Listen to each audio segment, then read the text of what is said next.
on them? Yes, they can if they're so inclined. But would they ever out here in the Nationals? If they wouldn't do it here, I don't know when they would do it, but it would probably very rare, right? Wouldn't you say, Patty? It's rare. Unless it's flagrant. She has that little swivel. Nope. A team could call for a tournament official and say, could you come out and watch the server? Mm-hmm. Oh. Denise would like to have that one back. But all smiles, Rod. Great sportsmanship out there.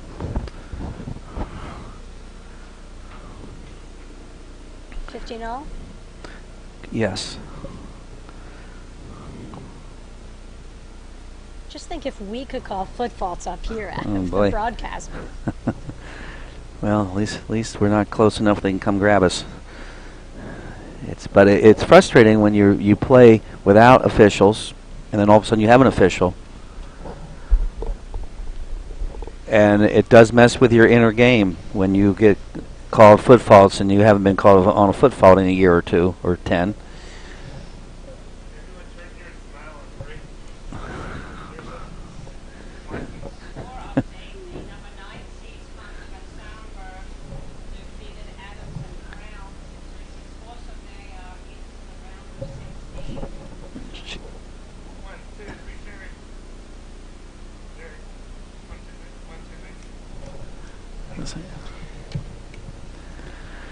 Okay. You know, in all the matches paddle players play over the course of a year, Rod, how many matches do they have umpired? 5% of all the matches played, possibly? Or zero. I mean, until you get to a tournament and you get deep in the draw, you don't get them.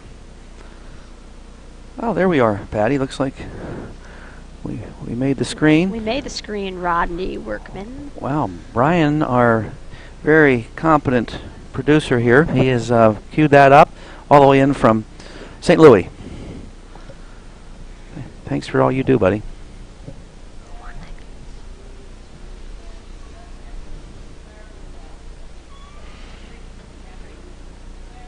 It's 3-all.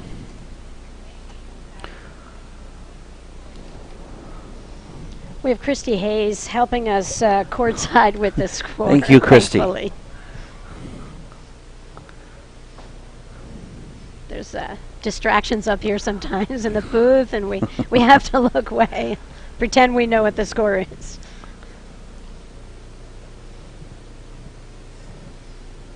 Rod, this is exactly the match we anticipated coming on air here. You called it. I was thinking we have potential for a 2.5-hour match. I don't see that any player is going to pull away from any of the other players out here, and sort of a thoughtfully played paddle match from both teams. High percentage paddle, a little more vanilla, I call it. It's by the book, lobbing in the green, driving in the blue, being patient. And more of lobbing to set up the drives versus just applying the constant pressure with drive, drive, drive. And that's also the court conditions, but it's the style of play of both of these teams. It's Denise Murphy serving.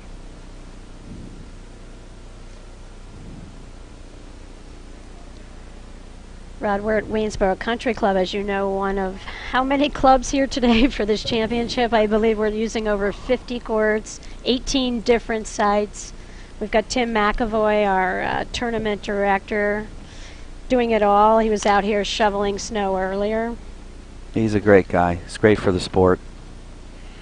Shannon Vincent helping along with Isabel Tim. Caban. Isabel, great from Chicago. She comes to every tournament. They've got a great team behind the scenes that do so much. And as we are growing in the sport, we need that infrastructure in place, doing their job, and they're really doing it well this year. We've caught up to our growth, and I think we're putting the sport out there in a great way for the fans and for the players. Well, and kudos to Jerry Vion for organizing us and the production crew, Enet, John Scott out of St. Louis. Things continue to improve. And you know, Rod, my nationals are never complete until I have a Wayne Dollard sighting from Platform Tennis Magazine. He's one of my buddies from Pittsburgh. And I He's, always feel like I can start nationals once I see Wayne. Well, he's busy behind us, snapping away, and he does great stuff as well. It's just a great team effort, and just missed again. Hank Irvine would not like to see what Pam did. Hit a drive in the net. That was one of the things I remember for him more than anything. Is never hit a drive in the net. Everybody's a tennis player first. They'll hit anything that's going out as a general rule until you get a lot of experience. And she did back-to-back forehands in the net. So game to Denise and Lynn. They're up 4-3. And we're going to take a quick commercial break. We'll be right back.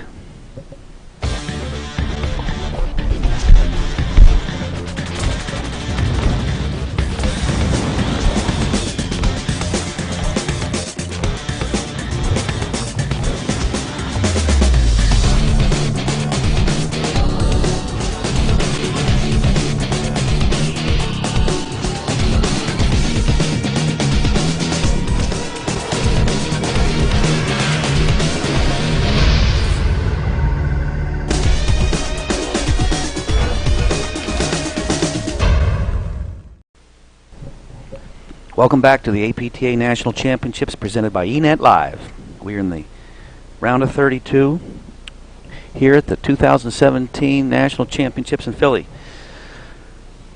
Patty, we're at 4-3. Actually, it's 3-4 serving. First set, what are you thinking? Yep, and Maria Manley's serving here. She's got a hold serve here. This is key for their team to remain competitive in this match. No surprises, Ron. It's exactly how we saw the match going, and the conditions. Ron, I hate to say it, but I think it stopped snowing. Well, there's a few little speckles of white still coming through, so we're getting to the home stretch of this snow, and it's quarter till 1. A little ahead of schedule, thankfully. And Sheedy predicted, said by looking at the Weather Channel, looking at about a 3 o'clock clear for sure. Rod, and you see some of the snow still on the screens.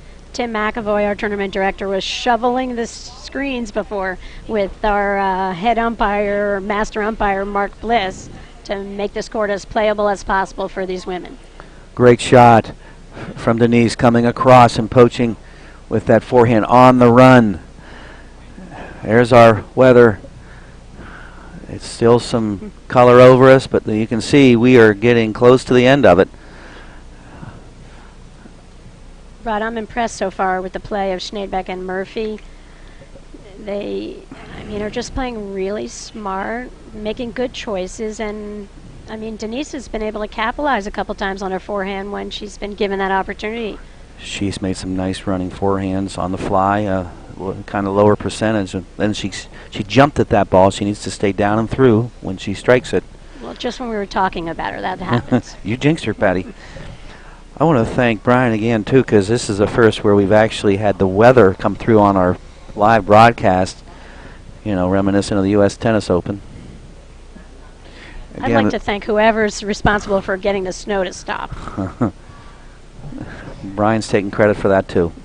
He's got magical powers. Denise is playing a good ad court screen. Nice roller into the corner. Died. Hit the perfect shot. And that's the thing out there, gang. When you're hitting those overheads, you take dead aim at that crease. Put a little pepper on that ball and try to get a nick. Lauren Zink was the best woman I've ever seen doing that. I think the one national I called, the national finals she won 4 or 5 years ago in Huntington, she must have hit 25 of them against Jaffe and Rudloff. She went for it. I think Manley might be down 15-40, Rod. I'm not positive. Notice what she did there, gang. She had a ball toss she wasn't happy with, and she let it go. What a drive from Lynn Schneebeck. Was that a miscommunication? I'm Nobody not sure what happened there. Nobody flinched, but this is definitely break point. We're pretty positive it's break point. I think.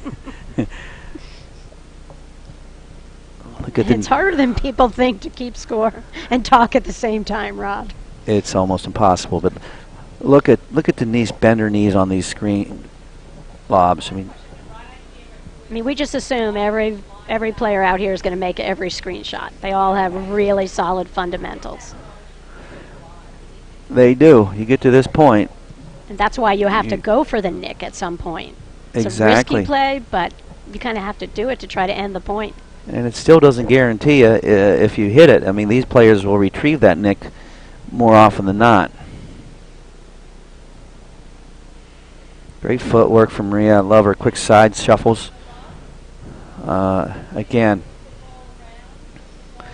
see, they're playing Denise, and then trying to set up probably into Lynn's corner on a short one, but there it is. I'd love to see Lynn stay in closer to the baseline so that when Maria switches that ball over, Lynn could have an offensive forehand instead of playing a defensive screen. What a point. Oh, and again, I love the way that Denise got the short ball, and then Lynn bailed her out with the lob.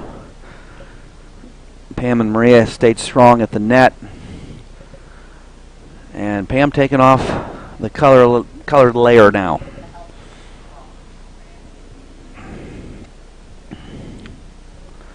Weird deuce. Could be, Rod. That's my best guess.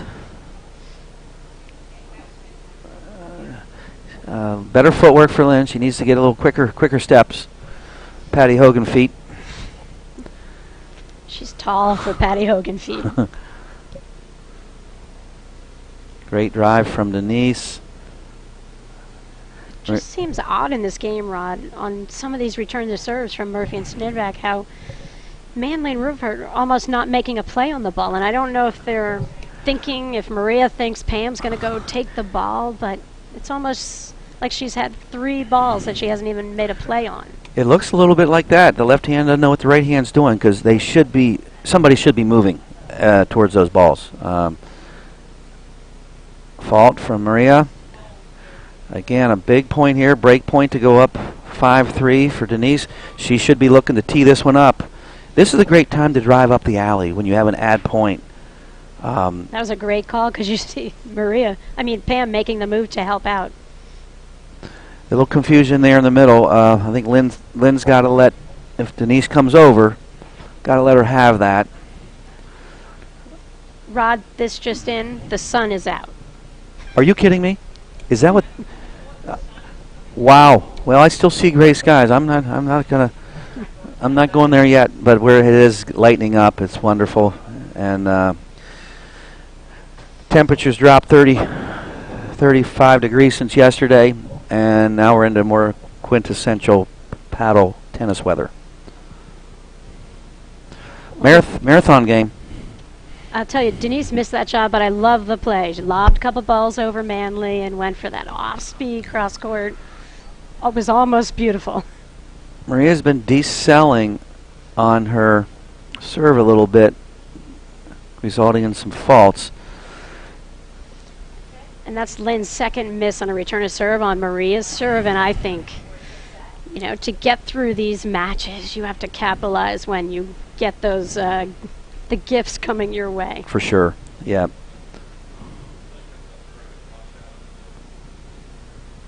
Great volley right on the line. Again, you love the way that they play Pam plays the captain of the overheads. You keep Maria up there tight to the net. She only comes off if it's lobbed straight over her head.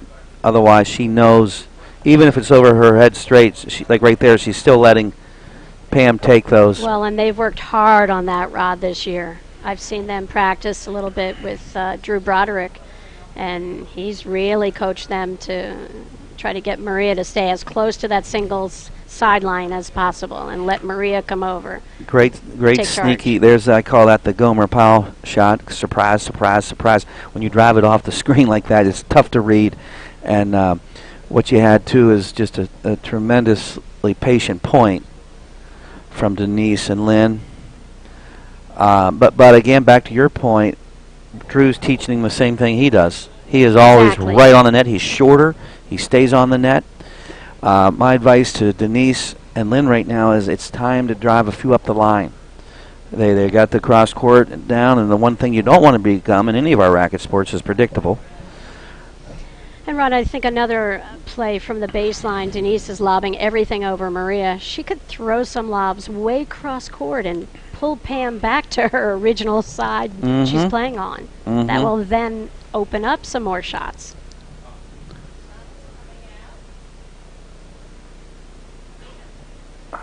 See that short ball from Denise? I would have liked her to have clocked it To instead roll of it. gone for finesse. She rolled the first two, and then she pushed the last one, and she needed to, like you say, put a little giddy up on that. Takes courage. I mean, you're out here and you don't want to miss, but Especially on break point, because to you get know through, you've got to attack. she overhit that volley. She'd like to have taken a little more off of that as she took the net over. I remember when Denise started playing, you know, first time, and how far she's come. It's been great to see. It's always fun to see the great tennis players jump in.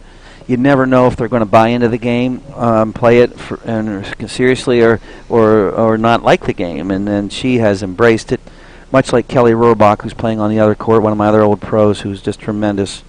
They come in, they move into Chicago, and helps them get through the winters. Well, and I mean, Rod, you're one of the greatest mentors this sport has ever known, and anybody who has the opportunity to work with you, I mean, everyone speaks so highly of you, and you've given your gift and passion for this game to so many people in the Chicago area, and we're grateful for that. Well, thanks.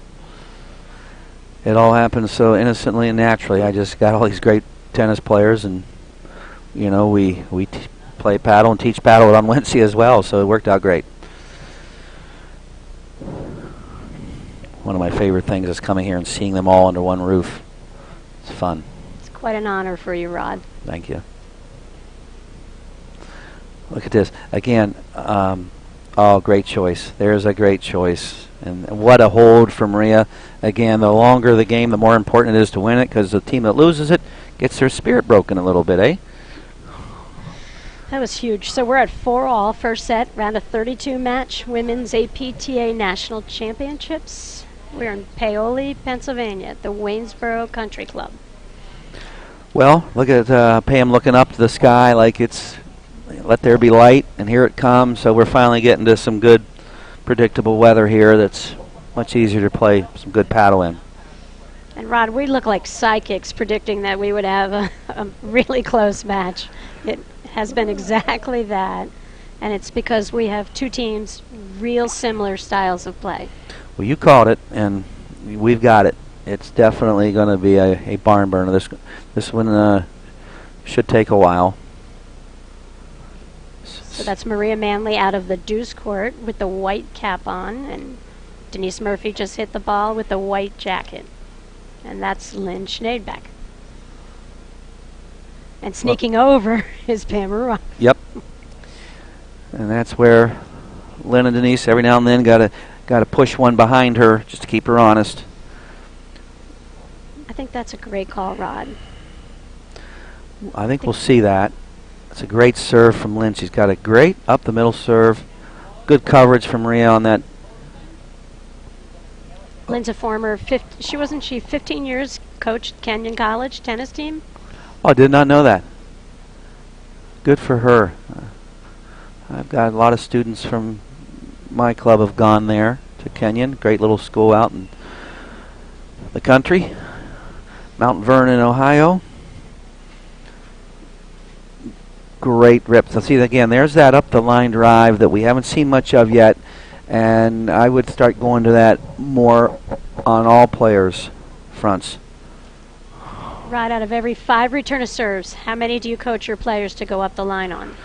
Well, obviously it depends on where the service is located, but anything served out to the tees, the side tees, is tailor-made for up the line, and you try to keep the serving side from doing that. But you know, every 5, to answer your question, 1. If it's working, maybe more than that. Especially if you have an active net player who loves to move, even more might really help a team out. I think too many teams get set and hit everything cross-court because their pro told them, hit your returns cross-court. Exactly, and look what Denise and Lynn did there. There was a short forehand that Pam had, and they actually closed in on the net. That's key, where a lot of players get a little nervous, a point-blank forehand getting ready to come at you hot. They take that step back, get on their heels, and dump the volley in the net. Denise stuck that volley right back and surprised them. So we're at 5-4 first set here for Murphy Schneidbach over Manley Ruoff. Here we go. Coming down the home stretch in set number 1. Now it's nitty-gritty crunch time. Well, it is hard to believe that the snow has stopped here. I mean, we woke up this morning about 6 o'clock, and I was like, oh no, this is going to be a long Nationals day. And this is a relief to all of us, and especially our tournament director, Tim McAvoy. Yeah, we got through it, and Willie Nelson's blue skies are starting to poke its head. Oh, and it's clearing up on the lens as a camera as well. We're getting a clear should we shot. home now, Rod? Let's just not get greedy yet. Okay, so Pam Ruoff serving 4-5. First set.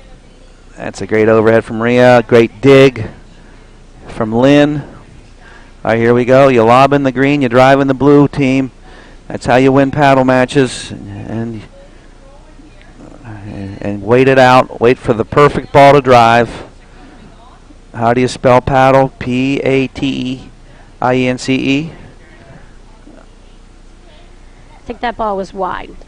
15 love. Okay.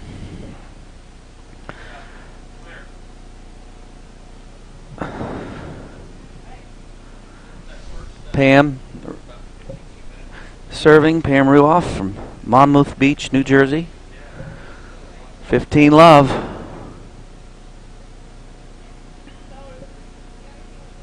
And Rod, Pam is a competitor. She is extraordinary.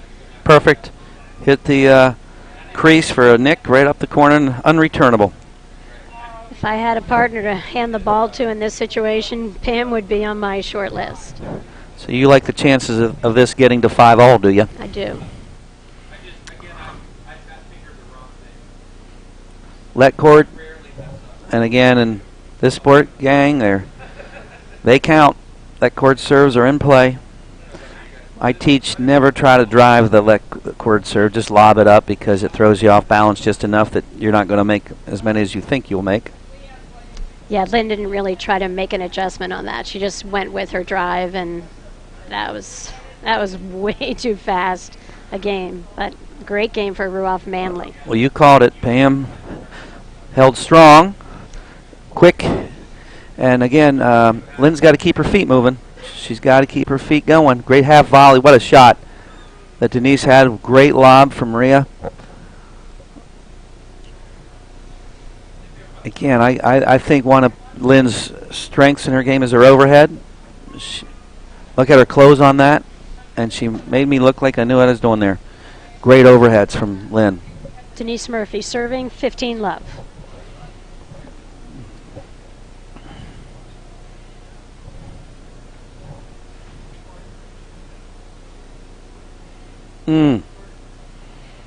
Pam needs to stay down just a little longer on her forehand, and she's netted about 4 or 5 now.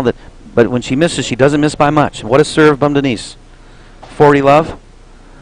I think she's a little taller, so she's got to keep the flex in the legs. Stay down. Here's a good ready position. Good rip. Good rip. Yeah, Pam seems a little flat to me today. I saw an incredible spark out of her in their matches. I saw 2 of their President's Cup matches. So she might be feeling, bad effects, and she's working into this match, and she's not getting very many shots. So it's hard for her to really unload if she only gets 1 out of 10 shots. Well, and then when she finally does get one, she's got to resist the urge to force things because what a volley from Denise. That chicken wing backhand, as Hank Irvine taught us all to do. That was one of his pet peeves, is flipping to a forehand volley. And again, the great thing about the chicken wing backhand volley is if you just keep your hit more in the backhand, you keep your face more square. When you flip to the forehand, it's hard to squeeze to get it square. Right, so Murphy Schneidbach are up 6-5 here. First set, this round of 32 match APTA Women's National Championships. Here we go. Look at Lynn knocking the last few chunks of ice off the screen. Oh. That's all right.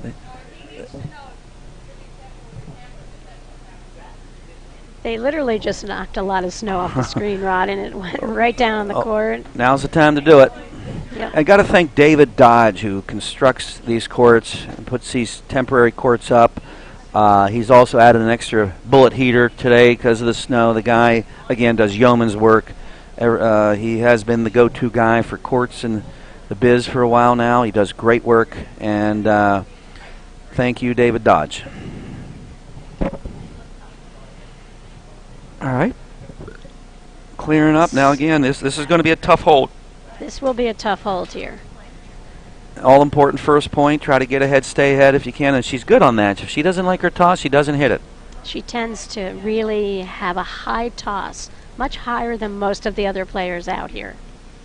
Sometimes the higher the toss, Rod, as you know, more can go off on that. Especially when the weather is windy and blustery, but now we're getting pretty darn almost perfect paddle weather. You know, the perfect paddle weather has a slight overcast, so you don't have any sun in the eyeballs, and temperature around 32 to 38 degrees. Good pitch to hit from Denise. She just overcooked her. 15 all. David Dodge was out earlier putting some temporary heaters underneath these courts rods to make sure these courts would be playable. I think it's 15 love. I think, yeah. Correction. It's the first mistake you've ever made. I've made a lot. No, you. I admit it and move on, Rod. That's what makes you a star.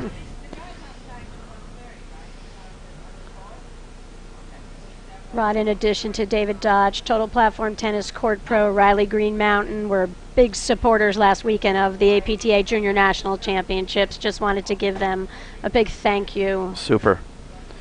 Well, you did a great job there running that tournament. I hear 200 players in the tournament. That's amazing. Congratulations. We had a great team, Rod. Dave Broderick was my co-chair, Blake Anderson, Greg Morgan, Drew Broderick. Wow. Great point there. Maria at 30, love, I believe. She has taken her cap off, her toboggan, and she is, it's a good sign. Weather is breaking. That was a beautiful deep serve from Maria. And what a volley. What a chicken wing volley. Yep, that was big time serves. And Commit Maria to the knows backhand. 1 point away from a tiebreaker. Good pitch for Denise to go for it. Love 40 return, go for it. Try to create some quick momentum. Denise still has yet to really pull that thing up the line. That serve was out. And I was just thinking that because I had a feeling Pam was going to be moving. I mean, that's the only thing I would tell her to do a little differently. Here's the blitz. There it is, good. They need to do more of that. I mean, Lynn's return is predictably low enough that Denise can go. Now, here we go. Now, this one, hold opportunity. There's up the line. Now, here's the roller. Oh, lofted it. So I believe we have a tiebreaker, Rod. We are going into the platform tennis tiebreaker. Just a little different than the tennis tiebreaker. As you'll see here, the first point's going into the ad court. Unlike tennis, starts in the deuce. They'll switch 1, 5, 9, 13, etc., etc. First team to 7 by 2. Schneeback serving. All right, here we go. There's, again, one of Schneebeck's best assets is her overhead. Denise has got a nice little cutter overhead. Great hands. Good backhand volley. Little chicken wing there. Look at the coverage. I really Look like at this. that. Look at this. Build a nice ball they did, Patty. Oh, good dig from Pam. Denise tried a little short overhead. There we go. Nice drop. Great anticipation from Maria. What a point.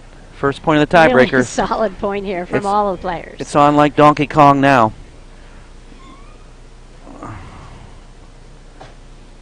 There we go. That little cutter.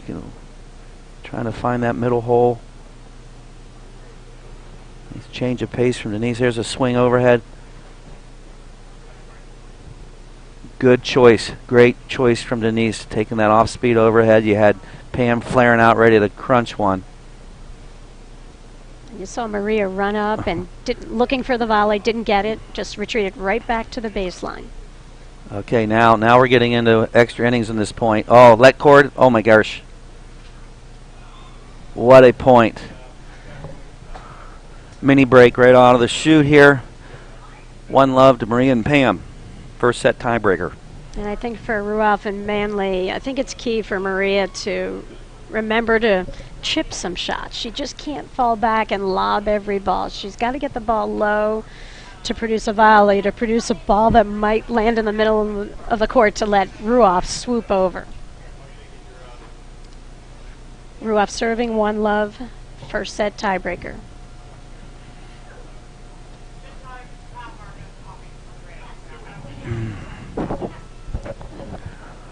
All right, they got their marching orders. They know what they're going to do. Here we go. 1-love. Lynn's looking to put a good move on this return. There it is. Great volley from Maria. So what Denise has got to learn is she's got to put a just say no sticker to that spot, because she's got a great drive, but she hit the wrong spot. And this is all about hitting your spots when you drive, and the right hip, inside, outside, whatever your pattern is, you got to have a purpose on every drive. 2-love, Ruoff and Manley. Good return.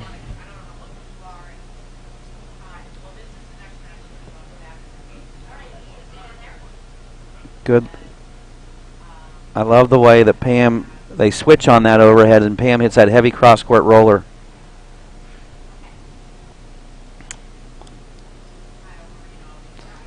3-love, Manley Ruoff. All right, dug a little hole here. Denise and Lynn have. Got to get on the board, stop the bleeding. That's a great shot from Maria to come out of that corner, keep that ball low, get the ball onto Pam's paddle. Good rips from Pam, patrolling that middle with that forehand like a champ. Great deep volley from Denise. There's her best shot, is that overhead. Lynn knows how to move that ball around. Look at that coverage from Maria. Takes the nick.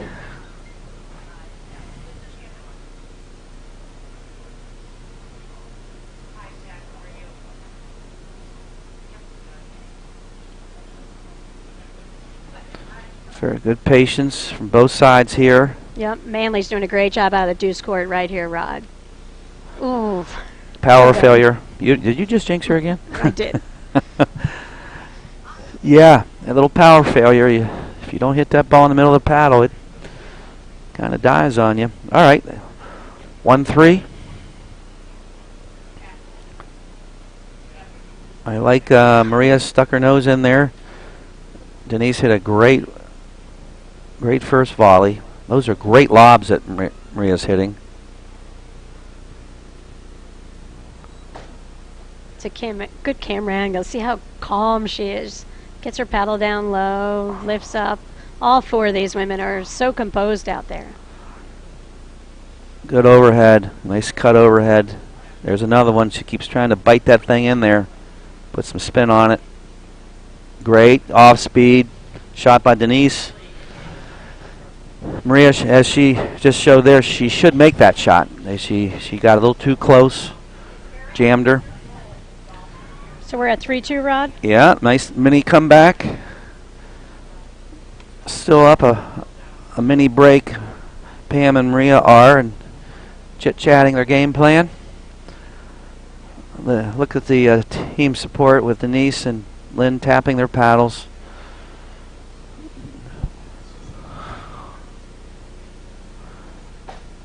All right. Wow, that might have been going out, Rod. Look at that little sneak attack from Denise. She dinked it and blitzed. Didn't get what she looked for, but great touch overhead. That soft little angle sometimes dies like that one did. And you could see the deliberate play of Maria Manley to stay out of Pam's way and let Pam hit these overheads. And now they're up 4-2.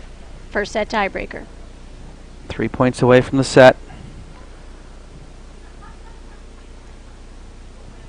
Oh, a little help from her friend, the net. For Denise Murphy. Timely leg cord winner. 3-4. Good. Look at them commit to those backhand volleys. Little cut, little baby spin on that overhead. It's kind of a unique high backhand shot Lynn just hit there. Arced it up. It was pretty doink. There it is. What a cover. I give my nice shot. What a point.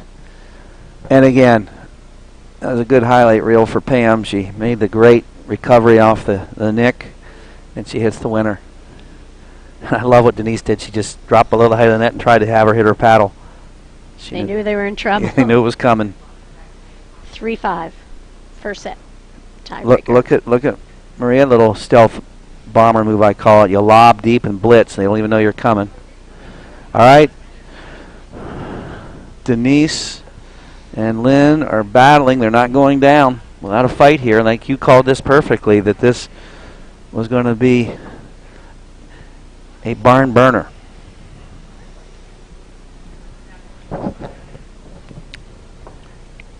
We don't want to say we think it's going to be 3 sets, but there's potential for that. Well, at least we're in a warm, cozy building. Ruoff serving 5-4. First set tiebreaker. And she's been holding a lot on her serve. There's a great up the line.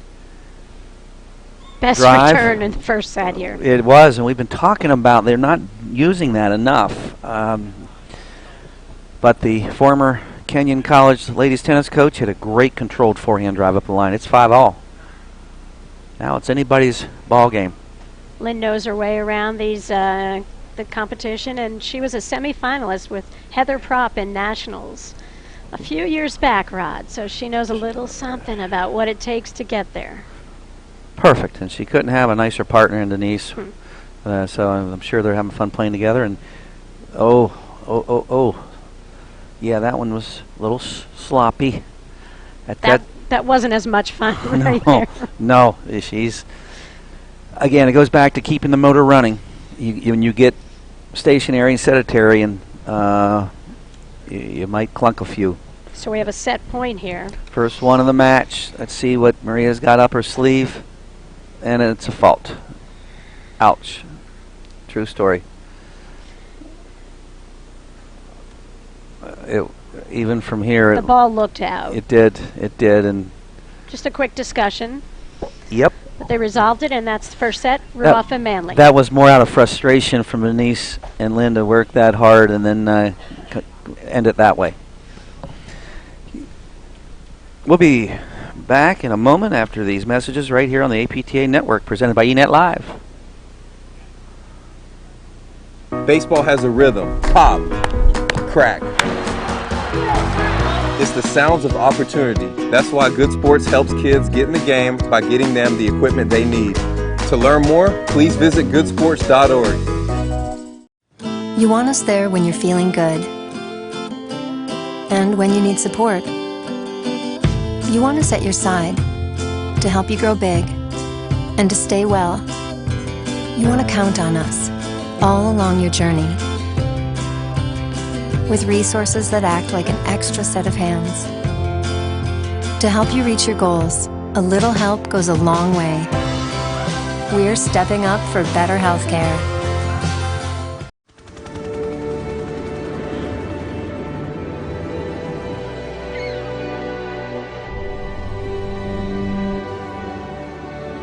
The challenge of my life is to find out how far I can take it. The only thing that you can think of is that moment right there.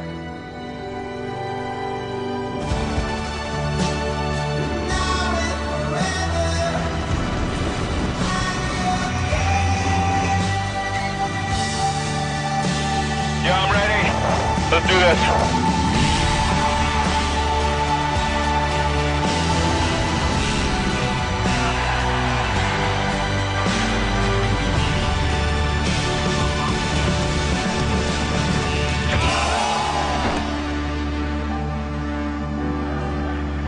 believe in it, then anything is possible. Welcome back to the APTA National Championships presented by eNet Live. We are in a round of 32 match here. I'm Rodney Workman along with Patty Hogan, 6-time national champion. Barn burner first set, Patty. It was, Rod. We anticipated when you get a matchup with teams number 20 and 23 in the country, you're going to have a pretty close match, and you know, both teams are really trying to get themselves to the Sweet 16, and it's going to take a lot of work. And I mean, I think that Pam Ruoff, I just have such regard for her out of the ad court in her play, and Maria and Pam can play high-level quality paddle, as I saw yesterday against McNitt and Barrett. Tough team.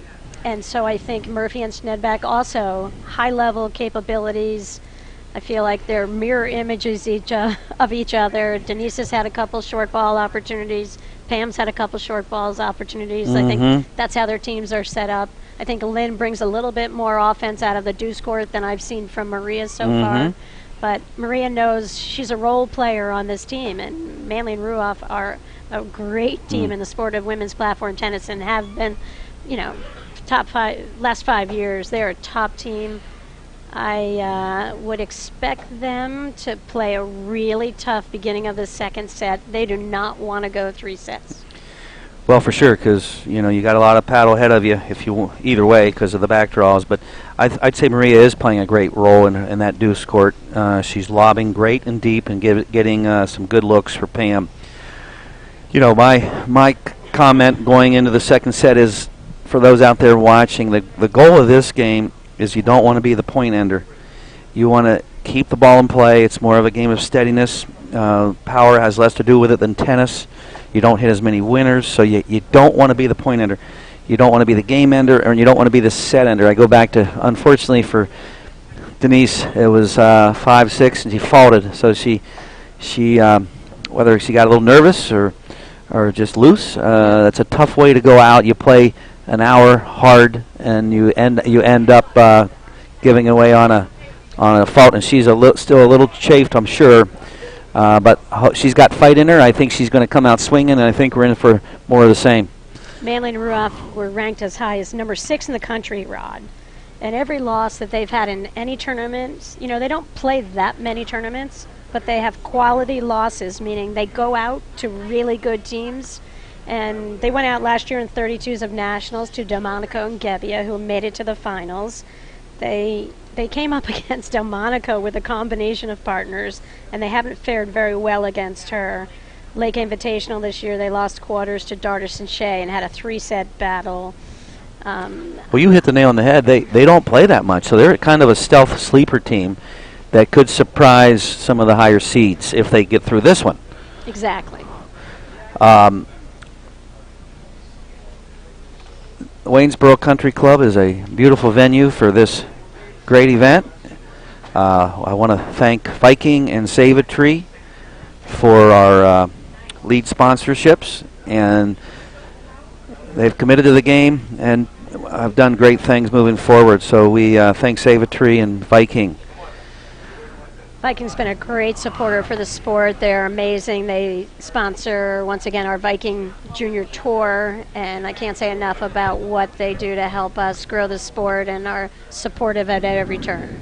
Well, here's Pam to go to serve. Looks like they got matching uniforms on, so it's going to be easy to determine who's who. The black pants, gray tops, black hats are Maria Manley and Pam Ruoff from New Jersey, and they're playing Denise Murphy from Lake Bluff, Illinois, and out of Cincinnati, Lynn Schneebeck. First point, second set.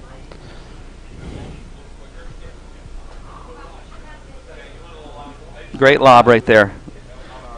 Good deep lobs usually result in an offensive opportunity. Usually. And how many deep good lobs? I mean, the higher the level of play. Well, great players can neutralize with good overheads, too. Love 15.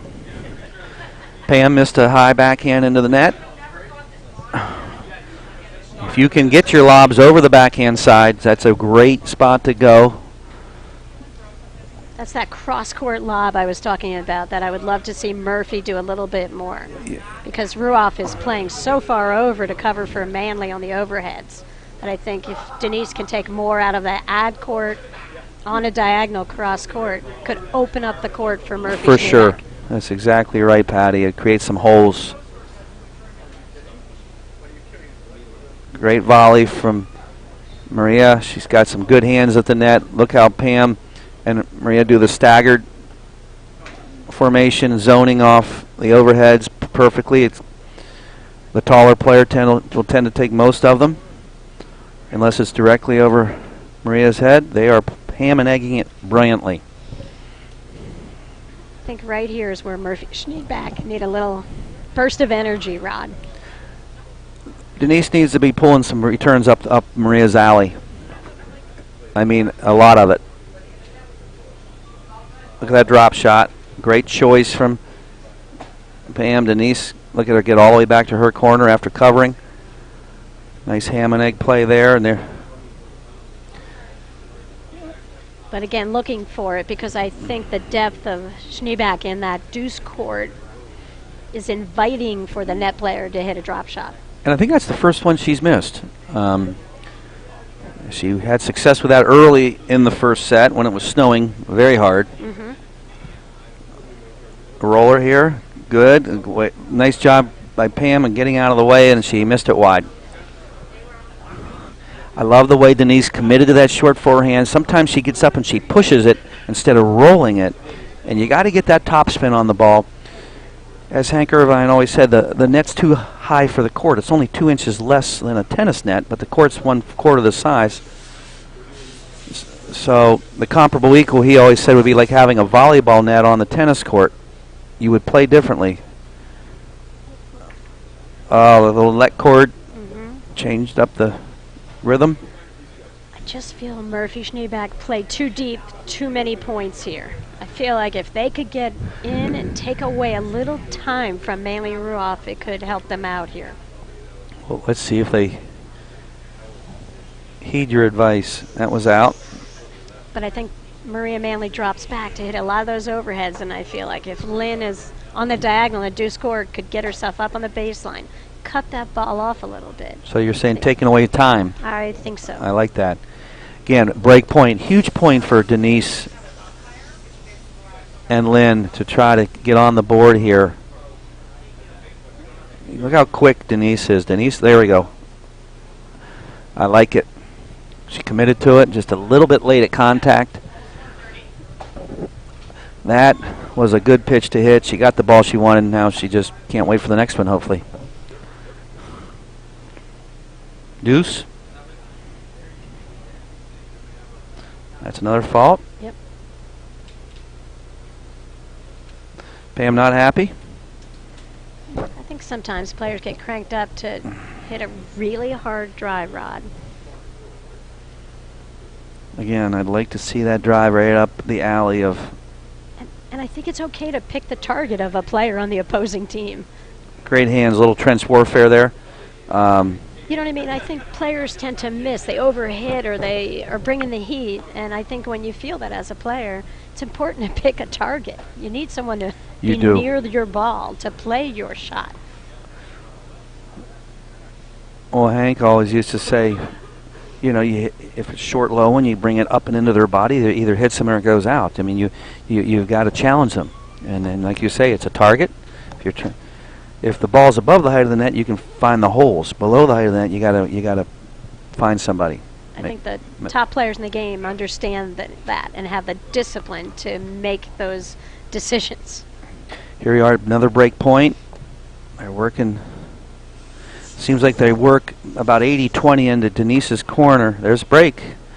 And then they try to hit the winner behind Lynn. They work that ad corner incessantly, and then when they get a chance, they swing one behind in Lynn's corner. But one love. And that was a huge break, Rod, because I think it's on Pam Ruoff, who tends to have to hold serve for Marilyn Ruoff and usually does for their team. So to break her is a psychological, real positive for Murphy Schneeback. Well, and I'm not sure, but Is that her first break? I think so. Pam? I think Pam was broken early in Earlier? the first set. She is definitely a strong server on that team, but she's got a great partner at net. It helps sometimes when you got somebody crafty at net like Maria. Lynn Schneeback serving, 1-love, second set. Manly Ruoff won the first in a tiebreaker, 7-6. It's a great serve. Oh, look at Lynn get right on that net there. She anticipated that. What's the definition of anticipation? When you know what your opponent's going to do before they do.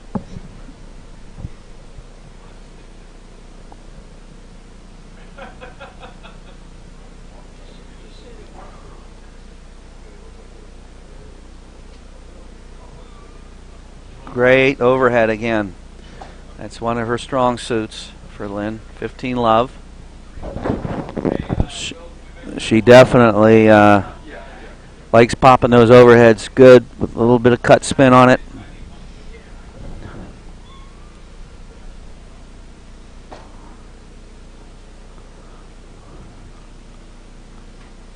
Ouch.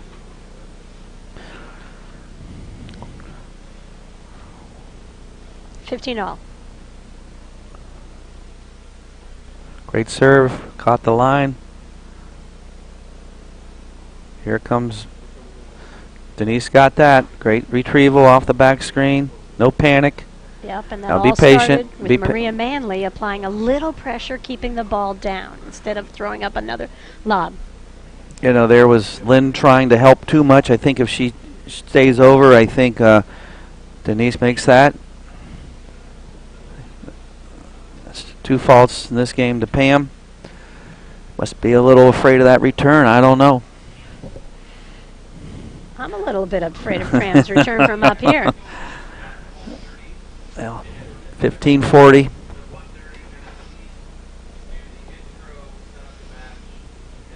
No, I've played Pam over the years. I've watched her play so many matches, and she gives away very few points.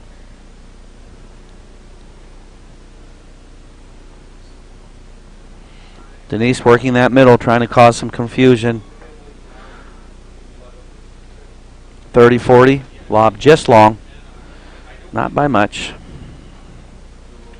We went from the worst conditions to start a match to now it looks perfect. Ideal. Again, you got that slight overcast. 30-40. I mean, I love it when it's the flat light for paddle. I don't like flat light when I'm skiing though. No.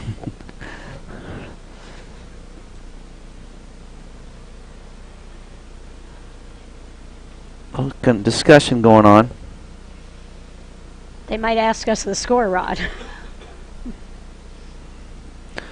We've got 30-40. Got that serve in that time.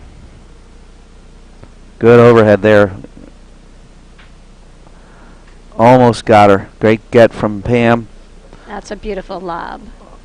Right up the middle, caused a little confusion. Anytime you make that player hit a backhand overhead, that's a good lob.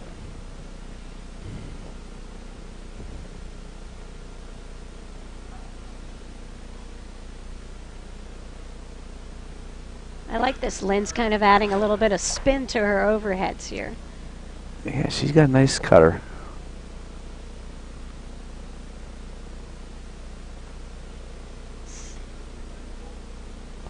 Look at the anticipation of Lynn. She gets right on that net. She smells it coming. Ouch. And then Denise does that, unfortunately for them. Game. We're at 1-all. To Manley and Ruoff. It's 1-all. So Denise just got to play a little better on the big points right now. It's harder than you think to throw that change-up overhead in there. I mean, it's much easier to hit it the next overhead harder than your prior one to take pace off. Degree of difficulty does definitely increase. But you're right. Yeah. That was a big point. She had to put that ball in play. We're back at 1-all, second set.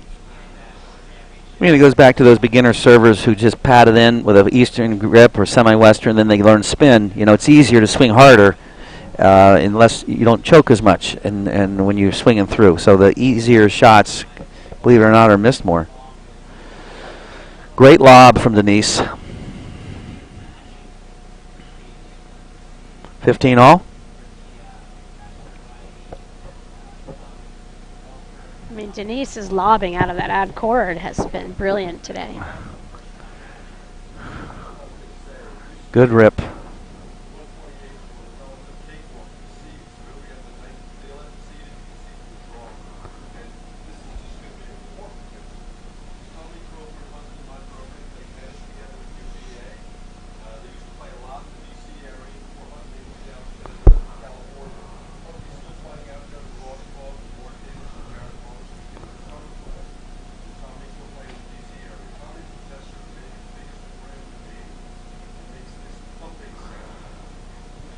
Great point here, Patty. We got a long one going. So once again, there's good rip. There's the anchor at the net, Maria, and the drop shot came up a hair short. Great idea from Pam.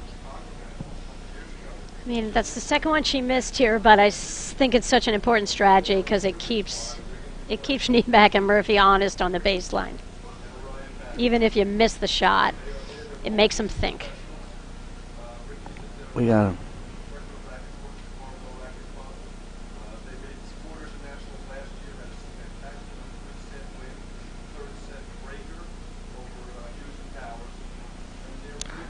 Loose error from Patty. Rod, how long has this match been going on? Are we think we're hitting about about the hour mark? Yeah, we're a little over an hour. And conditioning, does this start to come into play now? Hour and 20 for the first set. Sorry. We're working on our hand signals here in the hut.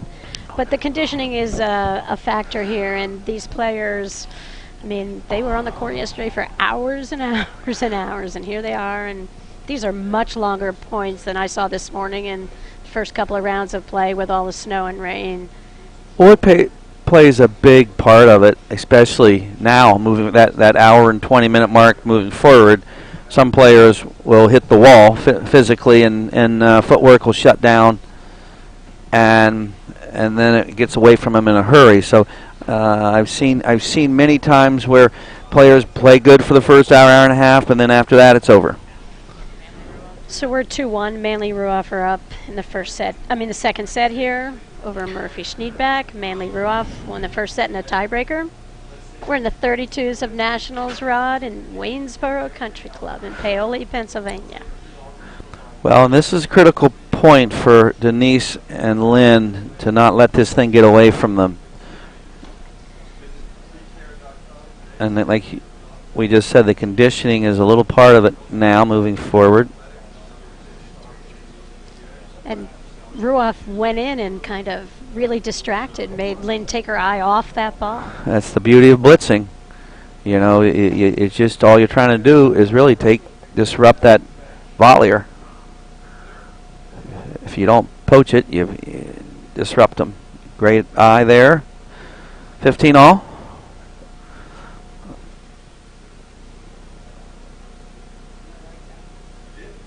That time she got it. Again, now if I'm Maria, I go up Lynn's alley on the very next return. She's starting to stick her nose out there and cutting balls off. Great hands, Denise.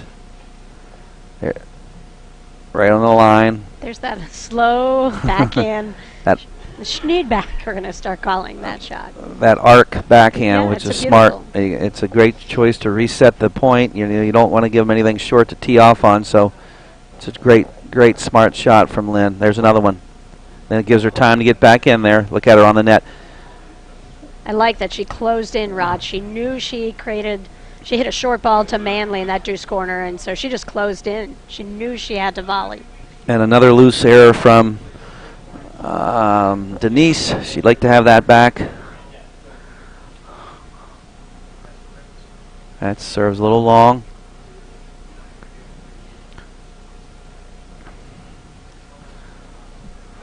A little bit of a struggle here on Denise's serve, Rod. We got 30-40.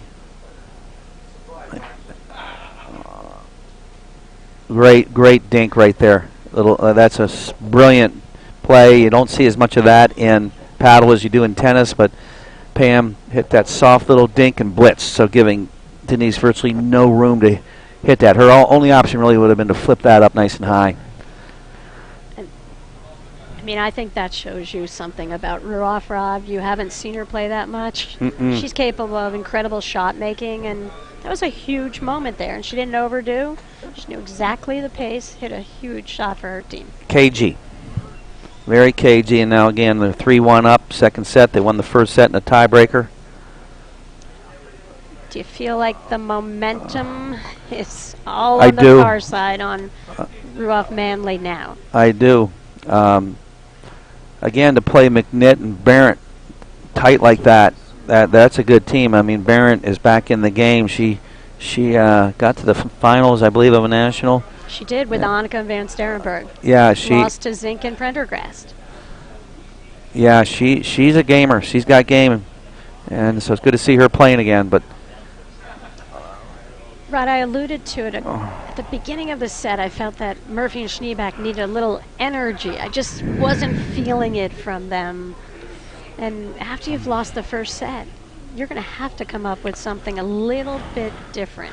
well, they broke Pam right off the bat, and you thought, okay, that's exactly what they need to do, and they haven't won a game since. So They just have gone flat, there's flat-footed, literally flat. and so maybe that conditioning question, and they've hit their wall, being down 4-1 now in the second set. They are at the precipice. Yeah, and you wonder about that. I know Ruoff and Manley, they can play a million sets a day, and it's no issue. And they play for Seabright. They play a lot. They teach a little bit. They're really fit.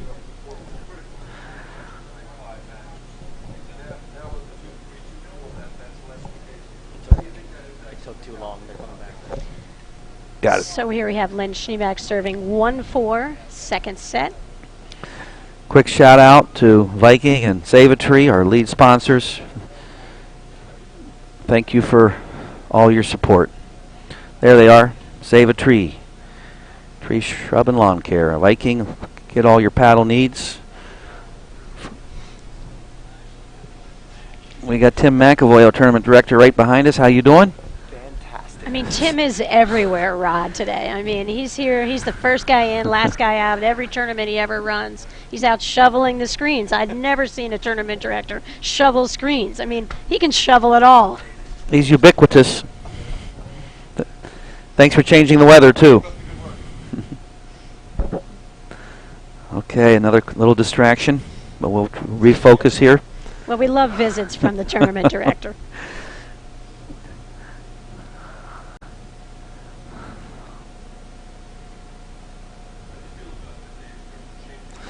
Great serve from Lynn, and I love the way Maria ducks and gets out of the way. Again, great footwork from Pam and Maria. They keep the motors running. You can set your feet down and for a rest after the point's over, but that ball's in motion. Keep your motor running, feet moving. Easier said than done up here. And Rod, you know what the winner of this match, what team they get to play potentially? If the draw holds and Dempsey and Hall do not pull off the biggest upset in platform tennis history, playing against Andrakova and Niculescu, the winner of this match plays our tournament #1 seed and defending national champ.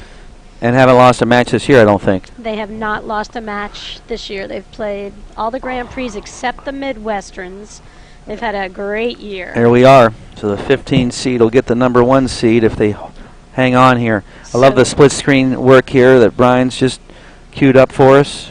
This gives you a little sneak peek of what's ahead.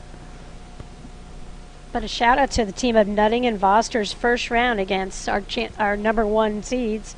Went 6-2, 7-6, Rod. Wow. Gave him a good tussle. Great volley from Lynn at slash backhand. It lands just inside the line. Really impressive there.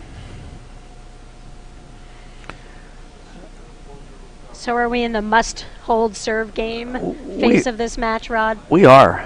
We are there. Look at Pam stepping in and pulling the trigger. A little crooked on that one. She's not happy. But I love how Schneeback in blue steps into the net when she sees that the drive is coming. She smells that. She closes in tight, which for me, it's time for Pam and Maria to lob her in that situation because it's just a sitting duck lob. Great rip. I think we're at deuce. They're battling to try to get to 2-4. They need it.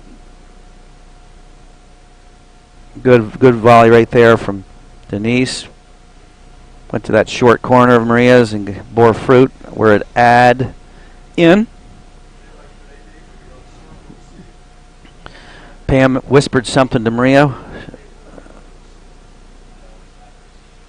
She said, "Go, Pam, go." Or, "Go, Maria, go." Great rip from Pam right into the breadbasket of Denise. I think it's so important, Rod, to remain so positive and supportive of your partner. I mean, it's a little thing that goes a long way in these close matches. We've all played with partners who drop their paddles when we miss the ball or put their arms up in disgust. That's never any fun. But they're out there, and but they usually don't do too well. Unfortunately, back-to-back faults. So we're at 5-1. Takes them on the bubble for Maria and Pam. Now, with this being the ultimate racket sport of momentum, no lead is big enough. So it's far from over, but it is trending horribly wrong for Lynn and Denise. They're going to have to fight hard here to right the ship. And it does kind of feel like 5-1 could be a big enough lead here. I'm not sure Schneeback and Murphy have enough answers for Ruoff and Manley here. They volley well, Pam and Maria do. They handled the barrage of forehands from Denise, built a nice wall up there, stayed tight to the net. Now, again, yes, she dropped her racket head, and she mimicked that what she did. Illustrated it for us. She's got to keep that racket head up on the drop volley. It's half of the letter U. You start at the top, slide down to the bottom of the U, and that usually will do it for you. But you can't let that racket head drop. Uh-oh. All right. You don't want to give your opponents momentum when you've got them on the hill.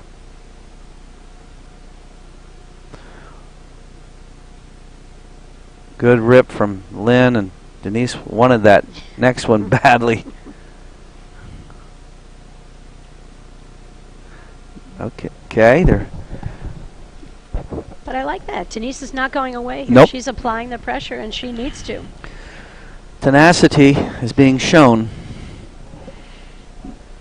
Hand signal, open palm, means that she's poaching. There she goes. Good cover, nice little ham and egg move. To your point earlier, a down the line return to serve would be a wonderful thing for Murphy to hit here. Speaking of down the line, it was wide open for Lynn. Too good to be true. But once again, with Maria being so quick, she's closing on that, and it takes her eye off the ball for Lynn. 15-40. Trying to stay in the match. Now they got a rope or dope. This is where I teach you get to this point, just go into total defense mode and try to elongate the match. To just only drive the obvious. Like, see, there's that little push instead of that quick little roll up and in. That these players are too good for that. Right, the ball's not hit with enough pace. It gives Exactly. a player time to flip their paddle from their backhand over to their forehand. Where if you bring more pace, you don't have time for that typically. There's Maria, and again, a decel on the serve. Missed that one low into the net, so she needs to relax and swing through the ball. But again, she's given Denise and Lynn a little glimmer of hope. Little opening here. The sun's come out just in time for Schneeback and Murphy. They need a little burst here, and hopefully they can dig in a little deeper here and make this match competitive in the second set. Well, Denise needs to serve a clean game, and it's already a little dirty. So she's got to get to serve and play. Great return. Pam just got on top of that ball, put it on Denise's shoe tops. Love 30. There's the blitz. Good play. Look at this. Marie knows she missed a nice opportunity there.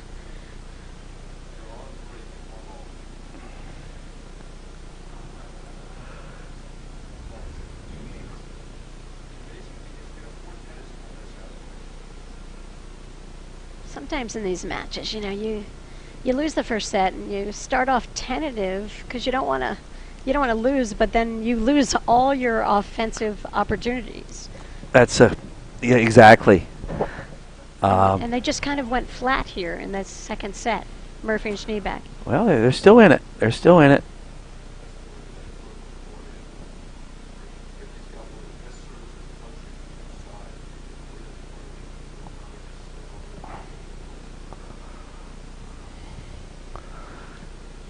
I believe we're 30 all.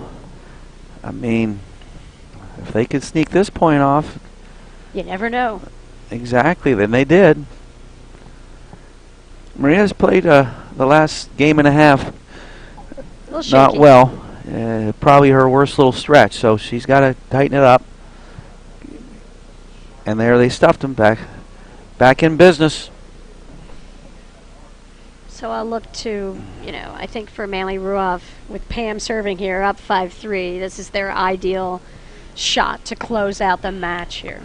It sure is, and you got their best server and their best net player combination.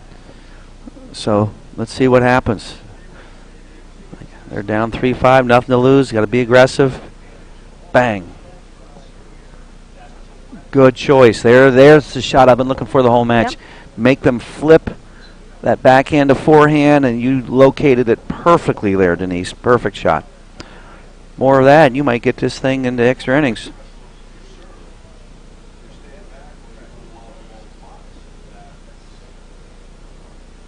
Great overhead.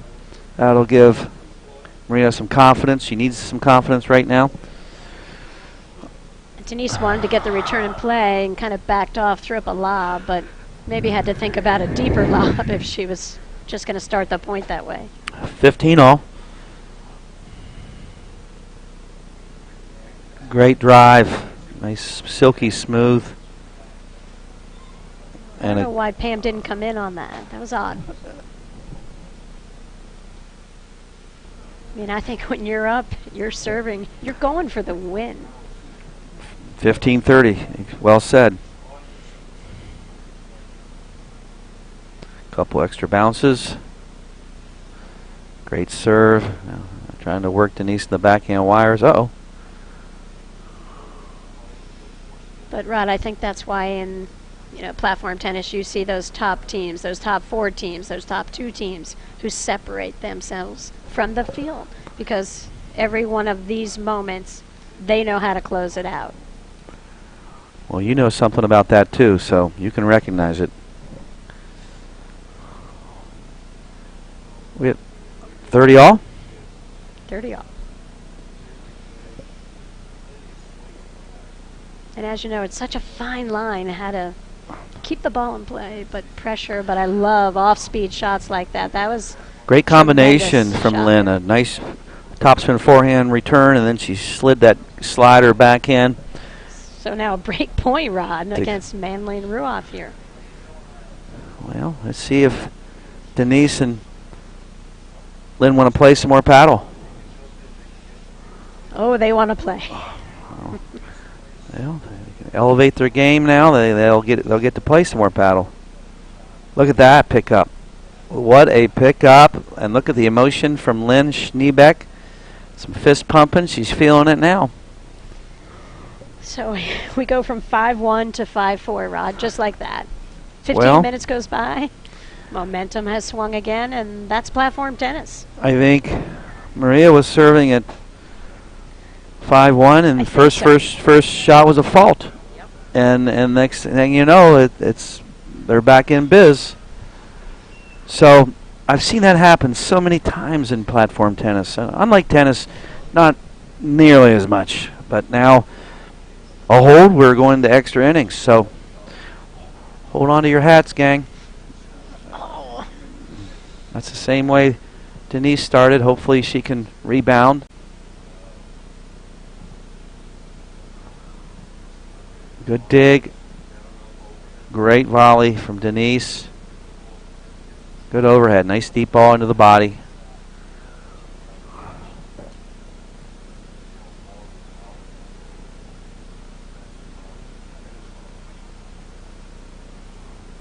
Showing good patience on the overheads.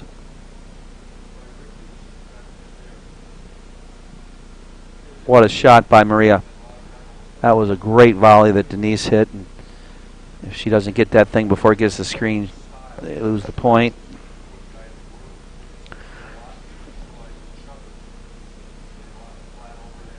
They're going after those corners. They're trying to take dead aim at it.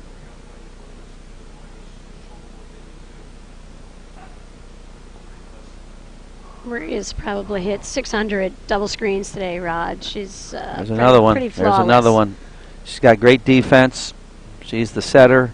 Pam's the hitter. It's like a volleyball team. You got to have it. It's a good combination.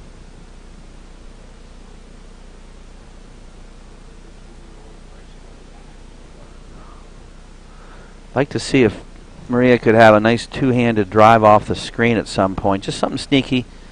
Just to get that ball down low so that it could potentially bring something to Pam's forehand. Look what we got here.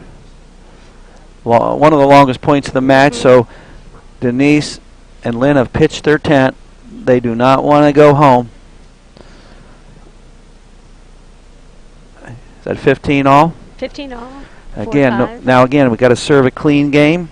We already got just a little dirt on it with that first fault. She can't afford any more faults here. If she gets that serve in play, I like their chances. Great serve up the middle. Is that it? Oh, I thought she had it.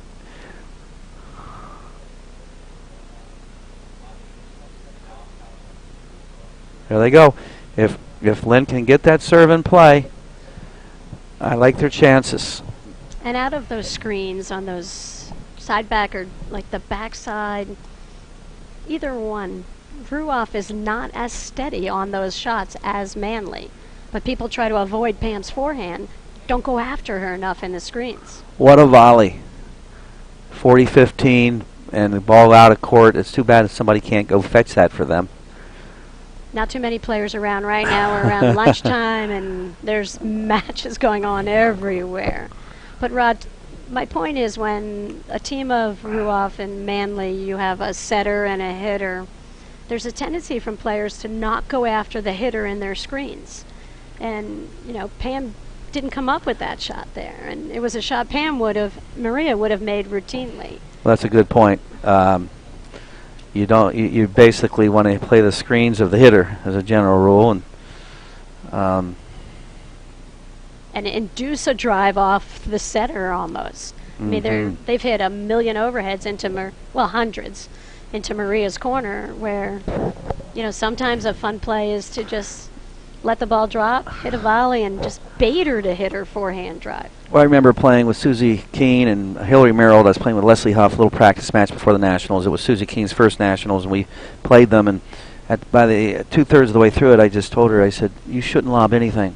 Because her screens, she didn't know how to play the screens. I lost her in the finals. She didn't lob anything. I said, you got to drive off everything off the deck, because I think we were up like 6-0, 4-0, and she was getting frustrated because lobbing the ball, doing what someone had told her to do, lob the ball. But certain players, the alpha dogs, they can drive almost everything, and that worked out well for her.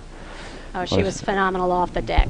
She was, and I tell you, once she started driving with us, we barely eked out a win that particular day, but she came out here and unfortunately got you in the final. But how many runners-up did you have? And how many runners-up did you have? I had a lot. That one was with Hillary Debs, actually.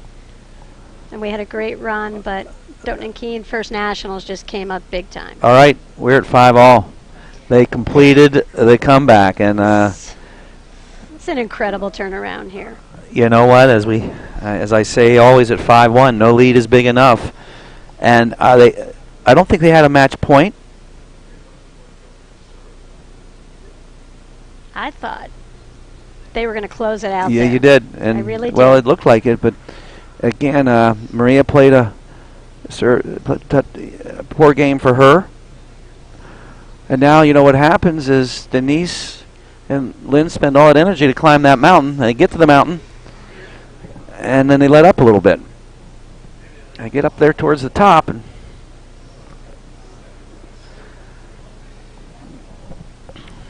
15 all. Maria's got to get her confidence, swing through that ball. Right on the line. Yep. Great volley, right off the right hip. Played it just like Hank Irvine drew it up on the chalkboard. She just won't go up that line. I know, and it looks so open from here. Well, it is. Look at that coverage for Ruoff. She went way over to the right shoulder off of Manley. Great point here, little razzle dazzle. Look at the anticipation from Lynn. One screen here. Great dig. We're back in business, Patty. What a point. Nice scramble, good court coverage. Murphy and Schneeback are kind of caught out of their usual courts, but they both play enough paddle that they're not really even looking for the switch yet. Oh no! You don't look how deep she is, and she's got to put that up. You fight that hard, you got to get a better shot than that one to go for it, unless you just got tired. Back to the conditioning point that you made earlier. And your choices become out of maybe that lack of conditioning right there. You're just kind of done, and you know you can't cover the next shot. So it becomes a Hail Mary in effect, and you're just going for one and done. Nice high lob there, like that choice. See, again, they've worked hard to get back. Now they're playing some loose stuff. And this is where I'd love to see Schneeback sneak in and put some even more pressure than Maria's already feeling here on her serve. There she goes. Great volley from Maria. Point in game, up 6-5. Denise to serve to stay in the match. And I wanted Schneeback to kind of sneak in to apply a little more pressure. Just that physical look up when you're the server and you see that person creeping in can be daunting. But then on the other hand, it kind of got Lynn caught in between on that very next shot. Exactly. To Maria's credit, she identified that and just hit it right to her. 5-6. 5-6, Murphy Schneeback. Second set. There they had the blitz on. Good move. Maria didn't quite turn on that. She open faced those shoulders and just kind of stabbed at it. Got to get the rotation. Look at this. Look at this point. Denise holding her ground. We got blue skies now.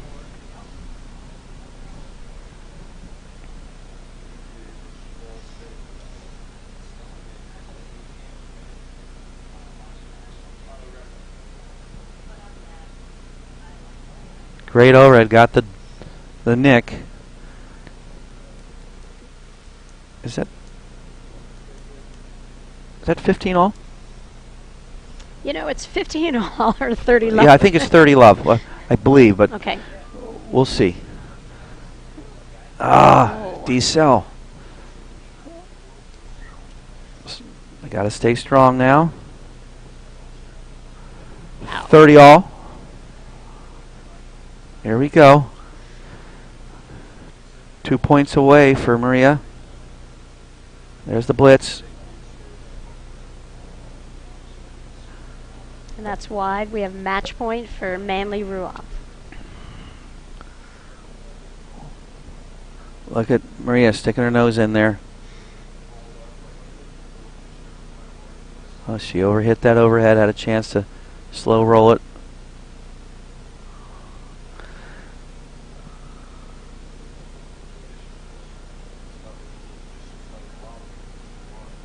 Trying to hit that middle hole. I like what Denise is doing.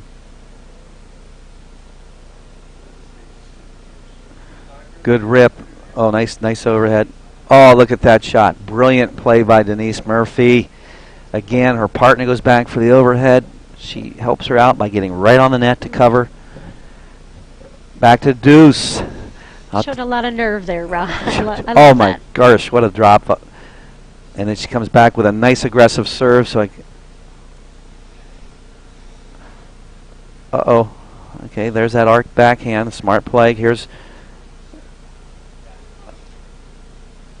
swung it over to Pam's corner. Keeping it going.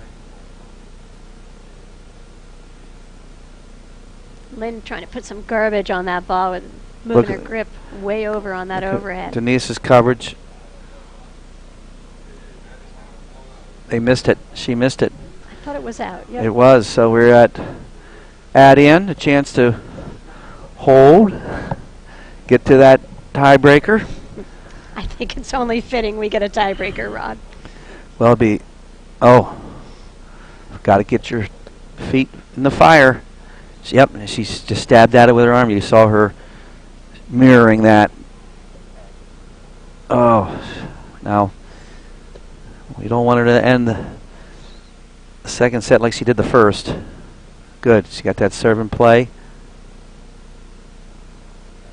Second match ball. They can win this game. I'll tell you what, that's going to be very tough for Pam and Maria mentally. You know, once you have these leads and you're so close you can taste it. Again, a good conversation here, trying to keep each other relaxed. I like the Lynn giving her a nice tap on the shoulder. Good.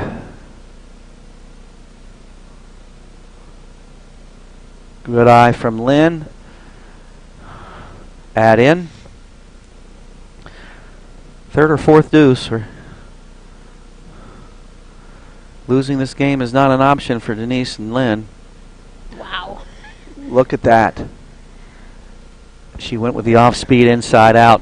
I You mean, know. she held that shot, Rod. You did not think that ball was going over there. What a beautiful shot from Pam. Stay strong on the serve, Denise is. Oh, a little help from her buddy, the net. You know. It's only the second drive we've seen out of Manley in this set. And it was a huge one.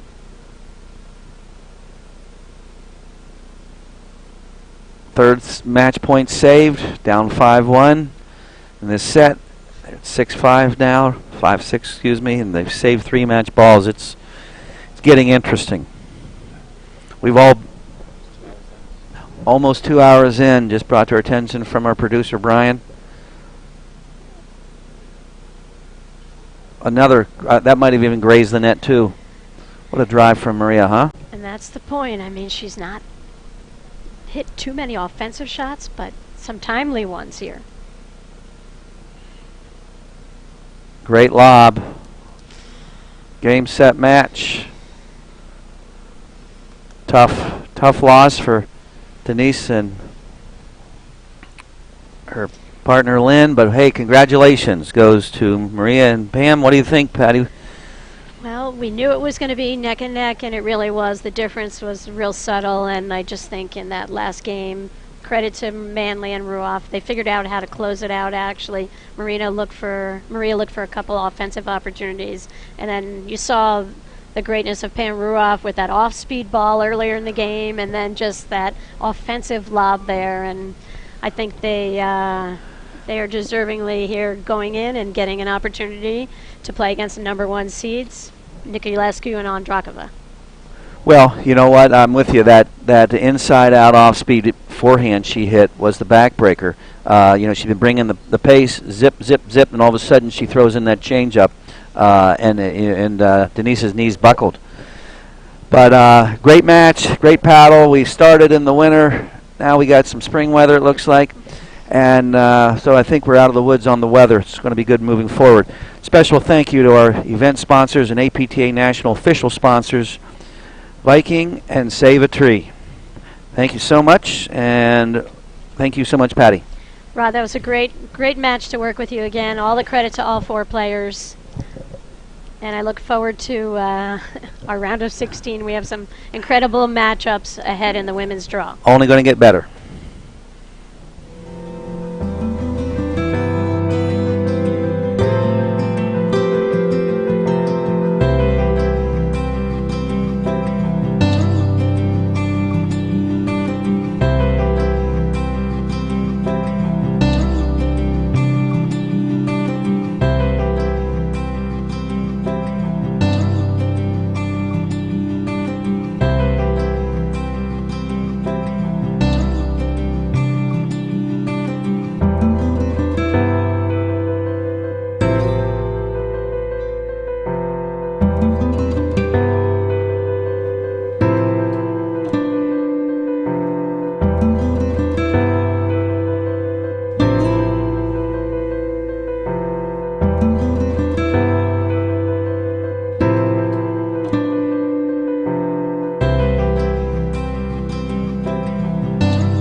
Nave sincronizada.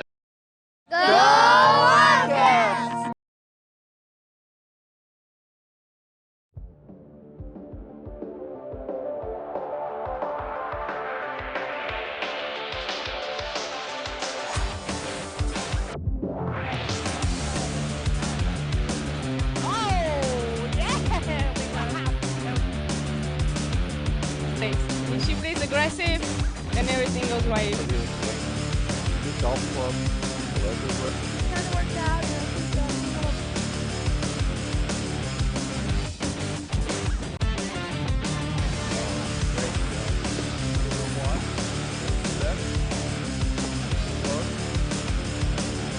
There it is, Jaden Smith, net, Roderick Palmer.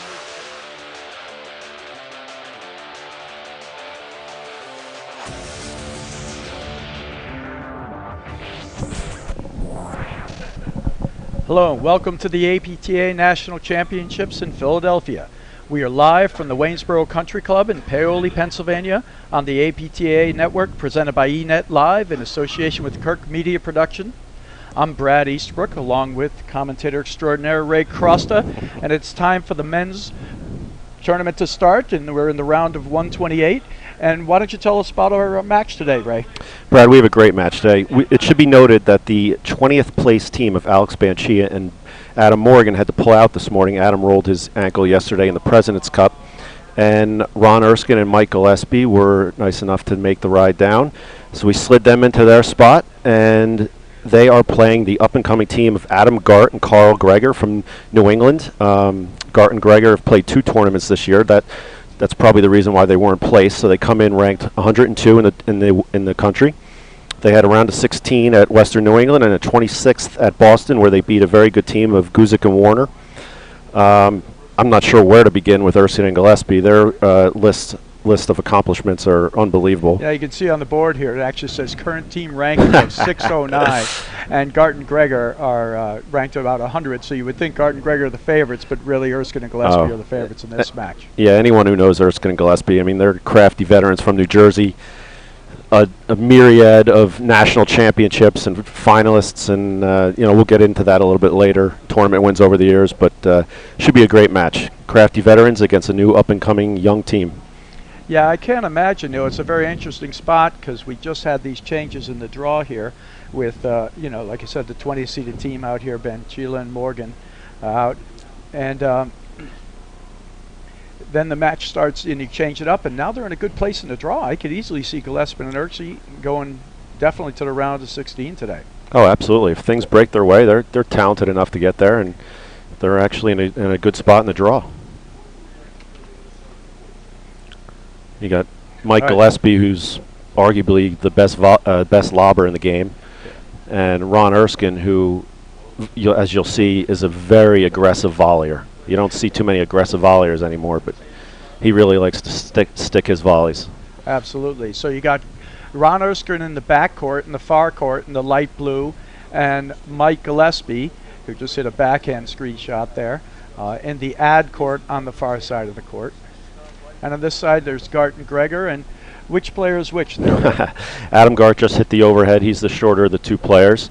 And Carl Greger is the tall. Well, I guess they're both wearing white hats and blue shirts. But, yeah, Adam Gart's the smaller of the 2. They've played a couple tournaments together, had some good results. And they're a team to keep an eye on in the upcoming years. Very talented. Absolutely. This is going to be an interesting match. Gart and Greger are a little bit, obviously a younger team. You're going to find Erskine and Gillespie playing a pretty traditional style. Mike Gillespie's a great lobber. He's got that terrific back screen shot there that he holds, and he just slipped it right through the middle in there. These guys will have to find out early. You do not want to be hitting the ball hard off of the screens to Mike Gillespie in there. You're better off hitting the ball softer. See, there's another hard into the screen shot, and both were punished by backhands from, first one from Gillespie, second one from Erskine. Yeah, Erskine and Gillespie know what they're doing out there. They've been playing at a high level for many, many years. Not only did they get to the finals of nationals in 1994 in Fox Meadow, I mean, they've won the last 5 years in a row the 50 and over men's nationals. So they can play against the best teams in the country. Yeah, absolutely. So it's 15:30 here.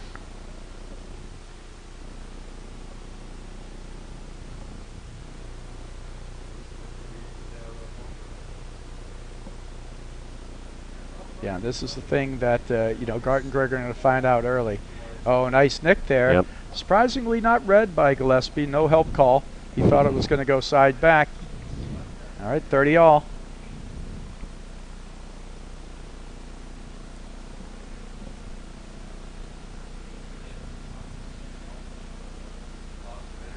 Garten Gregor are going to find out early that Gillespie and Erskine are fine with hitting 30, 40, 50 lobs a point, setting him up. Now, I just saw Mike Gillespie miss 2 lobs in this game. Yeah, I mean, that that's will a lot. see. That's Yeah. a set's worth often for Yeah, Mike. you won't see him miss another one this set. It's game point here for Garten Gregor. 40-30, great volley. Great volley. Yeah, Erskine's a great volleyer. Of the two, if you think about it, this is the way you would do it. You would want to lob Erskine, and you would want to drive the ball at Gillespie. Absolutely. Erskine's a great volleyer, and Gillespie's, got a pretty good cut overhead. If you leave it short, he can slash and finish.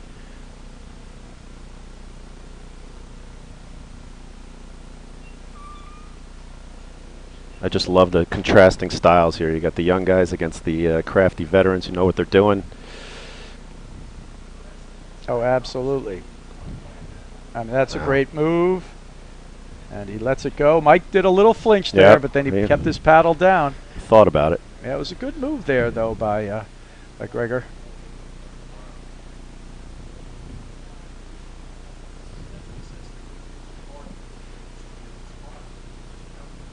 He was ready for it there.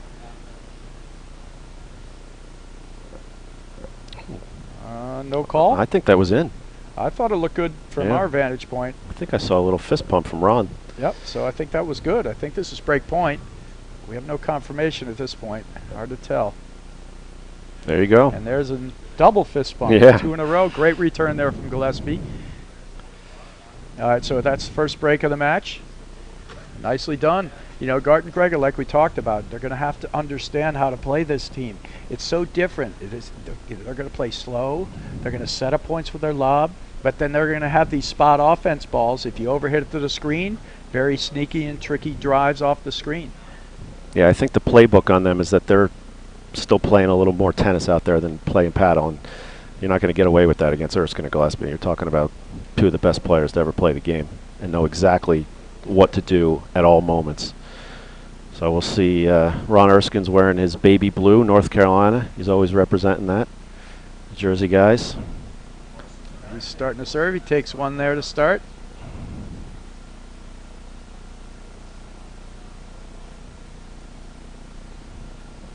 Serve is long.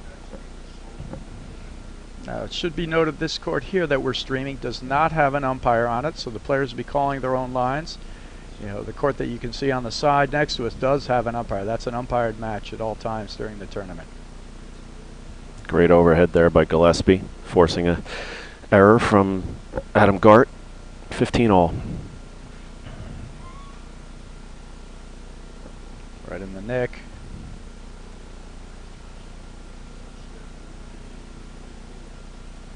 It's a good slash there from Gillespie.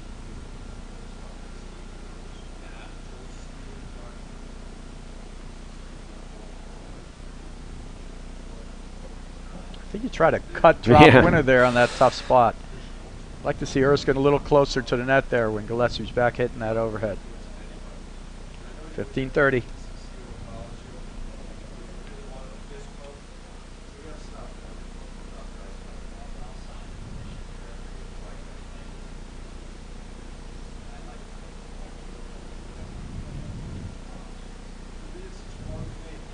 Mike Gillespie has some of the best overheads in the game. Placement and spin, always on point. Yeah, he's got a great controlled slash. He knows where to hit it. Yeah, and we jinx him. Yep, there's that one wide. 15-40, double break point now.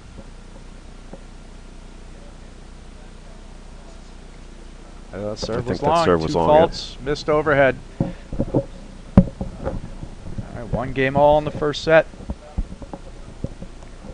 Gregor to serve. 15.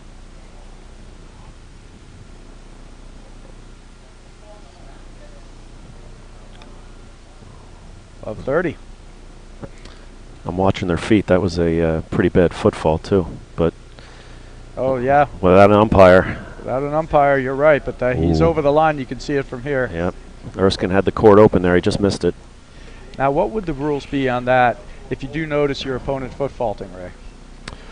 Well, I think you have to point it out to them. I'm not sure you're allowed to call a foot fault on your opponents.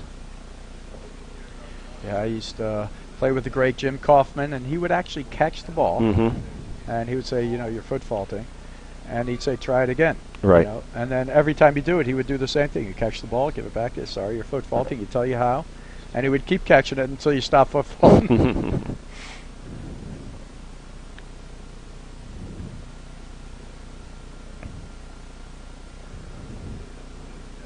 Unfortunately, it's an epidemic in our game. I saw 3 foot faults called in the first 2 games on the other court with the with Mark Bliss as the umpire.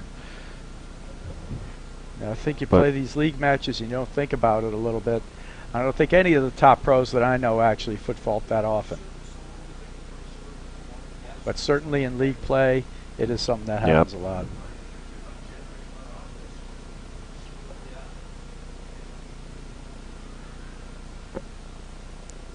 Great deep high lobs from Mike. Oh, Brought him off Nice balance, get. but he gets it. Up. Off balance Not miss great. there from Erskine. I'm surprised he would go for that. yeah, he was definitely not in position for that. 30 all. Another fault. 30-40.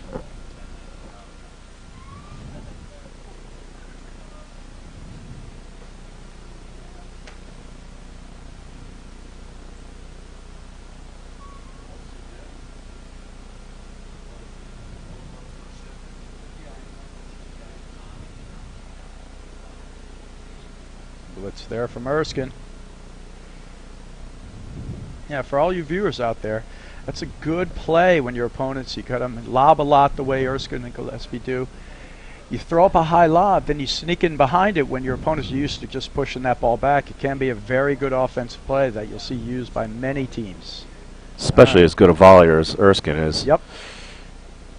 Yeah, I did it Nice again. spot there. Yeah. Well spotted. Announcers jinxed twice in this game. All right, advantage now for Gregor. Great return. Yep. from Mike Gillespie. Yeah, he takes it early with that forehand, rolls it down. His return can get going. It's actually a big weapon for him. Ron loves that backhand off the back wire. Yeah, these guys are definitely going to have to slow their serve down. I'd actually dump it into him Yep. 3/4 pace Absolutely. and see what he's got on that backhand side, Yeah, make not him off the screen. make him return it off the deck and see what he's got. We haven't seen him do it yet. Yep, there. Let's see if they're willing to adjust. You know, and for those of you who were watching this live streaming this morning, what a difference night and day from this morning till now. You got the sun out, you got perfect dry conditions, yet this morning it was, you know, a maelstrom out there, literally just 2-3 hours ago. It was unbelievable. Those conditions were horrendous. It's amazing that this is the same day. I mean, now the sun's actually a factor. Yep. Couldn't even see this morning. Great probing drive there from Erskine, causes the volley error. You know, Gregor and Gart just going to have to tighten up a little bit. Now you'll see, you know, Ron Erskine's pretty much going to serve and volley when he comes in. Mike Gillespie's up serving. Now he'll serve and come in, but oftentimes if the volley's not right on his paddle, he'll let the ball go through and play from the back. He's actually just as comfortable or more comfortable in the back than he is at the front. You know, making that first volley. So you'll see if they, you know, Gart and Gregor hit really good returns. Mike Gillespie will let the ball go through, and he'll play it off the back, and they'll play the point from the back court. Great volley blitz there, but misses the volley. That was the right play. Just got to finish. Yep.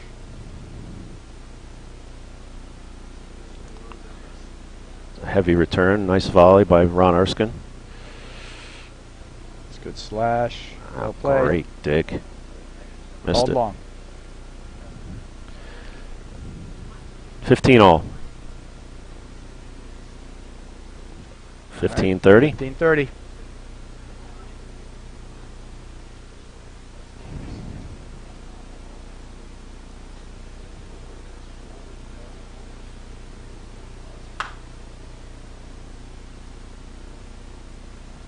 A little deep in the court. Yeah, need to lob that one. Yeah, if you're not set up for the ball, you shouldn't go for it. Now, it was a drivable ball, but he wasn't prepared to hit it, so no point. A little fast and loose. Gave him 2 points in a row after being up. It's 40-30 game point for a 3-1 lead for Erskine Gillespie.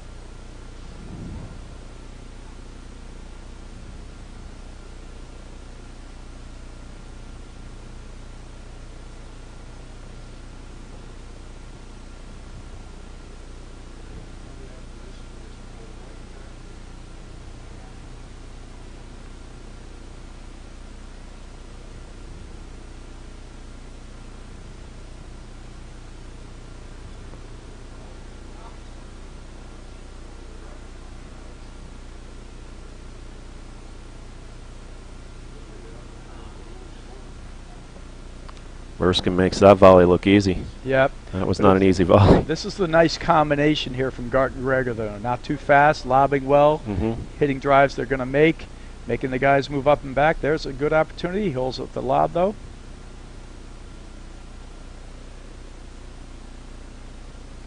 Like that point from Garton Greger. Well played. Deuce. Nice patience on that. They're going to have to do that. They're going to have to do that over and over again.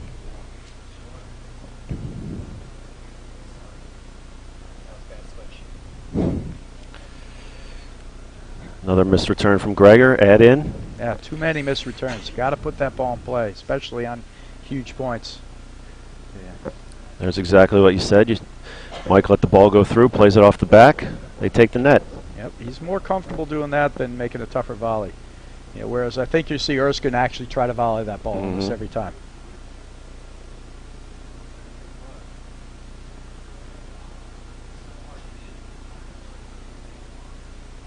Wow, that was 5 boards wide. Yep. All right, there it goes. Loose error there. But Garton Greger played a couple of good promising points in there, but then they threw in so many loose riskless returns around them that, you know, the game goes to Erskine Gillespie, who take a 3-1 lead. First serve ace for Madam Gart, 15-love.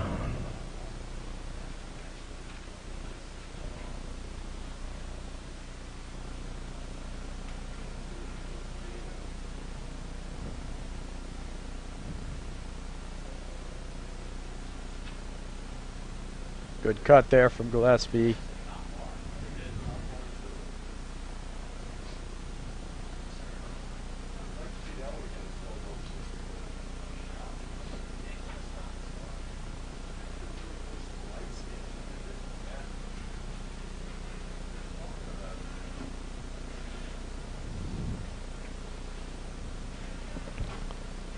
You can tell how comfortable Erskine and Gillespie are on the court together, having played probably hundreds, if not thousands, of matches together over the years.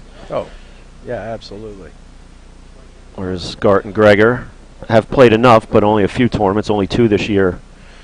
No, I can say it's safe to say that Erskine and Gillespie have slightly more experience than Garton Greger. That's right. And there's another slash from Gillespie, creating a little havoc. Oh, he caught him. Nice recovery there by Gart. Nice turnaround drive, but here's the thing, you hit a turnaround drive like that and you're not ready for the response. You're better off lobbing that unless you're going to really go for the shot. That was well played there. And like you said before, you might want to drive that one at Gillespie and not Erskine. Yeah, without a doubt. I'm not sure they know that yet. These guys probably don't even know who Ron Erskine is. He's a legend in New Jersey. Oh, absolutely. Well, you know, his playing career, he didn't even play as long as he could have, even with all these results. He's a fantastic tennis player at the University of North Carolina. His son's currently playing tennis at my alma mater, Bucknell University. He told me before the match his son just tore his MCL in a match. He's on the DL for 3 to 5 weeks. Wow. It's a shame. Oh, nice drop shot there. Smart play. Yep. I like that move. Move the old guys around. Yeah, get them moving a little bit. They were in a car for 2.5 hours this morning. But they're definitely going to have to find those spots where they want to hit those overheads. They got to watch out for that ball in the middle to Gillespie's forehand, and definitely not hard off the screens. Ooh. little miscommunication there by Erskine and Gillespie. It's a good volley, though, through the center. Was a nice volley. Off the spike from Ron.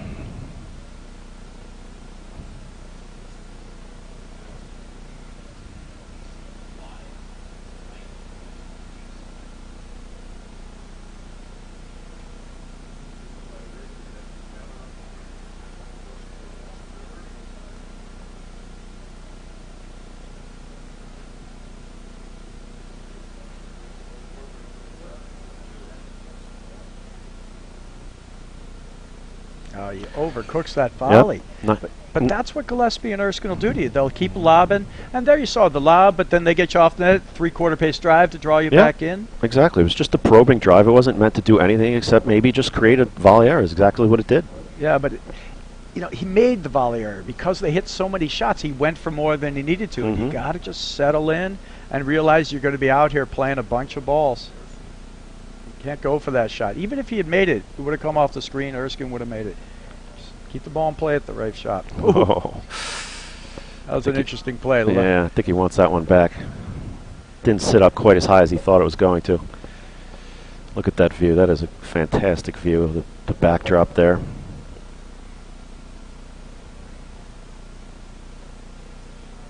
That's good leave.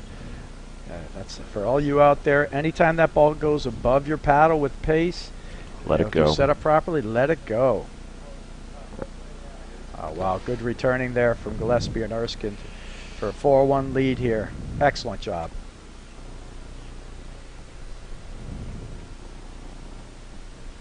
We'd like to thank our event sponsors and APTA national official sponsors. Viking, Alex Banchil, and all the work he does over there, and Save-A-Tree. And Save-A-Tree is proud to be an official sponsor of the APTA. Let Save-A-Tree focus on your landscape so you can focus on your game and enjoy every outdoor moment. Save-A-Tree arbors provide professional tree, shrub, and lawn care services throughout the Northeast, Mid-Atlantic, Chicagoland, and Twin Cities regions. Visit treecare.com today to schedule your complimentary landscape assessment. We're back on here with Gillespie and Erskine having a 4-1 lead. Down love 15 in this game. I think he hit that volley wide. 15-all. Again, over punching those volleys. You want to absorb the pace of most volleys. That's a good low, simple cut there, giving him nothing.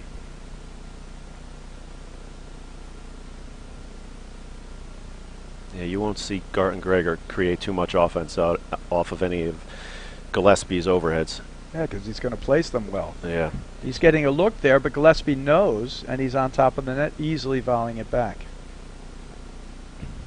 It's a good cutter.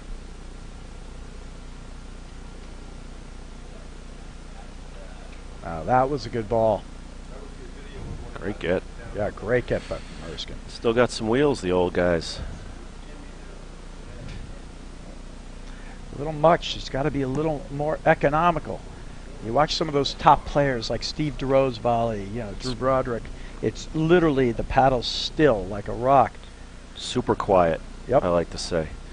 The best volleyers are the quietest volleyers. Never reaching, stabbing, out of position. You're not trying to do anything with the volley. You just got to make the volley. Some of these tennis players, they still volley like tennis players.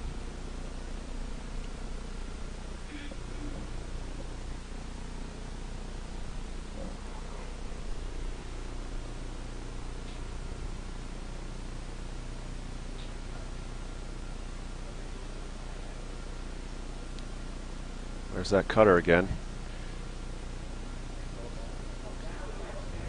He missed that one long.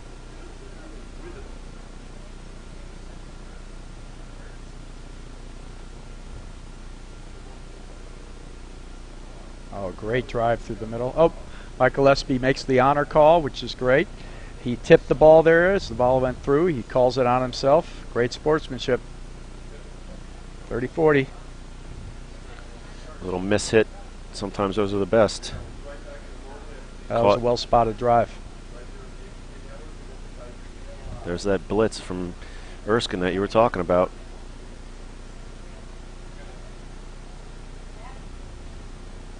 Miss lob. All right, deuce. Back to deuce.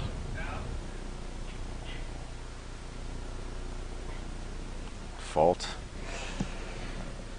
A lot of faults in this match so far.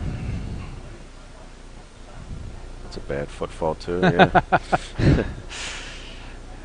I don't know if the players are going to be No. happy with us calling foot faults on them. I know. You know what the old guys need? They got to get in there a little quicker than us youngsters. You know. Exactly. They need. Although, sadly, I'm an old guy also. Yeah, I think I am think too. I'm going to have to start foot faulting. All right, wide ball there. Yeah, that's where we're actually struggling a little bit for Garton Gregor. That first, the lob transition, nice placement Great there. play there by Gregor.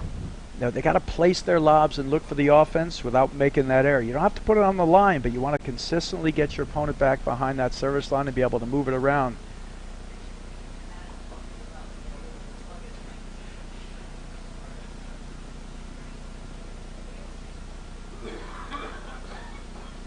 Now you see Gillespie and Urchin switch at the net there. They're going to do that a lot because they want Mike Gillespie playing more of the overheads because he's got a great controlled slash. It's not that heavy slash drop the way you'll see Juan Araya hit it. He can actually put the ball away with a slash, but it's just constant control, constant movement. It keeps you completely off balance back there. It's just a great shot. See, like on that one there, you'd see Araya probably go for a cut drop shot winner.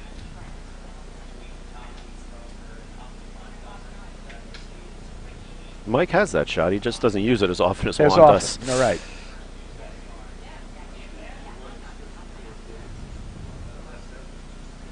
And when as we talked about, Gillespie and Erskine were around a long time. Many national, titles and national finalists at the APTA Nationals. Oop. Mike was one of the first really good slash overheads way back in the day. He was one of the originators of that shot. You wonder if he might have actually helped Juan with it. I mean, didn't they play a lot together They the first did play couple a of lot years? together. In fact, Mike Gillespie, is one of the all-time great coaches and mentors. He's had a hand in many, many players. He played seasons with Juan Araya early on, and he played seasons with Max Lepavera as well. And both of them learned a ton, and credit a lot of their success to their playing with Mike Gillespie. Mike and Ron grew up playing high school tennis together on the same team in Glen Ridge, along with Andrea Noyes, believe it or not. Good friends for many years.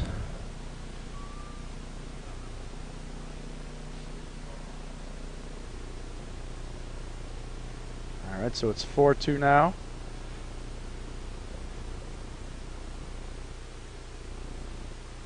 Oh, Ooh. Great shot. Having experience playing against Mike a ton of times, you never leave your line open there. He'll slide that ball down there all the time, love 15. Never leave it. Let him hit the ball wide, but don't let him hit it down your line. Great shot there.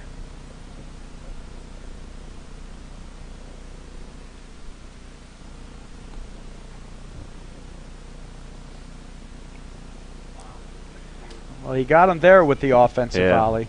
That's the one winner, but we've had 2 or 3 or 4 errors. So, it's got to be the other way around if you're going to try hitting an offensive volley. Yeah, he stuck that one nice. Caught Mike out of position. Yep. That I think he serve, surprised, actually, Mike, there. that serve was right in the line.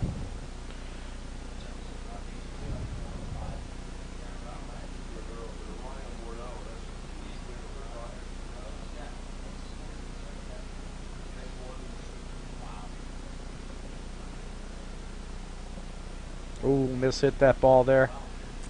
That was the right shot. He was inside the baseline, just didn't execute. Yeah, no. I think he wasn't upset. He just miss-hit the ball. Didn't time it right. That's another great backhand off the screen. That's Ron's favorite shot. Yep. And they keep giving it to him. Yep. Well, nice ball there. Surprised to see Erskine not in the backhand volley ready position there. He wasn't. He got caught. Great shot there. Yep. Stepped into it. All right, good hold there from Garton Gregor. All right, they're down 4-3 in the first set. A couple of mistakes. I thought there were good looks there from Gillespie and Erskine. Just didn't execute on a few of them, and Erskine got caught on that one volley. Gartengreger's starting to settle into it a little bit, starting to play it a little bit better. Yeah, but I don't see him talking too much about what they're doing out there. You know, trying to figure out. I'd like to. That's what I want to see. See how they're taking a little conference in the back here. I want to see them start to figure this out. This match isn't out of reach for them. They have a good skill set. Absolutely. You know, they just have to learn where to hit the balls, where to be, you know, and how to play against Mike Gillespie and Ron Erskine. There's a great ball there. Good cutter.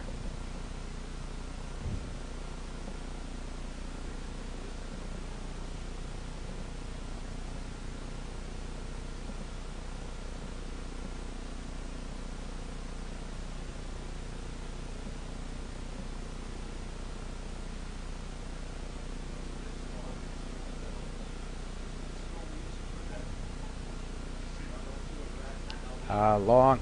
You know, they say, you know, the perfect place to hit a lob is as high as the lights and just a foot to 2 feet behind the service line. You do not need to hit a lob from the baseline.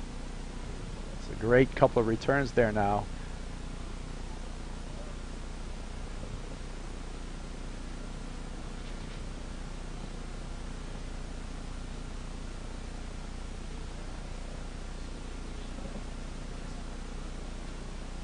Speeding up the play, but without the movement. He's actually just giving the hard backhand screen. They've shown time and time again they've got that shot. You don't want to be doing that.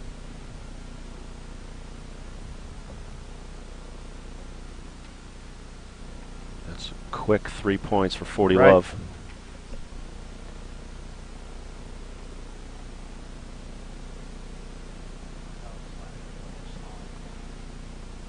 Nice ball there. Caught him off the net. One time that early. That was a nice backhand there by Greger.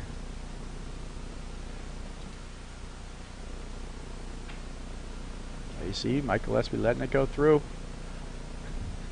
Crafty little shot there from Erskine, It was causing a good another shot, volley error. But you got to recognize, if you can hit the ball short and the ball goes outside there, you should actually shift your team over another 2 boards to the right. Shouldn't get caught on the forehand volley there on that shot. Absolutely. All right, that was game for Erskine and Gillespie. They lead 5-3. First return from Ron Erskine, a little bit long. 15 Love. Adam Garth serving.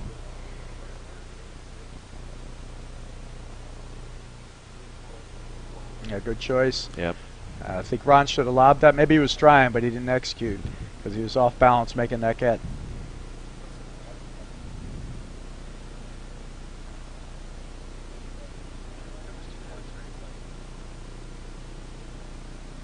Nice sneaky drive there from Mike. Holds the paddle in front.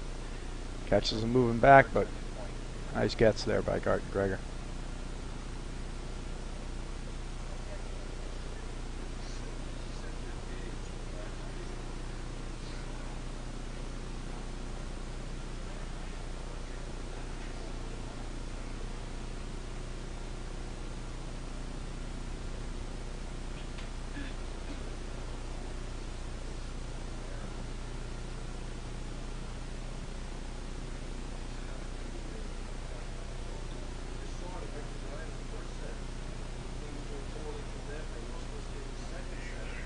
This is perfect. This is such a great Erskine Gillespie point. Set him up. Keep setting him up. Look for the ball.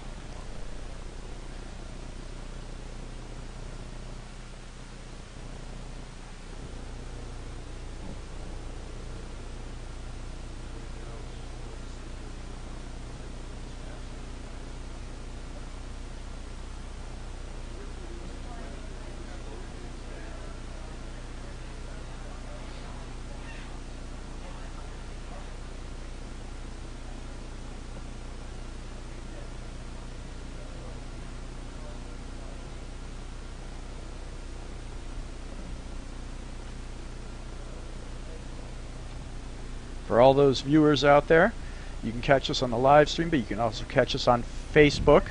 So a good shout out to all our Facebook viewers out there.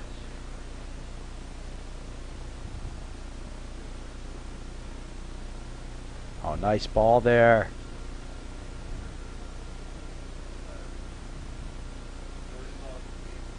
Good cutoff volley, but he overhit it into the screen. You got to keep that ball straight and low. Nice play, 40-15. That was a nice sequence of shots by Ron Erskine there to Yep. set that up. I've seen, oh, right on the line. Great lob. Yeah, Adam Gard's staying up. Gets it through the legs. Lucky he didn't get hit there.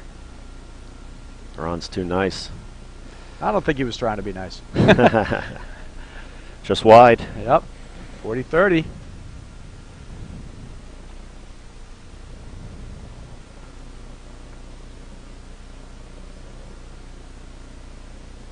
Oh, Nice that's play a there. good cutoff volley there for the hold. You know, Gillespie and Erskine were running the return and blitz. You see Erskine there started in on Gillespie's return, which is a good play. Absolutely. But, you know, Garten Grigor, they read that. He cut across, and he wasn't able to get the return down because it was poached. So it was a nice play there. All right, 5-4. You know, Ron Erskine's going to be serving for the set here. So they were up a break. Let's And see now if they got to get the break back. yeah, let's see if the crafty veterans can serve it out here. Played a very good set so far. Are all veterans crafty? Is I that think how it so. works? You're Yeah. crafty, aren't you? I don't know. Slow? I might be slow.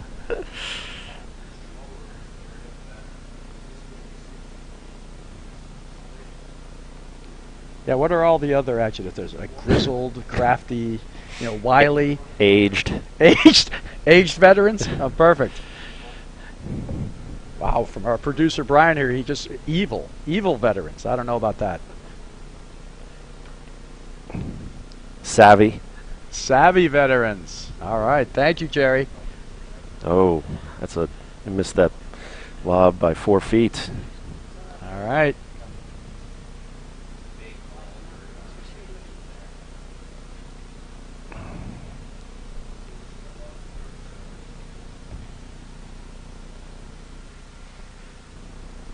This is where they want to be with Mike hitting the overheads.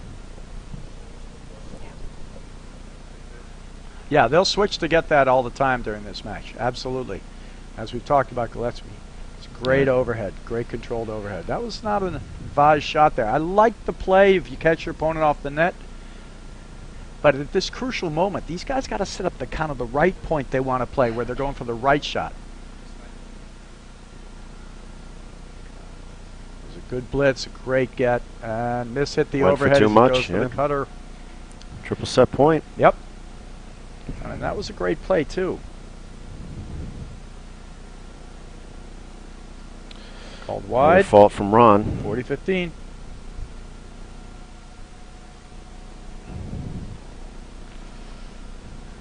See how Ron sticks Wow. that volley. That's a Very great aggressive shot. volley. There you go. There's your So first that's set. game and first set to Gillespie and Erskine. You know, and at this time, they, you know, Garten Grigor have got to take stock. Like we talked about, Ray, you know, they have a good skill set. They can do a lot of stuff out there, but it's too many loose errors kind of interspersed, and there's no real game plan. Yeah, I don't feel like they've really made any adjustments over that set. They've played a few good points, but they really need to make an adjustment here. I mean, they keep hitting those hard overheads into the back screen. That's exactly what Erskine and Gillespie want. Okay, we're going to take a quick commercial break, and we'll be right back in a moment after these messages right here on the APTA network presented by eNet Live.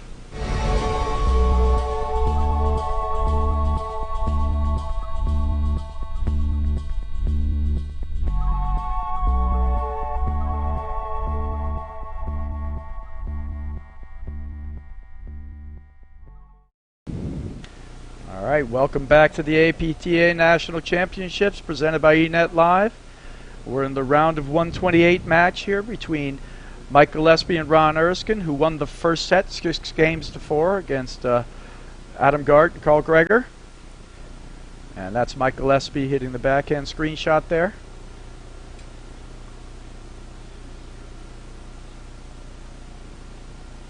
And Ron Erskine in the light blue. Great shot there. He got caught moving in a little bit there. I think he was surprised by that ball behind him. I think he was expecting his partner Ron to maybe hit that a little harder. He got caught in no man's land, just like that. But I like that. Gart stayed on his line there because Ron's beat him down the line 3 or 4 times. Stayed there and stuck the volley. I'd still like to see him change that serve up, slow it up a little bit. Well, nice easy hold though. That's a good way to start the set. But that was a couple of really good volleys there behind Gillespie and Erskine. But still, I'd like to see now on this service game when they're at the net, have a plan for how they're going to work these overheads. Where are they going to get Gillespie and Erskine to miss? You can't overhead into the screens. You're going to have to know you're going to play some long points out here because they're not just going to give it to you. They've been returning well. I think it's a matter of them when they're at the net. Yeah.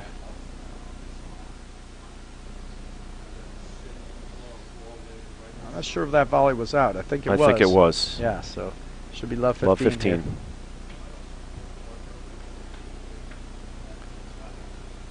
Nice dig, but Gillespie holds the shot, reads him moving in, punches it behind him.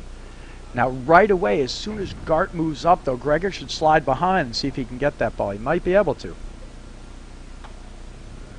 Another return in the net. You cannot miss returns in the net. Yeah, that's been the thing, too. They've played some good points, like you said, Ray. And then they'll intersperse it with missed return. Yep. Giving away way too many free points. Sure.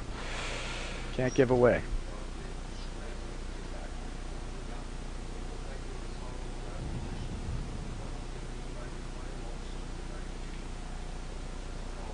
Good cutter there, and you see Erskine actually aiming for the corners right there for the nicks. And for those viewers out there, where the corner screens meet, call that the nick of the crease.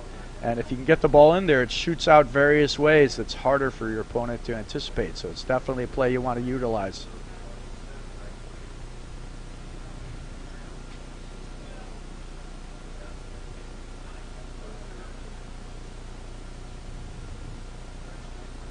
Good overhead. And you watch, it's hard to see it all in the course of a point, but you watch Gillespie use his overhead, go middle, then he'll go third wire panel smash. Each one designed to create ever so much movement in his opponents, keep them off balance so they're never quite in position to hit a great shot. It's a nice combination. If you can actually pay attention to where he hits each of the overheads, you can learn something. Yep, every overhead has a purpose. Always setting up the next shot. That was a nice, easy, quick hold there from Gillespie. Yeah, but again, a couple of missed returns. You just can't have 2 or 3 return misses a game. Gart to serve. Wow, nice return there. That was a great return. Great dig. It was a really good dig. But you see, that's one of the first forehands where actually Ron Erskine has a semi-western forehand, but he's been hitting mostly continental high screen shots. Good placement there from Gregor. Caught Mike Gillespie off the net. And you see what Mike tries to do there is he actually goes for a cut winner on low backhands. He'll make it from time to time. He takes it as a risk-reward shot. He's made it against me a couple of times. He does miss it quite a few times too. But he thinks he's in a bad position and he goes for a little bit of a shot. That's one of the times he does it.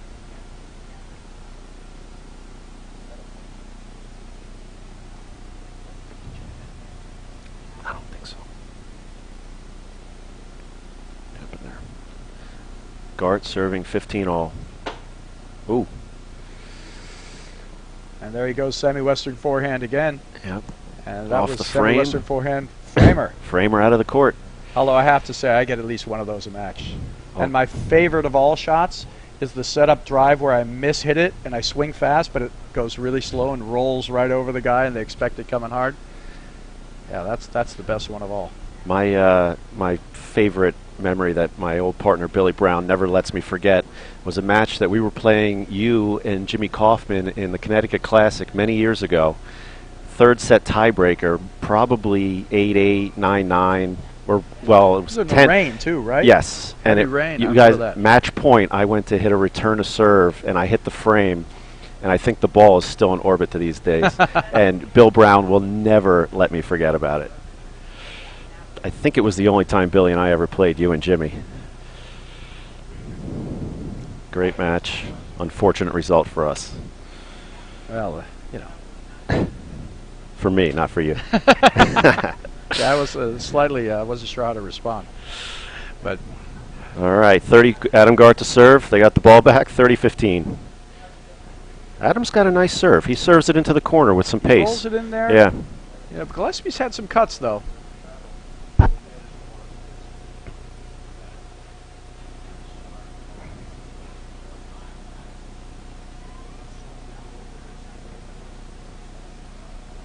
You don't see that too often from Yeah, Mike. a couple of loose errors there. On that point, you had a miss it return out of the court. Mike just flubbing a back end there. Well, good start to this set for Garten Gregor. Hey, they're up. Yep, You know, up 2-1. 2-1. 2 holds. It's a good way to, good way to get started. I believe Erskine is serving now, and he's got the weaker of the 2 serves. So this is a good opportunity for them to break. I am incorrect. Mike Gillespie serving.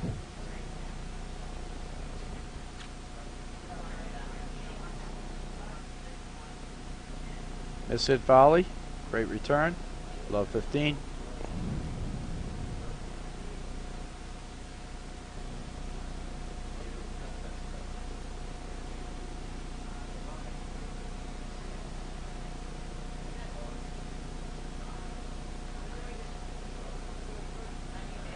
Nice roller into the screen there, Mike Gillespie. He's very quick with the paddle, up and over, up and under.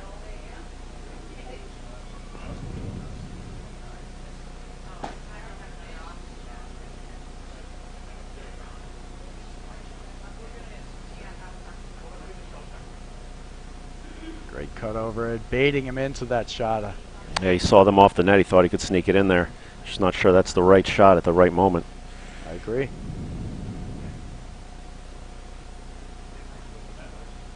Nice nick there.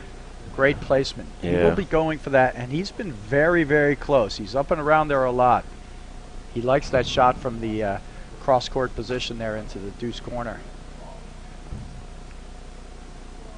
Now, it's a good bail, but then, if you're Adam Gart, you get up there. If the ball's lower than the net, Lob you it. either dink it or lob it, Lob it. but you don't hit it high Right. and right to the guy. Hit it high so you can get back in position.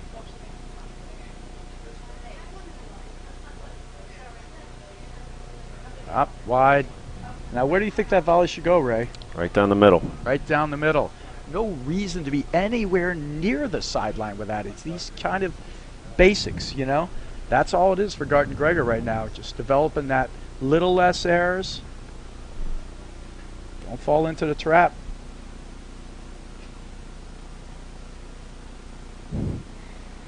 Great touch there. Ball's lower than the net. It's a good play. Love 30.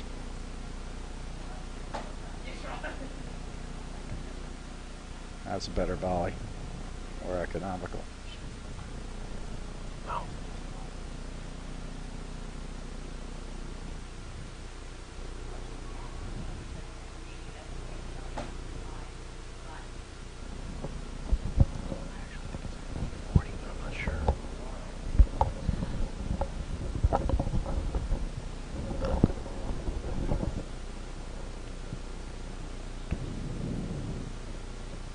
Nice dig there from Mike. Oh, great shot. That was Gregor. a terrific play. Yeah, Gregor was out of This is position for wide, that out of overhead. position, and they hold that ball so long, you might think he's going to drive it, and then he catches him as he's moving into the net. So great play there from Gillespie, but well set up. Yeah. Again, a design point there. Erskine using that punch drive effectively. He's actually hit very few topspin forehands. Yeah, I'm surprised because he's got a See, great there he one. is. Oh, how about that? And he says he's sorry. I don't think he's sorry. He'll take it. They need it.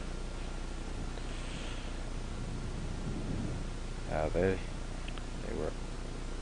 That's Mike's shot, or Ron's shot. I keep giving it to him. Yep, hard down the middles. It's too hard. To soften it up a little. I'd like to see Adam and Carl maybe let the ball drop a little bit on their overheads and push them instead of hitting those high to low overheads. I agree with you 100%. That's where guys nowadays get in trouble. You see most of the top players let that ball drop and hit it from their waist. Right. Push it. Very hard to drive it. And there's a reason for that, too. And what do you think the reason is? I mean, what is the reason, Ray? Well, I think if you let the ball drop and you can hit it deep and low, and it's very hard to create any sort of pace and create any offense off of it. Yeah, it's tough. And even if your opponent gets offense, a ball that's hit from a low position Right. can't travel down at your feet so well, and it's just an easier volley.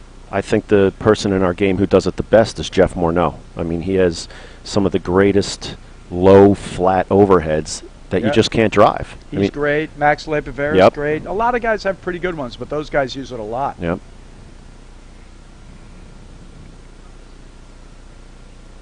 I mean, it's a shot that most of the top players have in some form or another.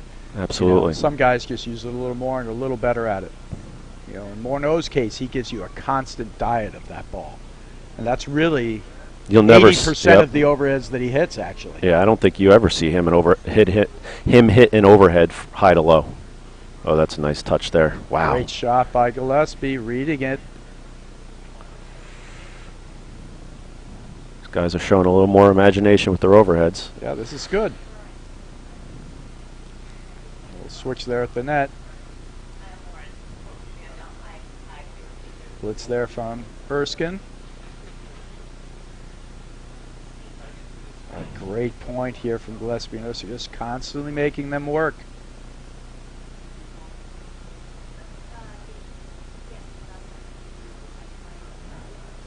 That's one of the ways that platform tennis, differs so much from tennis.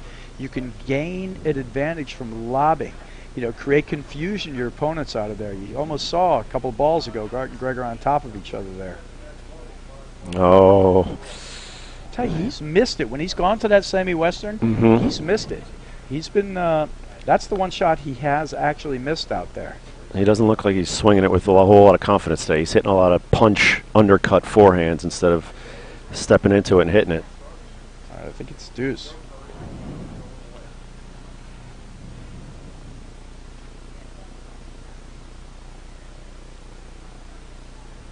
That's a good shot right there to the screen.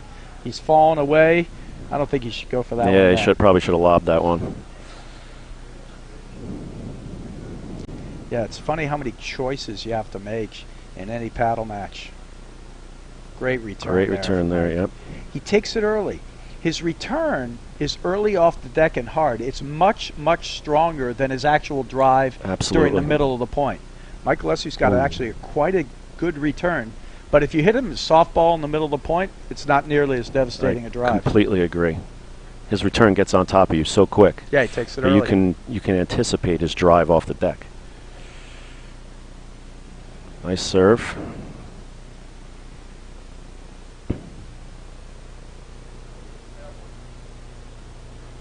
It's a good battle game here. Yeah.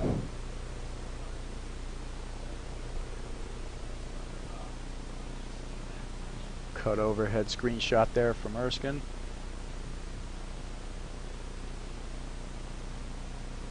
I don't think he's missed one of those backhand screen drives. I think, yep, Erskine's overruling Gillespie there. And Gillespie called it out, Erskine called it in. And that's the game for Gart and Gregor. So good hold there. Yeah, that was a good game. I'm pretty sure that's how that went down. Yeah, I'm pretty sure you're right. Well, they showed some good patience. So it should be 3-2 Gart and Gregor, I believe.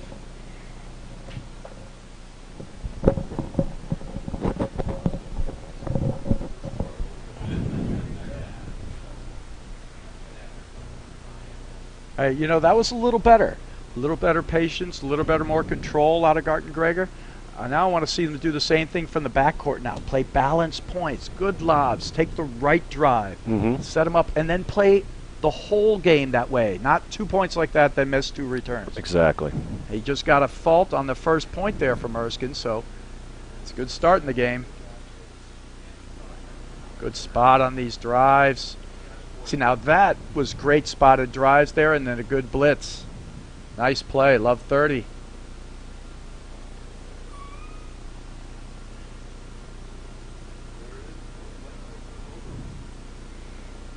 Don't stand in the middle if you're not going to blitz. Get back. He's hanging in the center of the court there. Great volley, but like you said, offensive volley from Erskine there. He's one of the few guys who can do that.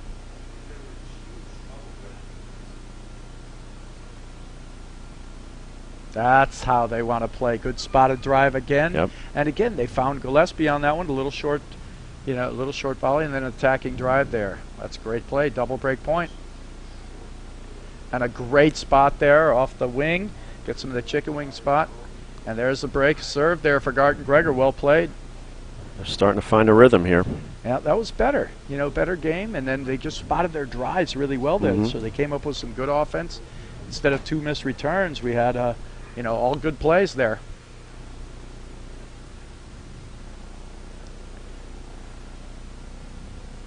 You know, the one thing that's always amazing about a team like Erskine and Gillespie, too, though, they play with such an even, constant confidence. They don't actually, change much, like how they are, their demeanor out there. They're going to keep playing their game. They're pretty unflappable.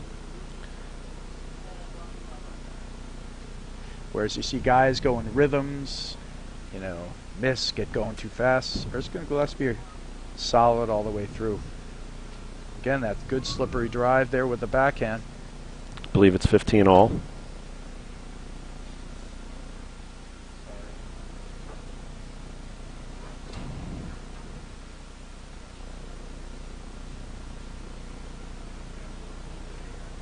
That was a good shot there by Adam Gard. There's that low overhead you were looking for. Mm-hmm. Well, they can hit it. Well, they've been Clearly Garton Gregor have skills,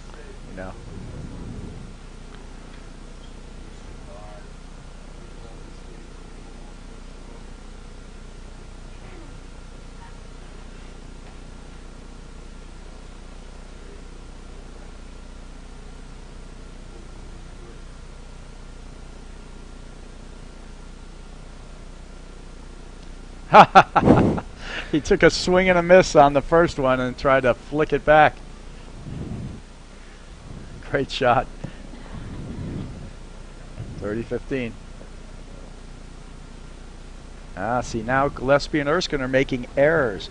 I mean, he's looking for that return, which he loves, but they're starting to just miss the shots they were making before. So this is a little bit of a window here for Garton Gregor. See if they can capitalize. Because sometimes players go in those pockets where they just aren't executing. They're doing it right, just missing.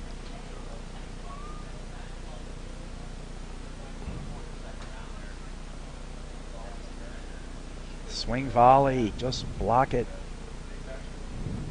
Again, they gave Ron that high ball. Can't give Ron that shot off the back screen. Yeah. That's a good overhead. Ball behind him right there, low behind him. I love that shot. And at the crease. He's going to hit the backhand there. Oh, he goes to the one-hander, missed it wide. And you get a good fist pump there from Adam Gart. Great play. All right, good job by the team of Garton Gregor there. Taking it, and they're capitalizing. Now, Gillespie and Erskine, do you see a flaw in their strategy, or are they just starting to miss now? No, I think they're just making errors. They're making errors, whereas in the first set it was the other way around. I mean, they missed some returns of serve. I mean, Ron definitely does not look comfortable with his forehand today. When he's going to the semi-western, he's basically 1 out of 5. I mean, I haven't seen too many. Yeah, I know that feeling. I mean, I struggle with that too, and it's hard to, when you have such a good forehand like he does, and it's just not on that day. Sometimes it's hard to not hit it. Well, you assume, as an athlete, that you're confident, that you're going to find your confidence, and you'll start hitting it. Yeah. But along the way, you can't miss so many where you, hit yourself out of the match. I mean, he's been very effective with the one-handed backhand off the back screen. I would, and they keep giving it to him. So if I were Ron, I would just keep looking for that. Mike's playing well. I mean, he's missed a couple of forehands, but I mean, Gart and Gregor definitely have stepped up their intensity and their shot making. I mean, they're hitting better overheads. They're returning serve very well. I think they're volleying better, which to me has been the turnaround. I mean, they've stepped up and closed a couple times on those backhands off the screen and not missed some of those volleys that they missed in the first set. Yep. And it turns around quick. I mean, all of a sudden they race out to a 5-2 lead. You catch a net court there. I mean, they're 2 points from the set.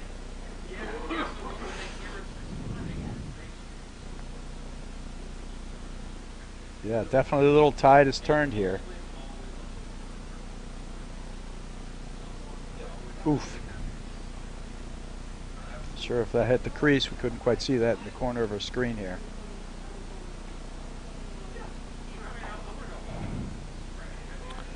Gillespie held back, then he sprinted in, and they found a great spot on him. Break point. Set point.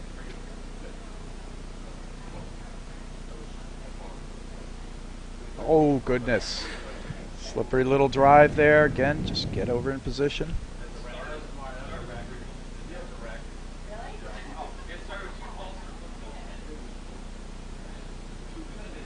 Like that overhead. He sees moving up the sidewire, goes to a third panel smash, but easily played there by Garten Gregor. Nicely done. Nice spin there for Gillespie. Yeah, it hit the seam. It actually should have stopped right there. Yep. You know, he was in good position to hit it, but seam and went off to the right. So it was a great shot. And a missed return in the net again. And Gillespie and Erskine escape with the game. Carl Gregor to serve 5-3. Now let's Serving see for what the set. happens here. Here, closing out a match is always one of the hard things to do. I know you love to serve, Ray. I don't know about that. I was serving underhand for a couple times the last couple matches of my career, which is officially over. Great lob. Wow, what control on that by Mike Gillespie. A good duck. Yeah. Great play. That was such a good lob in there. All right, love 15.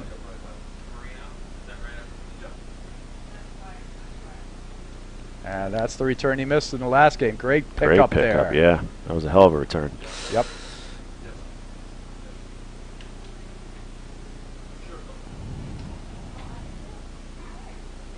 They're starting to try to use that low overhead a little more, which is good. I think you're right. I think that'll help them a ton.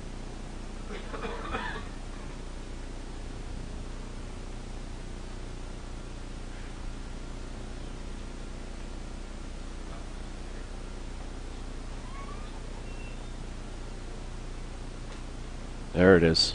Let it drop and push it deep. Lands a foot from the baseline. There's nothing you can do about it. Erskine catches a let there. I actually think it was just a miscommunication Was it? there. Yeah, you had Gregor coming over for the poach, but then he didn't take it. He flinched, yeah. And he flinched, and then Gart missed it. It was a great low shot though by Erskine. And there's that backhand. Great spot. I think he was letting it go, and then at the last second he pulled it out. So there you go. You know. Love 40. And quickly, not the best game to close it out there. And you see how in these moments, we all know in any match who plays the big points better is such a huge component. A match can be dead even, and sometimes it's just on those big points there. And there you see a service game where they have a set point against Gillespie serve, and they miss the return to serve. Yeah. And there you see a game where they're serving it out, and you see all of a sudden Gillespie making the returns that he was missing the ones before, and Erskine hitting a great low shot. So it's always those teams that can step it up in those crucial moments. Yeah, Erskine and Gillespie, ton of experience. Another offensive volley there from Ron. Good cut overhead.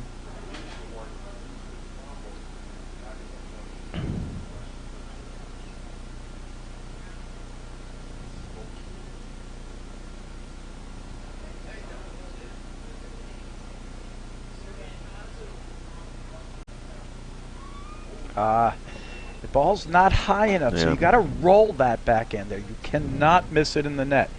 There are basic cardinal rules for the platform tennis player, and that is don't lob the ball long and don't miss your drives in the net. Love that play, but Erskine is so good up there. You see him in the backhand volley? In the reflex, he's hitting those balls harder than coming in. It's not easy to do. Well played. Great shot. 30 love.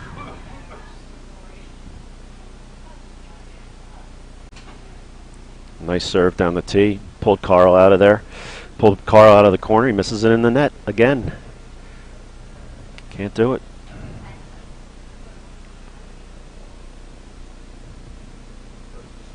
That's a good deep lob. I like that. That was a nice controlled drive. You have Erskine out of position, reaching for that. 40-15.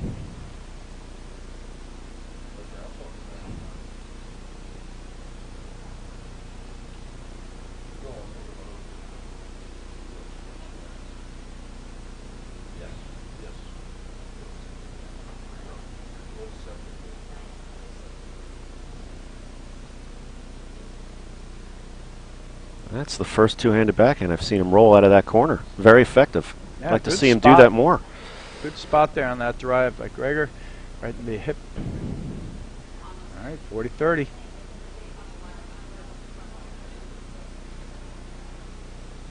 Great dig.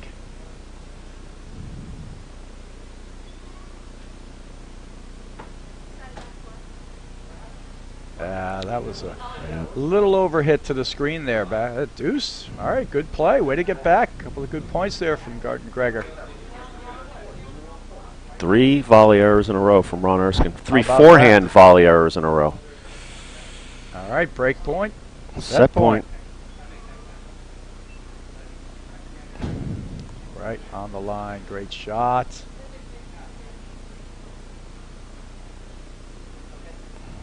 He's going for that nick.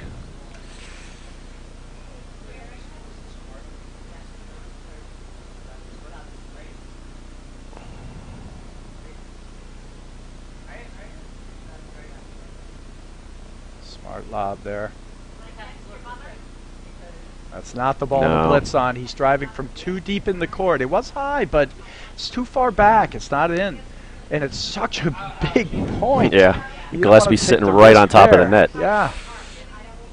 I mean, it's just the wrong play at the wrong time. It could be a good play on a different ball in a different time. All right. Great return there, though. Right back. He's returned excellent this game.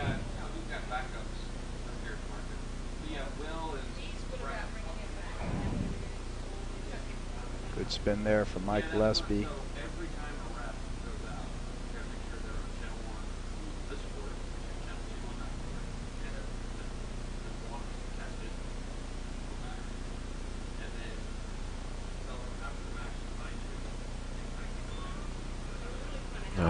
Like you said, you cannot miss lobs long. Such a big point.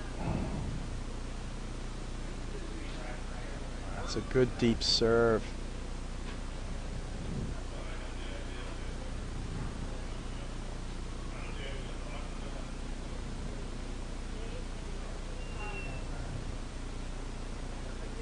Smart overhead there by Ron, pushing it nice and deep.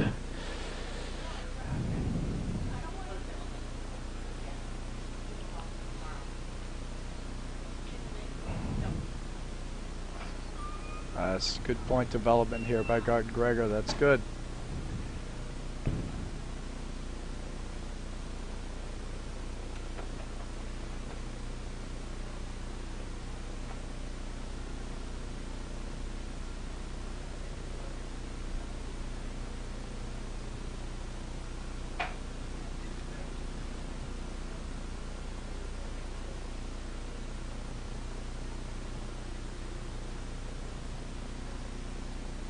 Oh, he got it.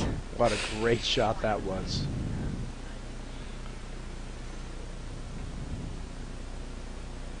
See, but win or lose, this is a good point for Garten Gregor. Absolutely. This is great.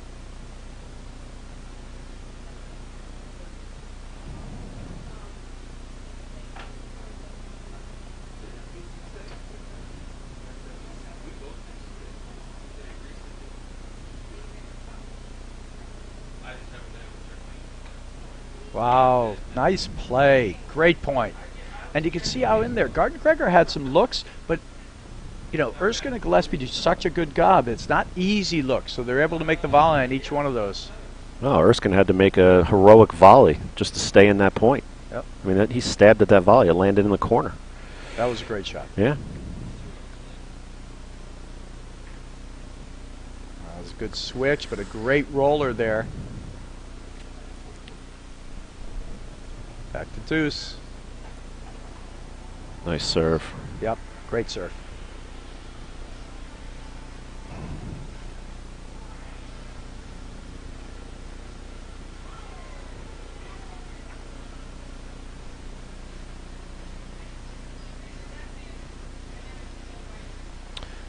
Another lob long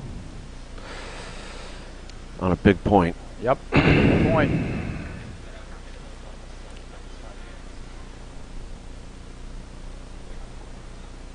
Oh, that's a great lob. Nice. Oh, goodness gracious. Great lob back, and then you stuff that volley. I think think it's so crucial in transition to just make that volley when you come. You don't have to race in, just dump it back. All right, that's the game. Great hold. Great choice, great drop shot. 15 love. It should be sort of following this match here. We'll have a men's round of 64 matches when we wrap up here. And this great match here between Garton Gregor and Erskine and Gillespie.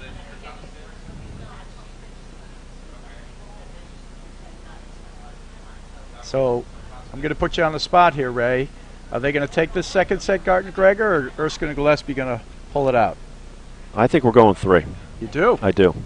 I'm going to put my money on the savvy, grizzled, whatever veterans. I think they're going to close it out to 2, but we'll see.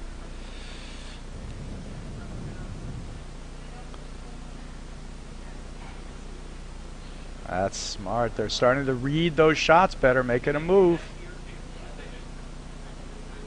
That's it. He stayed on his line. Didn't move to the center. Didn't let him hit it in there. Great ball. They're finding their spots a little better.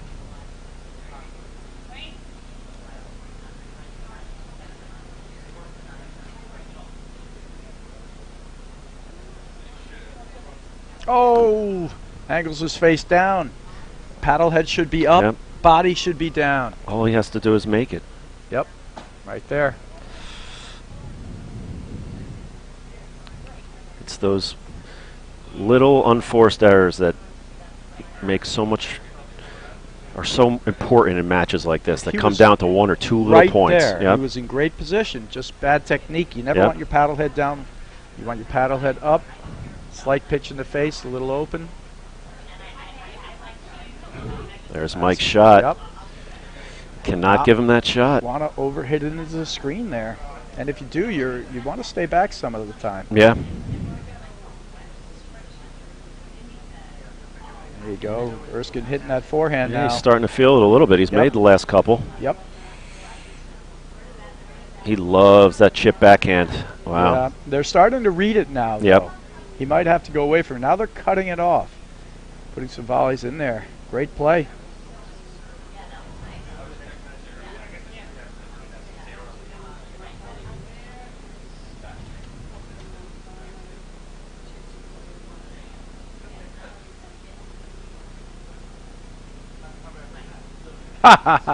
He just flummoxed him with that miss-hit return.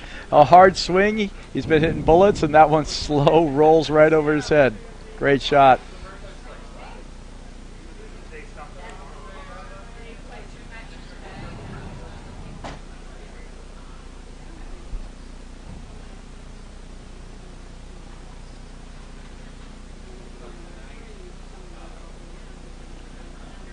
Slice forehand, slice backhands from Erskine.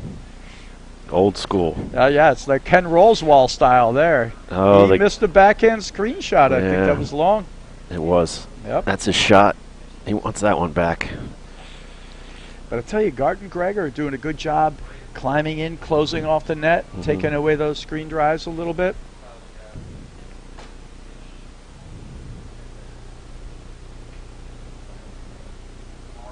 Yep.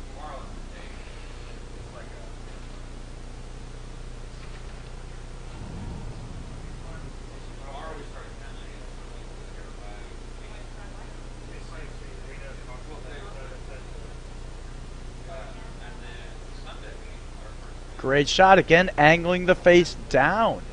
He's got it. Great shot there, though, by Erskine. Hard. That's it. There's that forehand coming alive.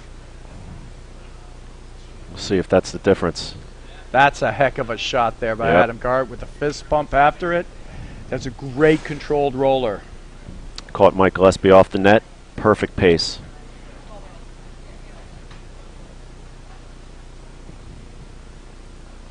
Right on the line.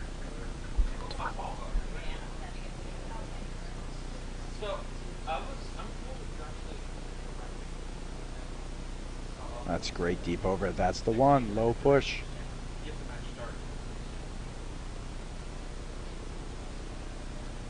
And you see Gillespie and Erskine on other sides of the court.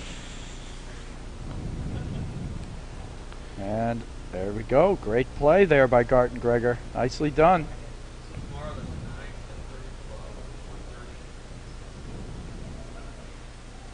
Look at all those scuff marks on the court there at the net. I think we got a bit of a toe dragger in there. That's what happens on these brand new courts with all that grit. Brand new courts. Look at that. Gonna have a lot of ripped up sneakers after this tournament. Oh, after every tournament. Yeah, that's you true. know, in a season, many players go through multiple shoes.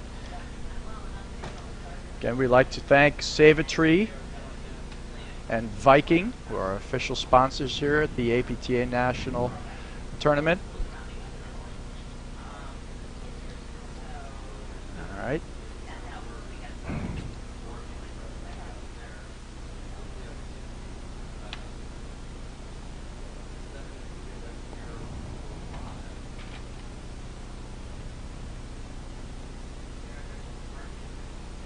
A couple of controlled tries.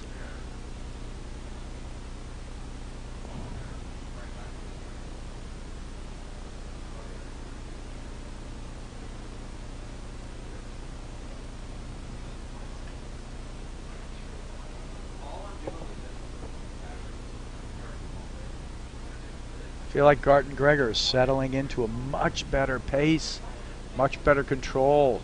They seem willing to play longer points, which is great. I mean, that's the right play, but again, don't lob out. Not sure if he's going for a bigger lob there. There's no reason to miss that ball. You know, it's just a basic screenshot. Erskine so quick with those hands up there. If I have that ball, I'm driving to Gillespie. Absolutely. I don't know why they keep driving at him.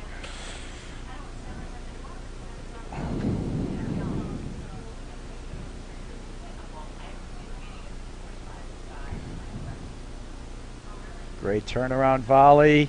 And then Erskine has confidence in Mike Gillespie's ability to hit that off. He stays at the net. Confidence is in hand. Great play.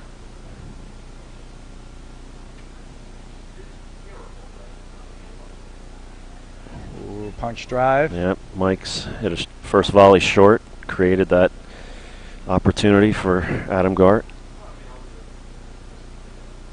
Oh, that spot's been a little better, going a little higher on Erskine. Yeah, they've He's caught a him tall there. guy. They've caught him on a few of the high balls. It's a great shot. It's hard to get out of the way of that, too.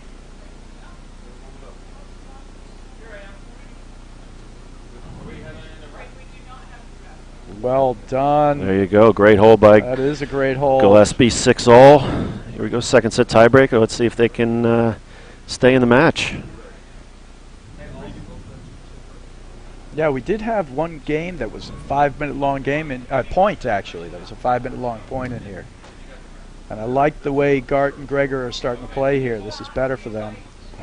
Great return and blitz. Love that. One love.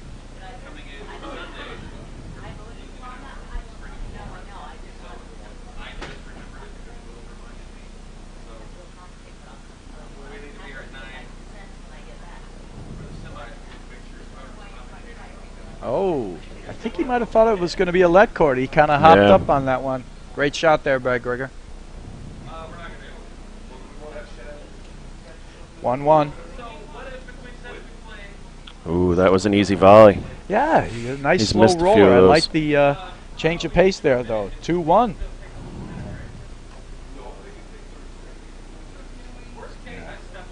Erskine's forehand definitely improving. He's getting that semi-western forehand working now. 2-2.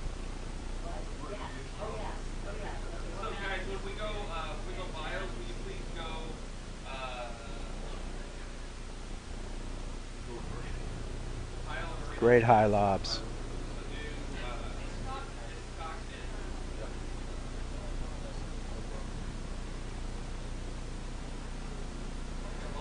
A few short balls there from Garten Gregor, just long. Just from Gillespie. long.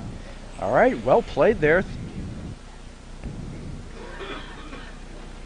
Gillespie to serve, 2-3, second set tiebreaker. They won the first set 6-4.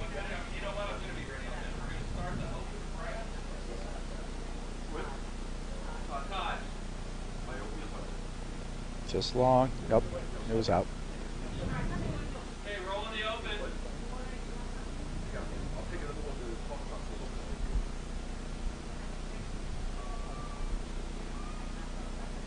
Nice return. Gillespie stays back.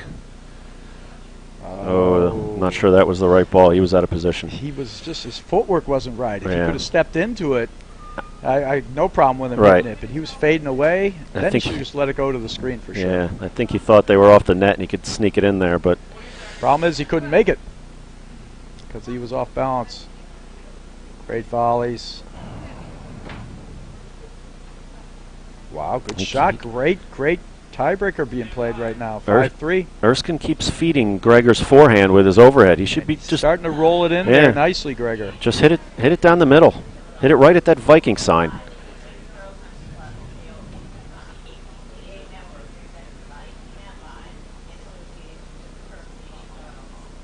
Oh, Oh, overplayed that shot. he wants that one back. All right, 5-4.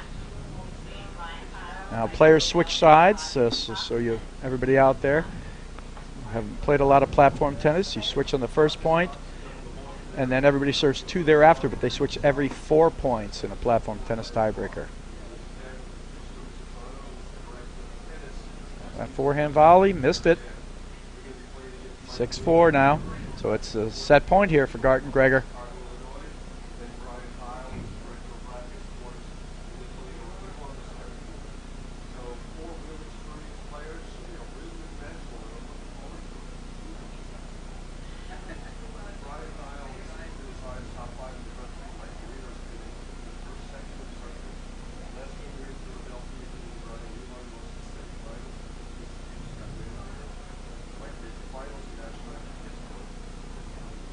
Oh!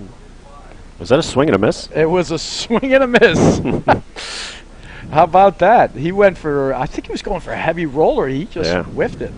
All right, 6-5. Second, this is about the third or fourth set point here, actually. Oh, wow. Oh, goodness, a swing and a missed overhead on 2 set points. Adam Gart serving 6-all. Second set breaker. Great serve.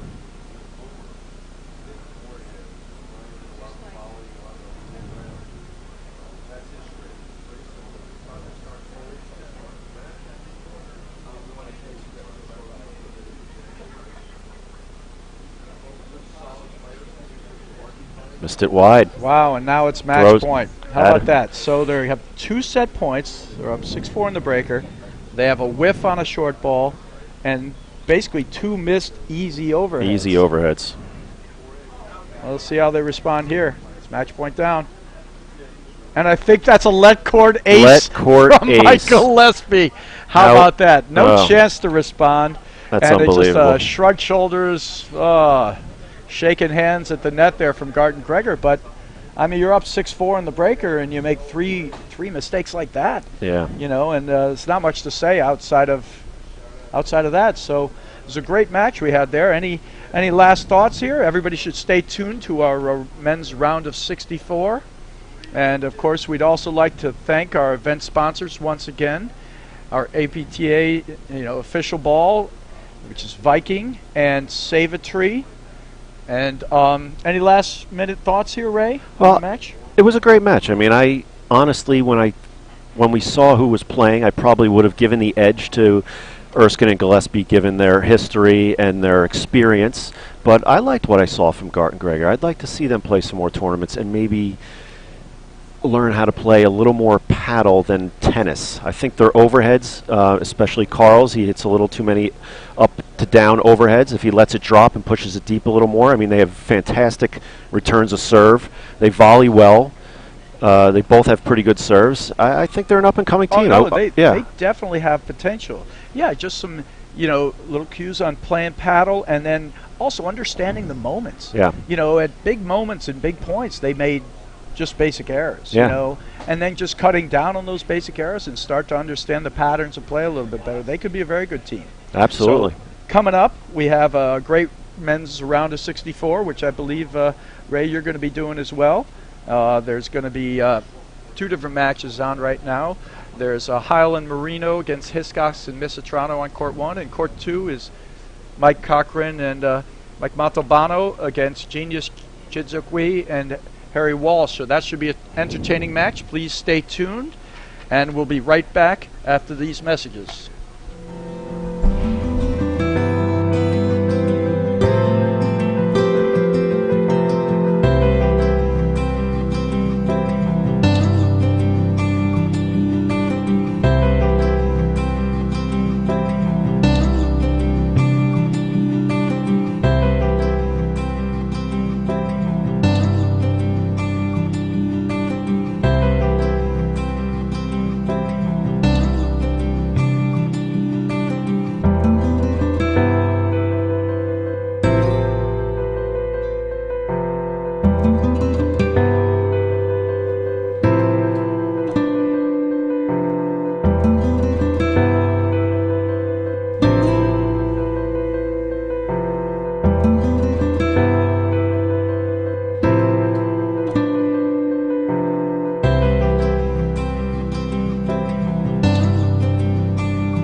Now we synchronize watches.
and everything goes right. Good golf club.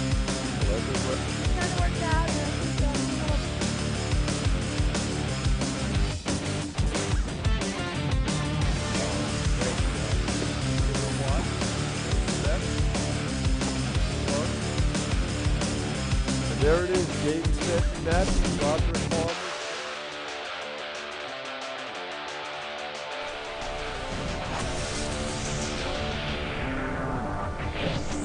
Hello and welcome to the APTA National Championships in Philadelphia.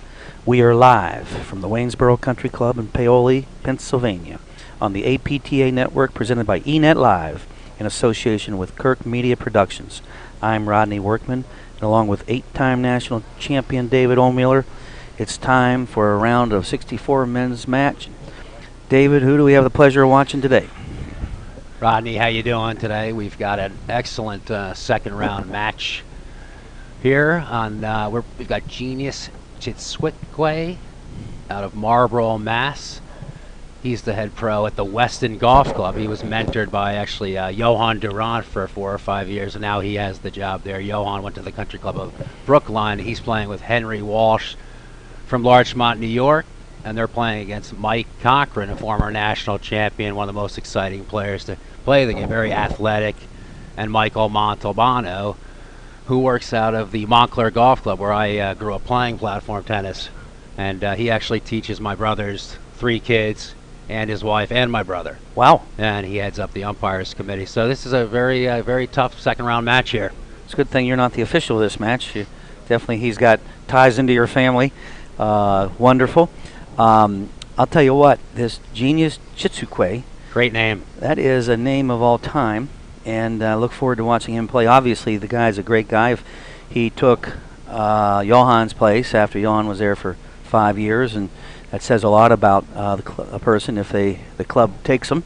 Yeah, Genius and Henry, they're both from Zimbabwe. I think this will be interesting just to see Cochran. I haven't seen him play in a few years, so I'm excited actually to see Mikey out here.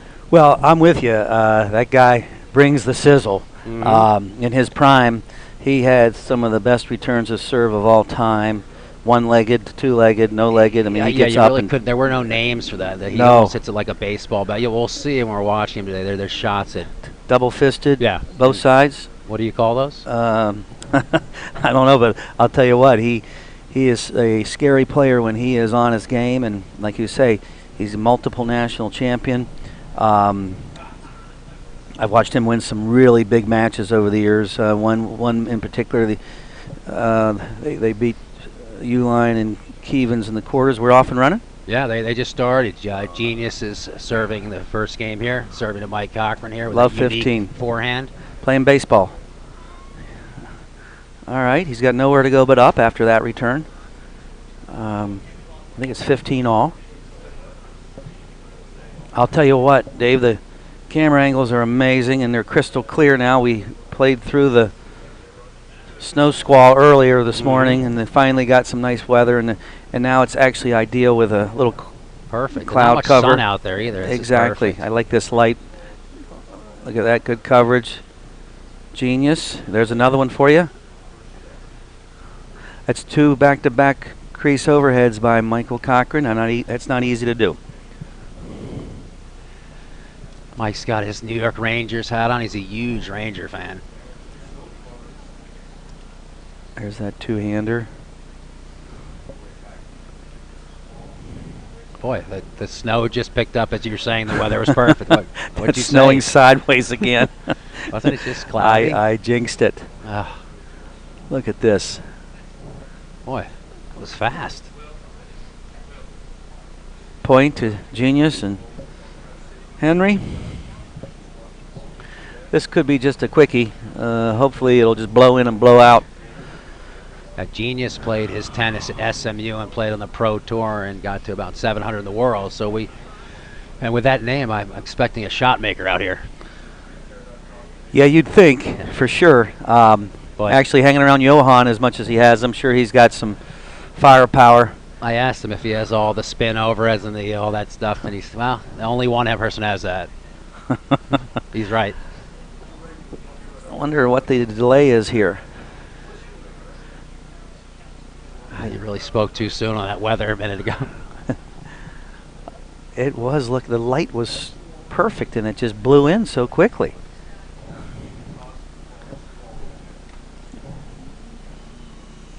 That's what I'm calling it, the squall. So the heater's a little, maybe an issue there?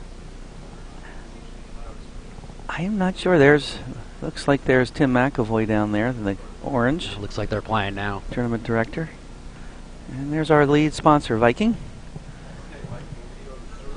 And here we go. And you'll see Michael Montalbano on the due side has really a great two-handed backhand.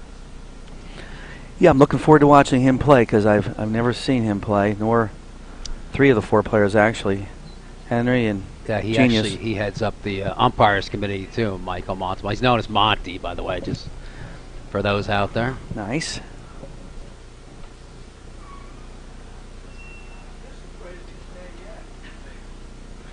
Great volley from Henry. Mike rolled that thing low into the body, and he somehow got it by him. Good sportsmanship by Mike, acknowledging the good shot. Great return from Monty. Yeah, that's that two-hander we're going to say. They may want to avoid that. He got on top of that one, made Genius switch over to a forehand volley.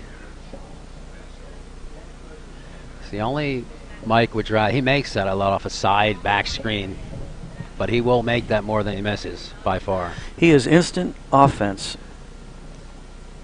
For sure. There's a beautiful return of serve. A little miscommunication with Mike and Monty.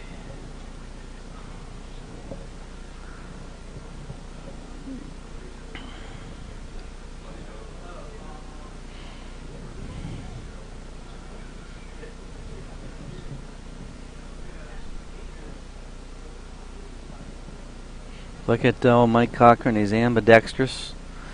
He really switches is. hands. He might get a one-handed shot, a two-handed shot, a lefty, a righty. You'll never see another Mike Cochran out there in terms of the style of play. It's caused a lot of chaos, as you'll see. You're never comfortable on the court with him, and it's fun to watch. Well, it's unique. To your point, you'll never find another player that plays like that ever again. With his one of a kind. It's fun to watch. That's why different looks and styles. Look at that return. He hammers that two-hander. Look at that. It's a two-handed backhand. Yeah, that's a left-handed two-handed backhand. His left hand's low. Right hand looks like he's got like an eastern, close to semi-western, but he was a phenomenal baseball player. I don't know if you knew that, and football. Yeah, player. I thought he played football and baseball, and he's a heck of an athlete. Yeah, I mean, you'll see. Let's call it an ace, and Genius is not allowed to hit that shot. That's got to be returned by the returner. Have to play the deuce side also. 15 love, 1 love. First set, round of 64. 2017 National Platform Championship. There he switched to his left hand. There's the right hand cut. Wow. Look at that filthiness. That's, incredible shot. Again, the key to that shot is letting that ball drop, getting low, and just nipping it. And when I say nip it, you swing as hard as you can and you take the outer coat of fuzz off the ball. And that should... Was that a forehand volley with the left hand? Did you see that? Yeah. That's amazing to be able to do that. There, he's gone righty there. Switched it. So he'll never hit a two-handed overhead, most likely. Look at that spin that Monty got on that. Nice. And I think what Genius and Henry are going to do, they're going to try to go complete the defense mode the entire match. Take the air out of the ball, will they? I think if you play Mike, that's your best strategy. You would know. You've played him many times? So many times. All great matches, too. I bet.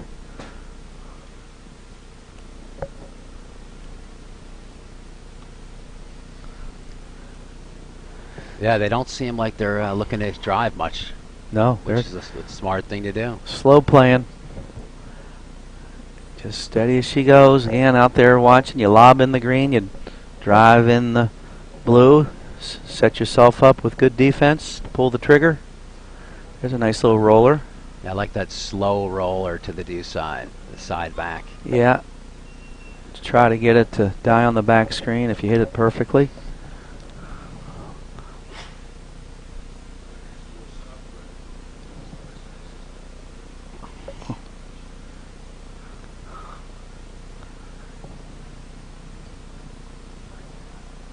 Nice dig. They switched in the back. They got out of their corners. Now they switched back.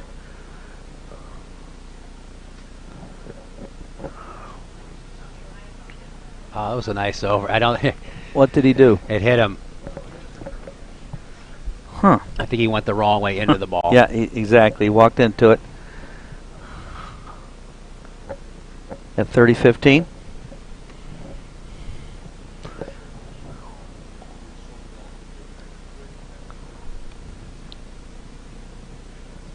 Good deep overhead there. Flirting with it, though. Here comes a super nipper. Look how Mike gets that grip all the way over to an eastern backhand grip. There he goes, semi-western. He's mix and matching these overheads. And gets one. Gets a let cord. A lot of spin on it. Genius couldn't put it in play. 40-15 to go up. 2-zip first set.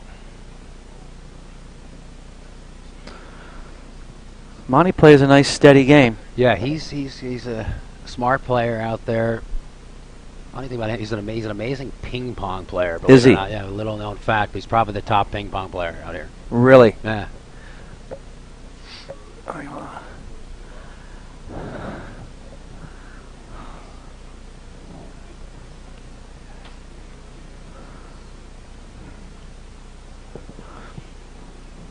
This is the point where we try to figure out what they're trying to do. What's the strategy? Yeah, but I wonder if he's going to keep being so aggressive. He knows they're just going to keep lobbing. They might change the pace of the overheads a little bit if they're just going to try to keep every ball in play. It's no sense to keep. I'm it's with easier you. said than done. I'm not. Do you think he knows anything but ultra aggressive? No. But Cochran. Yeah, I'm not disagreeing with him 100%. It's just that's what he's going to have to do, I think.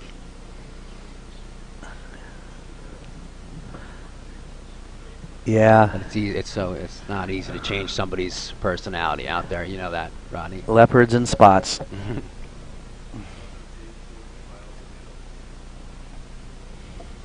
Pulled it wide. And they went from 40-15 to break point. Good rally. Genius and Henry.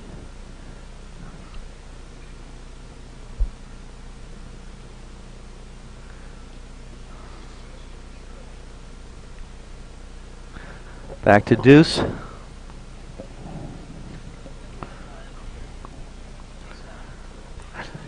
Did you say they're from Zimbabwe? Yeah, both are from Zimbabwe. Same place Hank Irvine?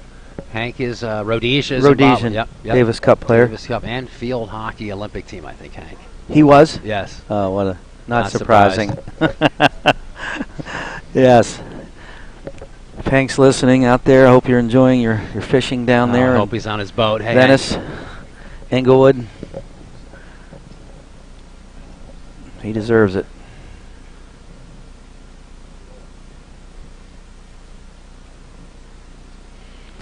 Long game. Back to deuce. It's got to be our third or fourth deuce. Boy, he's got a really good serve out wide in that deuce court. No fear. He's going to hit that every single time.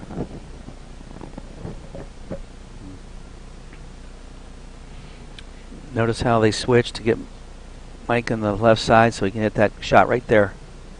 Super spinned up, slimed up overhead.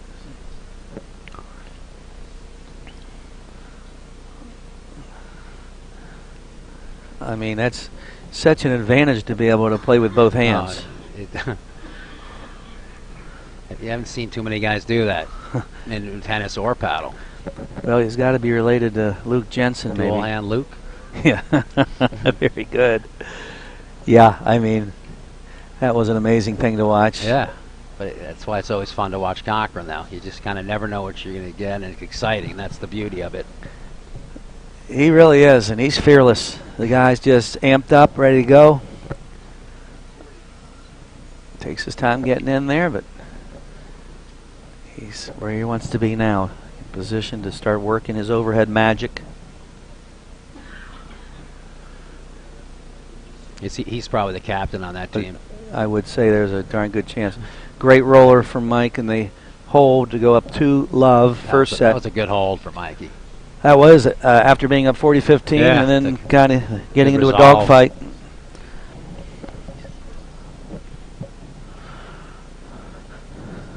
Henry Walsh serving on the far side. These guys are relative newcomers. There's the super spin. Wow, that's always that shot you were talking about, Rodney. Double up the spin if you let it bounce on those short lobs and hit down and through as the ball's coming up. It's double spin.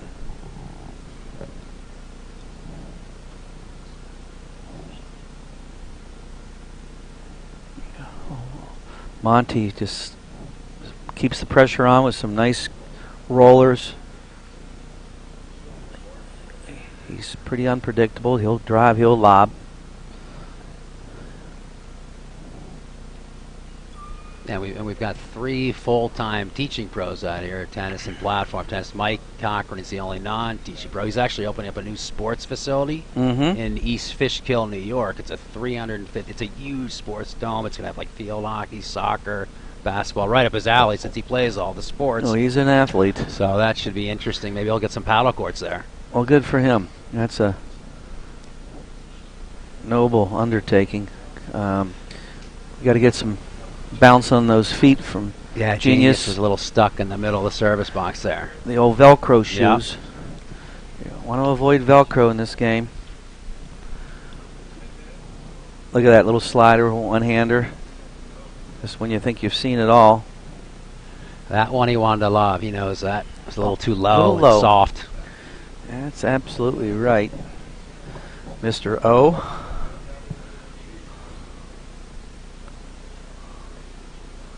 Nice play, Monty. A great return, and gets up there and makes that tough first volley to establish net position.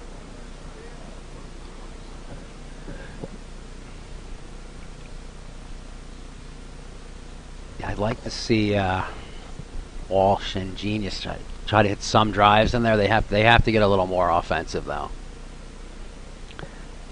Yeah, they got to provide some Just a timely little sneaky O right there like that. Yeah, that's good.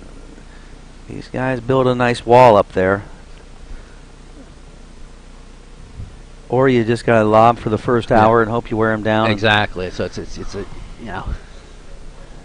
give and take there. Again, you look at this. I guess this is a second round match. The quality at round 64 is pretty high. It's amazing. I mean, the first match I called today was Baxter Heath against Croker and Montgomery. I mean, for a 128, that's ridiculous. That was a high level 128 match. I watched a lot of that. Yeah. It's very exciting. Heath and Baxter have become a force. They've done it incrementally over time. Yeah. Out of Indianapolis. Yeah. It's surprising to me how good they've gotten. Yeah, it's not, Indy is not a hotbed like Chicago and New York, so it is impressive that they've been. Then that's due sheer hard work, traveling tournaments, playing a lot of matches. And, that's why they're winning matches. Yeah, a little bit like a la Flip Goodspeed. Nobody did it better. Coming out of Grand Rapids, where in Chicago we've got 35 different levels of league play, and you got all you can handle. And Flip was probably the top guy in Grand Rapids for years. Yeah. 3-love to Cochran and Montalbano from Yonkers, New York, a.k.a. Monty.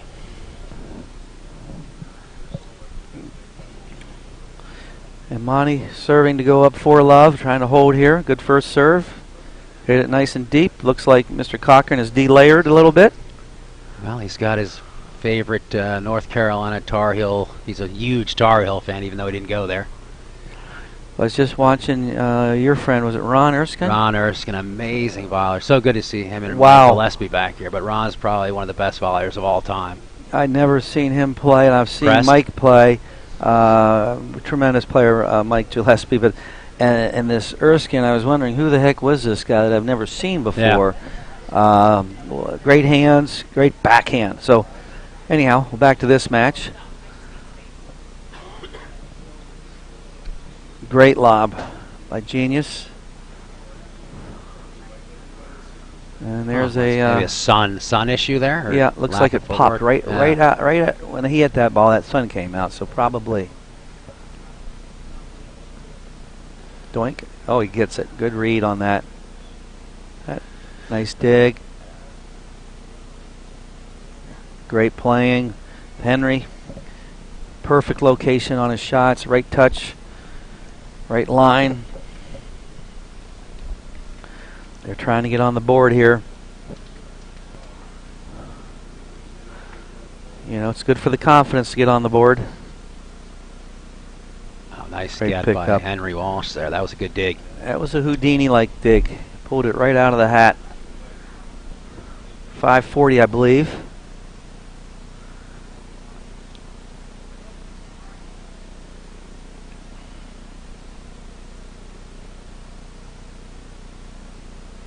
Ooh.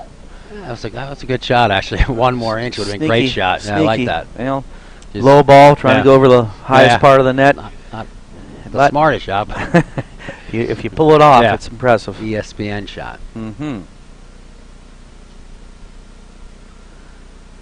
That sun has poked his head out over there, and that. Mike does Look at that, that. better than he going back and driving it. I'll tell you who did that really well as anybody I ever played against was you. Every time we got that ball through you, over you, you'd run back and drive it at our shoe tops. Yeah, Mike's the same way. I don't think he's ever gone back and lobbed one either. I haven't seen it yet. Maybe today. That was like the time I played tennis against Kenny Rosewall when he was 64, and every time we lobbed him, he went back and drove it at our shoe tops. Well, even then. He won about, what, 14 Grand Slams? He got 8 of them. 8, okay. He got 8. And he would have won more had there not been the amateur rule for Grand Salamis. Sun is in the game now. We've had every season so far.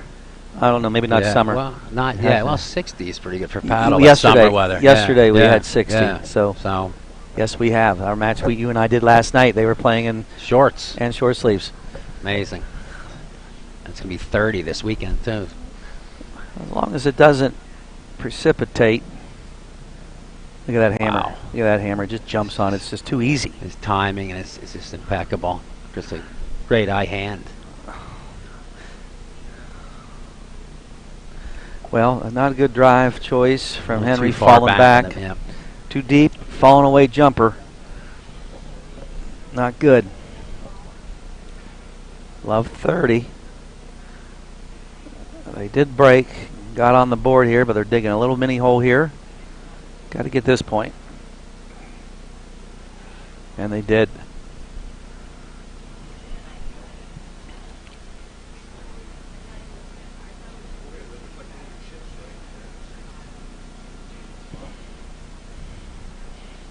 Shadows could prove to be a little tricky. It's a tough time of day to play when the shadows do come out.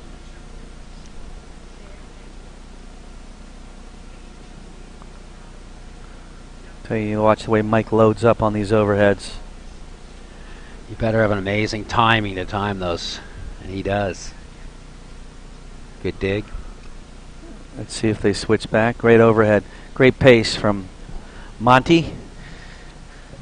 Again, at the club level, 98% of the winning overheads are hit easy, like that one, just the right line and the right speed.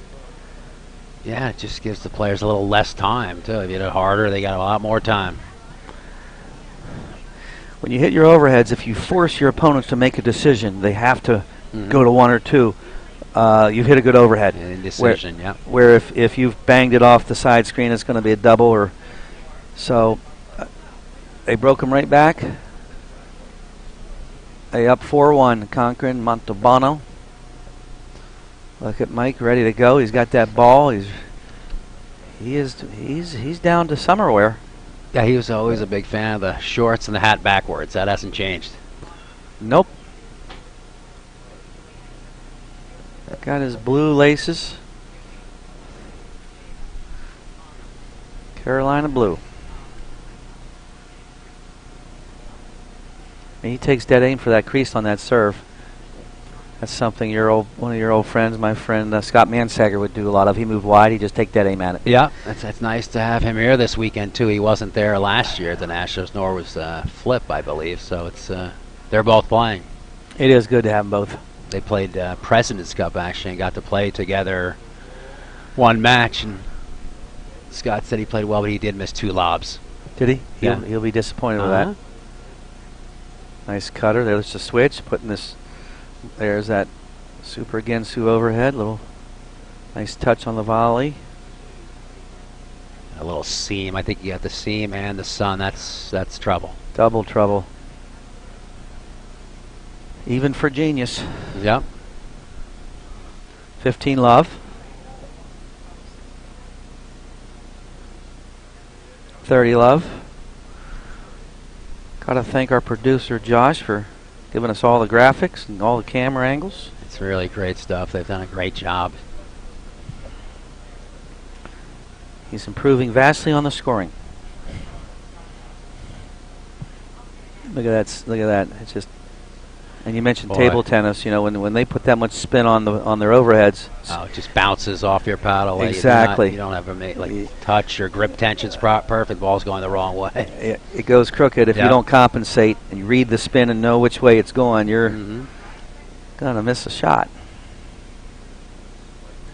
That's an ill-advised one-hander. He kind of jumped in front of Genius. Should have hit that with his forehand. He's got his forehand there waiting.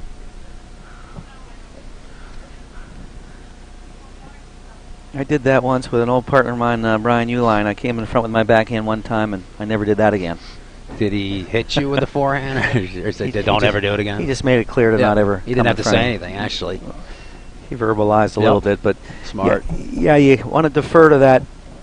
Especially the ad guy, player. usually it should be a little more alpha, looking to hit the offense. That's why they're over there. Yep.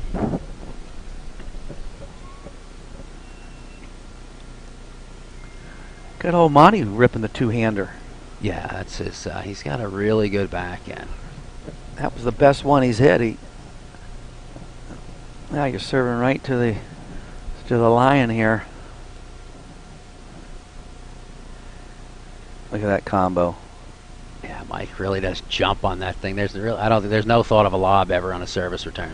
I love the way he uses his body. He coils up like he's hitting a tennis ground stroke. He swings as hard as he can at a lot of these balls and just nips it. Makes the ball gyrate. And he'll vary speeds, he'll vary spins. Great lob from Genius. Look at that. Oh, the let guard off the screen drive. David, that's a great shot by your buddy Monty.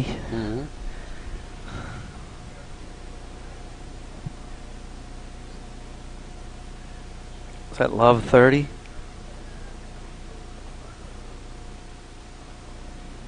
Great shot. Nice hold by Monty. Oh, look at that. Look at Henry. He's got to be a squash player. Pulled a rabbit out of the hat. Look hitting behind. I love the hitting behind this fast players. All right, now everybody's got to slow down.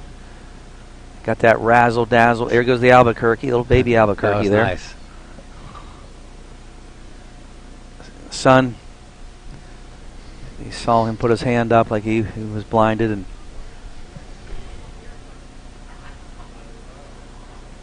love 40. Boy, that was a sweet shot. Boy, he's flirting with that line. This is the pace of play that Cochran absolutely loves, so they don't want to keep going this. Because you know what happens? It's over 6-1. Yeah, and exactly. Yeah. Josh, how long we been playing over there? 29 minutes. Is that including warm-up? So, so we're probably at about 18, 19 minutes. And way too fast. Cochran's loving this. You're spot on, David. They got to take the air out of the ball. I mean, if they want to win. Obviously, they're going to stay out there for another 2 hours if they're going to win. But, it's a choice you make. Yeah, you either do or you don't. There's no in between. But you're not going to get in a slugfest. No. Well, they're not going to win a slugfest.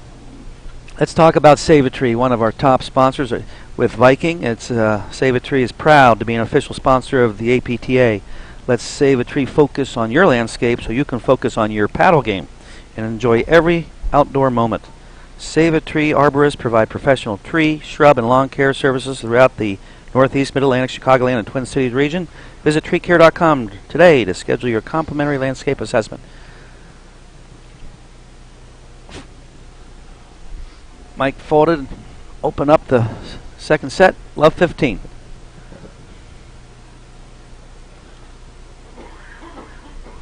Waterfall.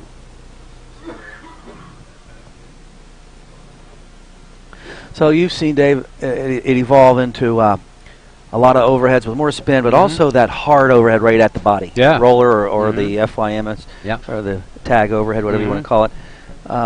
What do you think about that? I mean, I think it's used to maybe speed up play, but in the end, it does come down to grinding, and it's very hard to win with those shots. But everybody has the roller now, the cutter. But I think in the end, you still have to stay out there and grind it. For sure, for sure.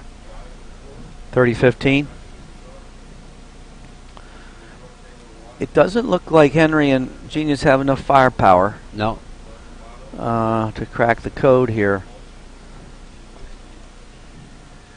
They're just going to have to really, be so patient. Hope that these guys go away a little bit. Well, you look at Mike Cochran, who's like a Ferrari, but yet when the Ferrari starts getting low on petrol, so the only way to do that is to, slow down the game and try to wear him down a little bit. 40-15. First game is set 2. They're having a little discussion.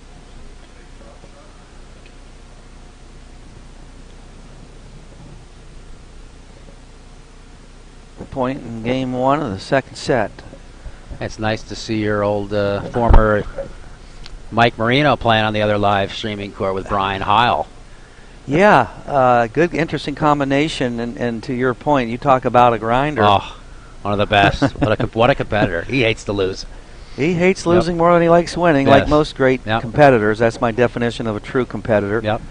But I love playing with him. I got to play one national with him. We had a great tournament, and we actually played Heil in English. Oh, did you? In that tournament. And he's a great fighter, great player. They are. He's funny, and you always know he's going to fight to the finish. Yep. That's what you need on this court to win. You would know. 8 national championships. Love 15. We got to get Henry and Genius Chitsukwe. They got to get something positive to build on here. They're going to be getting their party favor at the door soon. Pretty soon, yeah. I think they're going to hang in here. They're going to give it their best here. Yeah, we know that. And they're going up against a tough team here. I mean, Cochran's an extreme X factor in this. I love the pace on that shot. Yeah, he hit it nice and soft. The tendency is to hit that way too hard. Especially when you see they've given up the net and they're in retreat mode. It's a good shot by Genius. He's probing here. Here it comes. Oh, that's going to be that double spin shot if it gets over. Yeah, Mike would have actually liked that to come over. No, he was smiling. It's fun to watch people hit that can hit it, because it's not going to be returned and the ball's going to do something crazy. It's a fault. Henry Walsh from Larchmont, New York, teaming up with Genius Chitsukwe out of Marlborough, Mass. That's one of a rare. Even Mike's looking at him. I don't think he's going to hit that one again. Just dropped a little low. 15-30.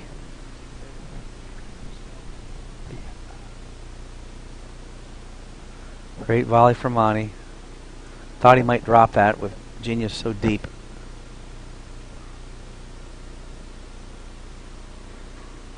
Boy, that is a tough overhead to hit from way back there too. Yeah, again, Mike's legs are so strong still. He gets down on every shot and uses his legs to load that super spin ball up.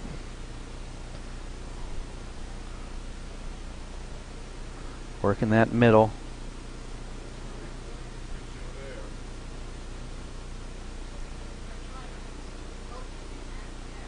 Oh boy.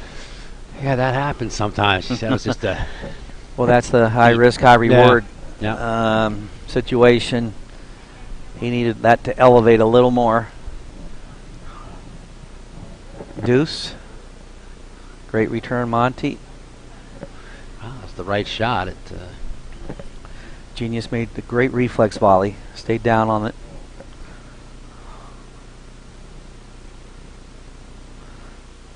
Boy, that is just vintage Mikey C. It's almost like a short hop.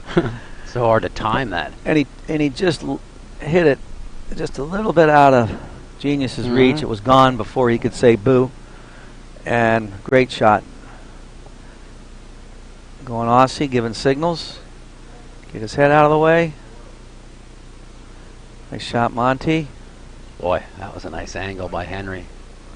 Great shot. Henry and followed up with a great low roller from Genius. Very Genius-like.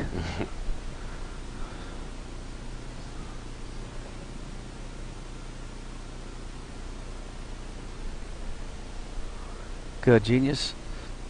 And Henry got to fight, get on the board here. You don't want to dig too big a hole. And they got it. All right. Well, they're back in business here. That would have been a. You don't want to go down too low. No, you don't. Nope. 6-1-0-2. Chances are you're going to lose that match. But onesies. Henry's got to get some better footwork intensity. A little flat-footed there.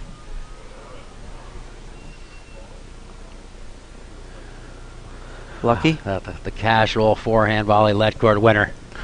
Made it look easy. You know, he's happy.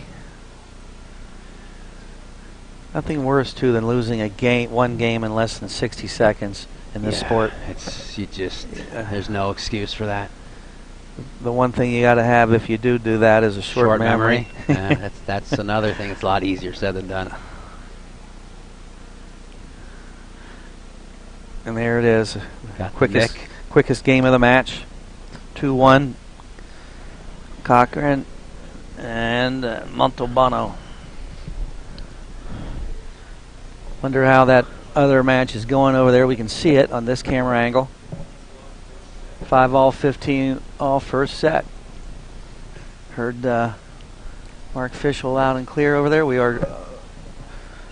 We're broadcasting 2 matches in the same room, so.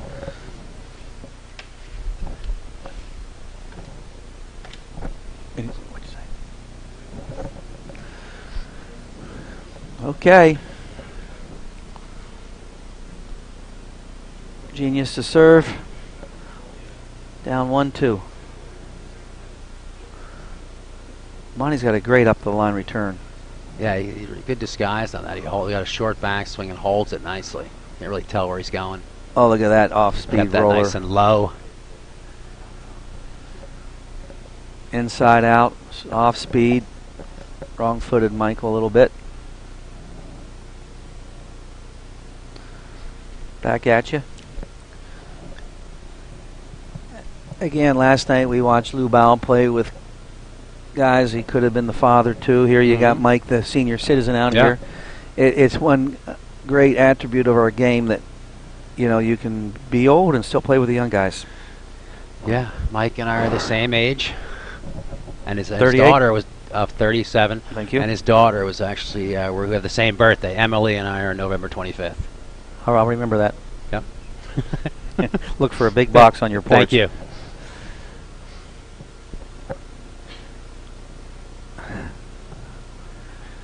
Well, I think that thought Henry was going to volley that one. I did too. Didn't you? It was right there. There it is. There's that double extra speed, some spin. But it's one of the rare sports where a guy twice your age, It is. That's the beauty of our sport. Can compete with the 20-somethings. If you know where the ball's going to go and you have to play half the court, it does make it a little easier. But a lot of guys tend to move way too much. It does. They really don't have to, you know. I've always said that platform tennis is a two-step game. You can handle 90% of your shots in 2 steps or less. Yeah. And like you say, then you cut this 30 by 60 court in half. You don't have to move much. No. If you and your partner are on the same page and know where to be, it should be a. And you know how to shift. Yeah. Great touch by Mr. Montalbano. That's a nice last name. We got some interesting last names here. Montalbano. They're getting tougher every year to pronounce. Chitsukwe. Yeah. Chitsukwe. It's fun. Boy, that is one heck of a backhand, right? Wow. That's very good. I think it's break point to go up 3-1.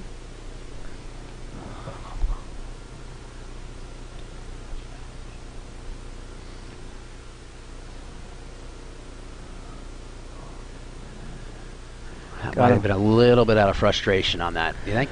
I Well, just haven't seen it. I haven't seen that type of swing.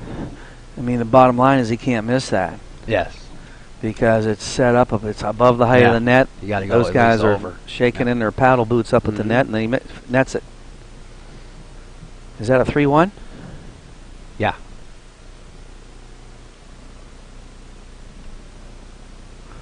Casual ho-hum volley. I'm thinking that was out. Yes, that was wide. It was shielded from the 15 net. love. 15 love. Michael Cochran serving. Look at that. Boy, stuffed him. He read stuffed that. him. That's incredible, though. Well, It's not easy to do. What's genius have to learn there? Try the other side next time, or Yes. or lob, because when Yep. you get that obvious drive situation. Look at that. That's why. He's an athlete. Yep. That one. Beautiful tweener by Mr. C. Letcord went by, comes off the metal, and then he Love it. does the tweener. There you go. If you want to rip it, there's your target. That's exactly what you're saying.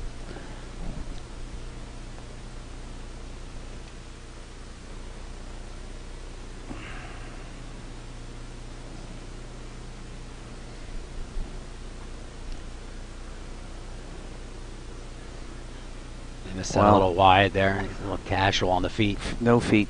He just sort of Yeah, exactly. It's all less than crowed. casual. Easy up here, though. Yeah. But it always starts with the feet. Yes, it And does. the eyes. And the hands. Eyes first.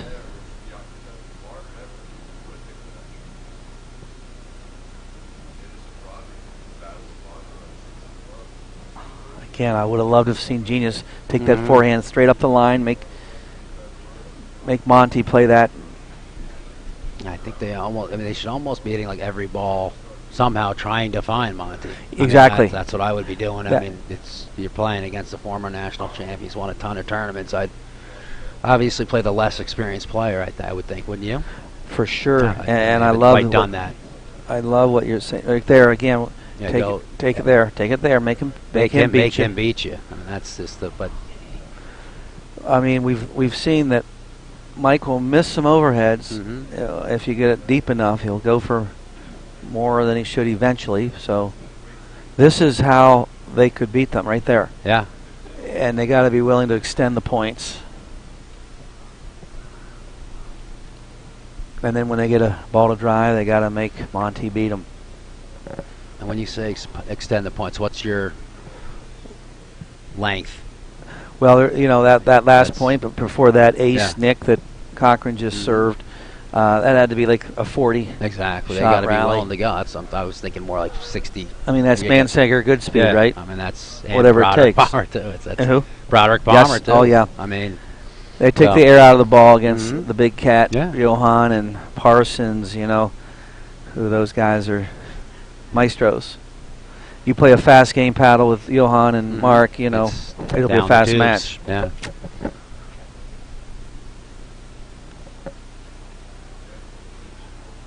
4-1, they held. Yep. Again, getting into danger zone for Genius and Henry. Oh, they're in the danger zone, right? Yeah, That's a must game. Gotta must flip it here. Yep.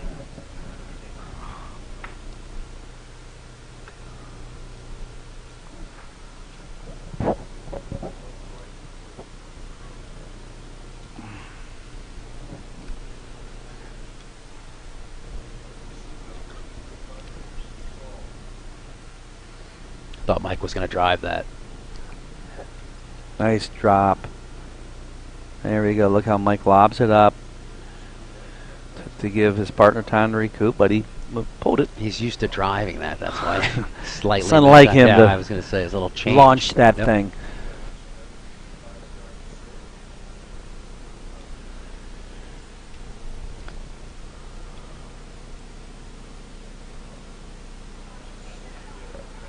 One of the best returns of all time in the game.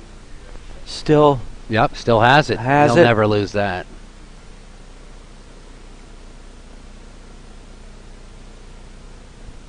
Good sportsmanship. Omani goes over, gives him a little love.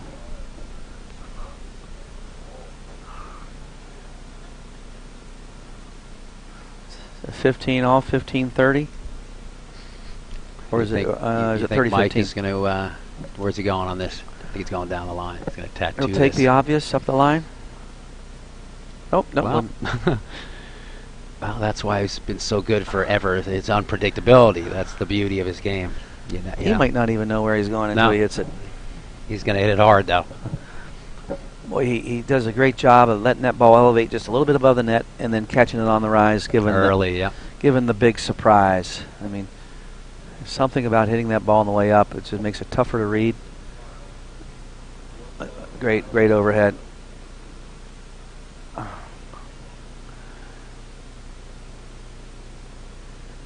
Almost got it. He's fun to watch. Is he lefty? Is he righty? I don't know. Oh, that might have been wide. Nope, got the line. That was a well played point. Longer the point. Mm-hmm. It's going to benefit Genius and Henry. I think so. I mean, and again, this being the ultimate racket sport of strategy, you know, you really got to figure out a game plan, stick to it, have faith in it. Change either stick with the one that's working, or you got to change it immediately. There's immediately. no other way. But People have wait too long. something. Yep. Have the roadmap. Exactly. Otherwise, you don't know where you're going. Uh-oh. Yeah, well, he hit his feet because he didn't move his feet. That was why he slammed both. One camera angle with the sun doesn't work yet. This is a great camera angle. It really is. Deuce. Yeah, he's got to go a little tall. I mean, smaller on that volley. He's standing up too Yeah. tall. Still moving slightly. Easier. Break point. Stop. Break point. Cochran. Bang. We've seen that before.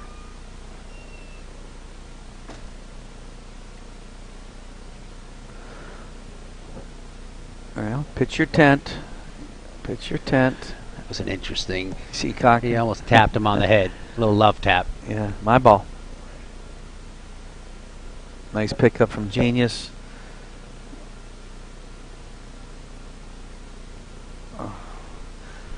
Well, they're going to extend the point.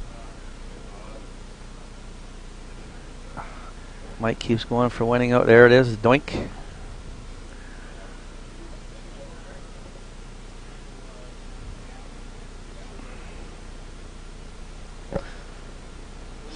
I like. There we go. Yeah. Again, we're going to go. Oh boy. Yeah, I knew that was boy, trouble. He handcuffed him. Kind of slowed down. That hit that good pace. I don't know if the sun, he I didn't think want the to sun was an issue a turn and little look bit. that way. Yeah. I think so. 5-1, serving for the match. We got great serve. What Nice a volley. Deep volley. Wow. I mean, that's money volley. Off a great serve, going right for the crease.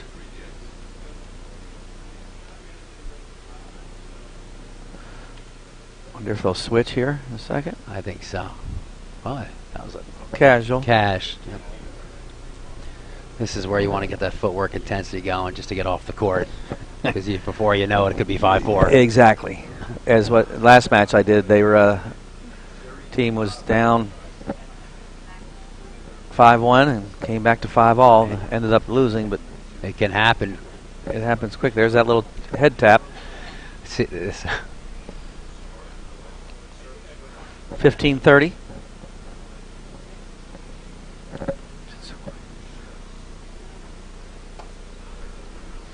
A little life for the other server. Trying that forehand volley is tough up there. But, oh, a great serve. There's what he's shooting for every a time. Line and a nick.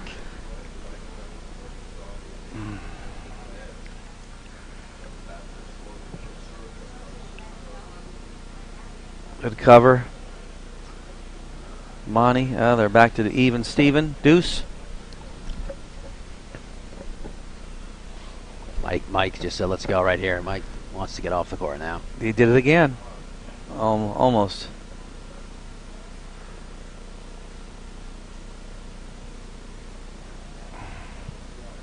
On the line. There's Cochran's so good in the transition play. That one he probably should have either hit hard or lob though. Oh, Henry hit a nice Yeah, volley. he did. He sniffed it out, was there waiting for it.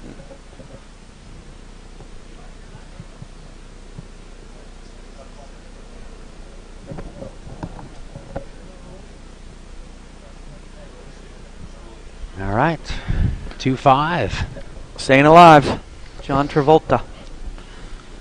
We got a big night here too, Rodney. There's a big Hall of Fame induction ceremony. Lauren Zink getting inducted tonight. Nice. John Harine, former APTA president, and my first paddle partner when I was in college. So it's gonna be a fun night. I'm very happy for both of them. John was the APTA president, done a lot for the game, and as has Lauren. So that should be fun tonight with all the players there, and the parties keep continuing, right? They do, and it's got to be fun for you to come back and see all the people you've known for so many years. It is great. I mean, it's just so many familiar faces. It'll be fun tonight to have everybody there, and great night. And we had a chance, you and I, to talk to Lauren this morning and Cindy Pendergrass, a multiple national championship team, and Lauren, one of the greatest players of all time. Good to get caught up with her, and then, you know, her son is becoming quite the tennis player. Tyler's, he's one of the world-ranked junior at 16. Their daughter is top 50, 100 in Florida, so they've done the right thing, and you know they're learning from having George and Lauren. You know, as your parents probably have good racket skills. Yeah, because they lived around these parts for a long time. About Lancaster, they've got some paddle there, and that's where George and Lauren grew up. So about an hour away. About an hour. Yep. Good angle here.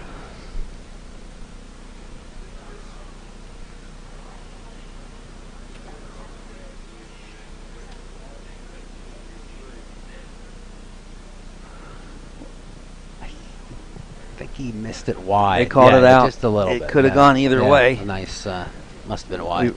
It was out. 40 love. Well, next time we'll ask Josh to re-roll the film so we can see the slow motion.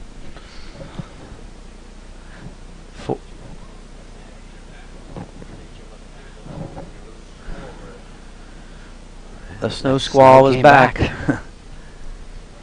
Different season. Went from fall to winter again.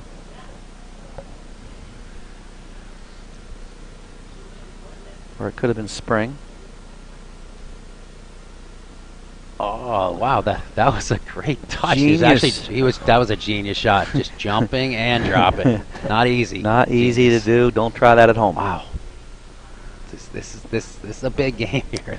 I'm telling you, because this type of weather would favor them for sure. Well, this is unique where we are, David, because the way we're set up in this room, we can't see the weather rolling in. No. All of a sudden, it's the sun shining, and then we have this. Yeah, incredible. And it just happens lickety-split. Oh, he got that. Oh, you read that nicely. And here's another nice new feature. Josh has queued up the weather map, and we're going through a little bit of this right now, that blue, and there's another band coming behind it. Big shot by Henry Ross. A nice forehand. It's another new innovation that they've added this year, the weather maps.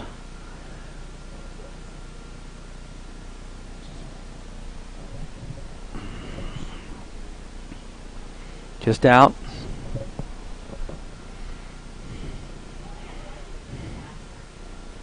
I think it's 30 all. Got to get those heaters on.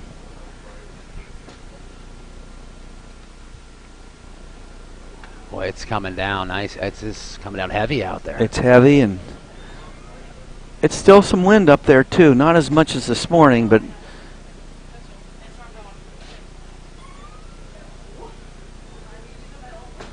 nice waterfall from Monty. Here comes a roller. Got the crease. Boy, look at Mike's all over the place. Now it's sideways. Look at that. Wow, that is swirling out there. Boy. Wonder if Mike's going to put some clothes back on here in a minute. I think so. It almost seems like it's going to come into our face. It's coming so fast. Well, this is where I'm happy that we are where we are. Good trench warfare there. Monty gets the best of it.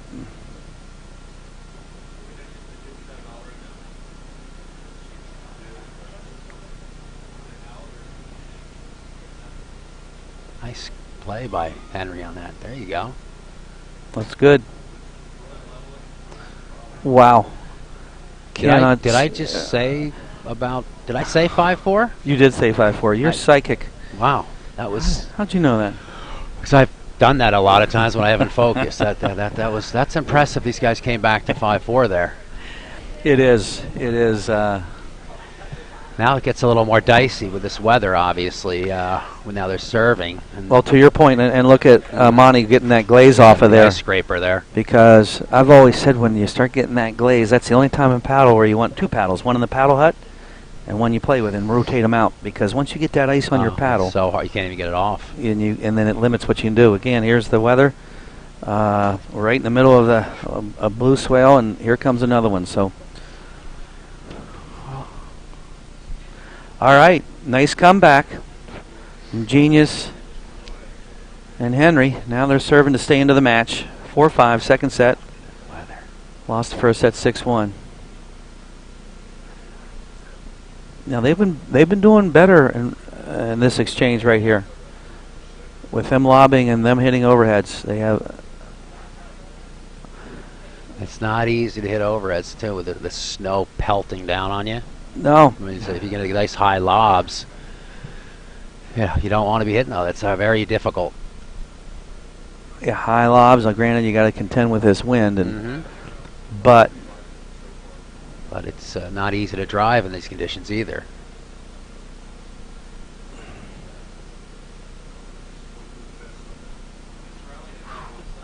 Just wide.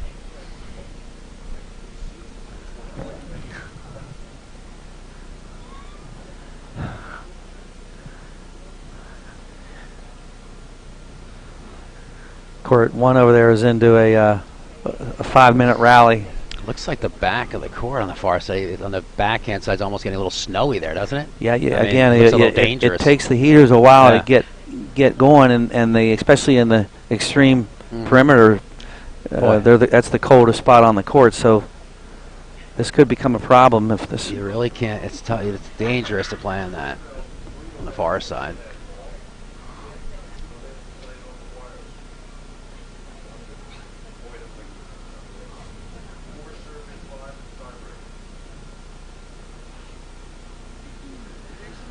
Nice rip, Mike Cochran. Mike can drive in this snow.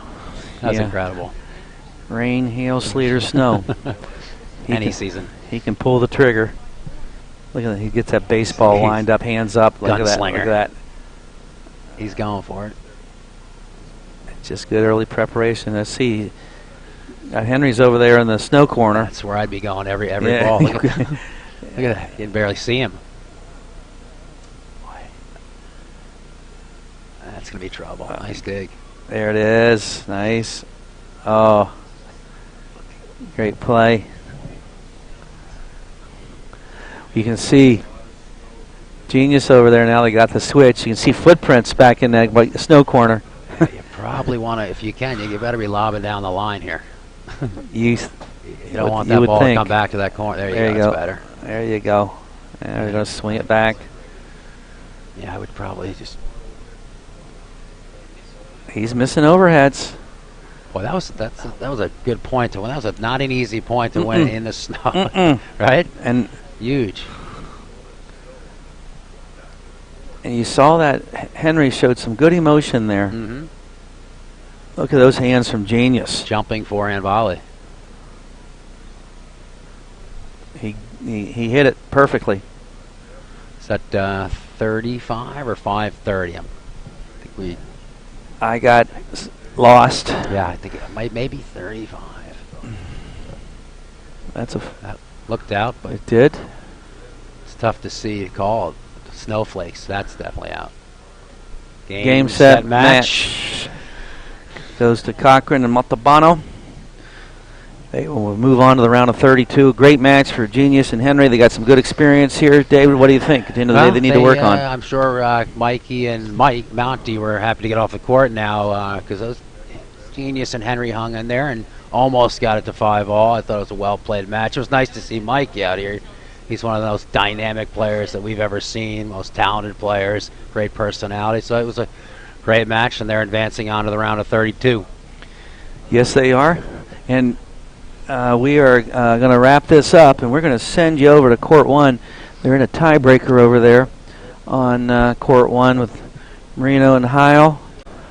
And Patricio Mistriano and Todd Hiscox, I believe. David, thank you. Yep. Thanks, Rodney. See you next time, sir. You got it.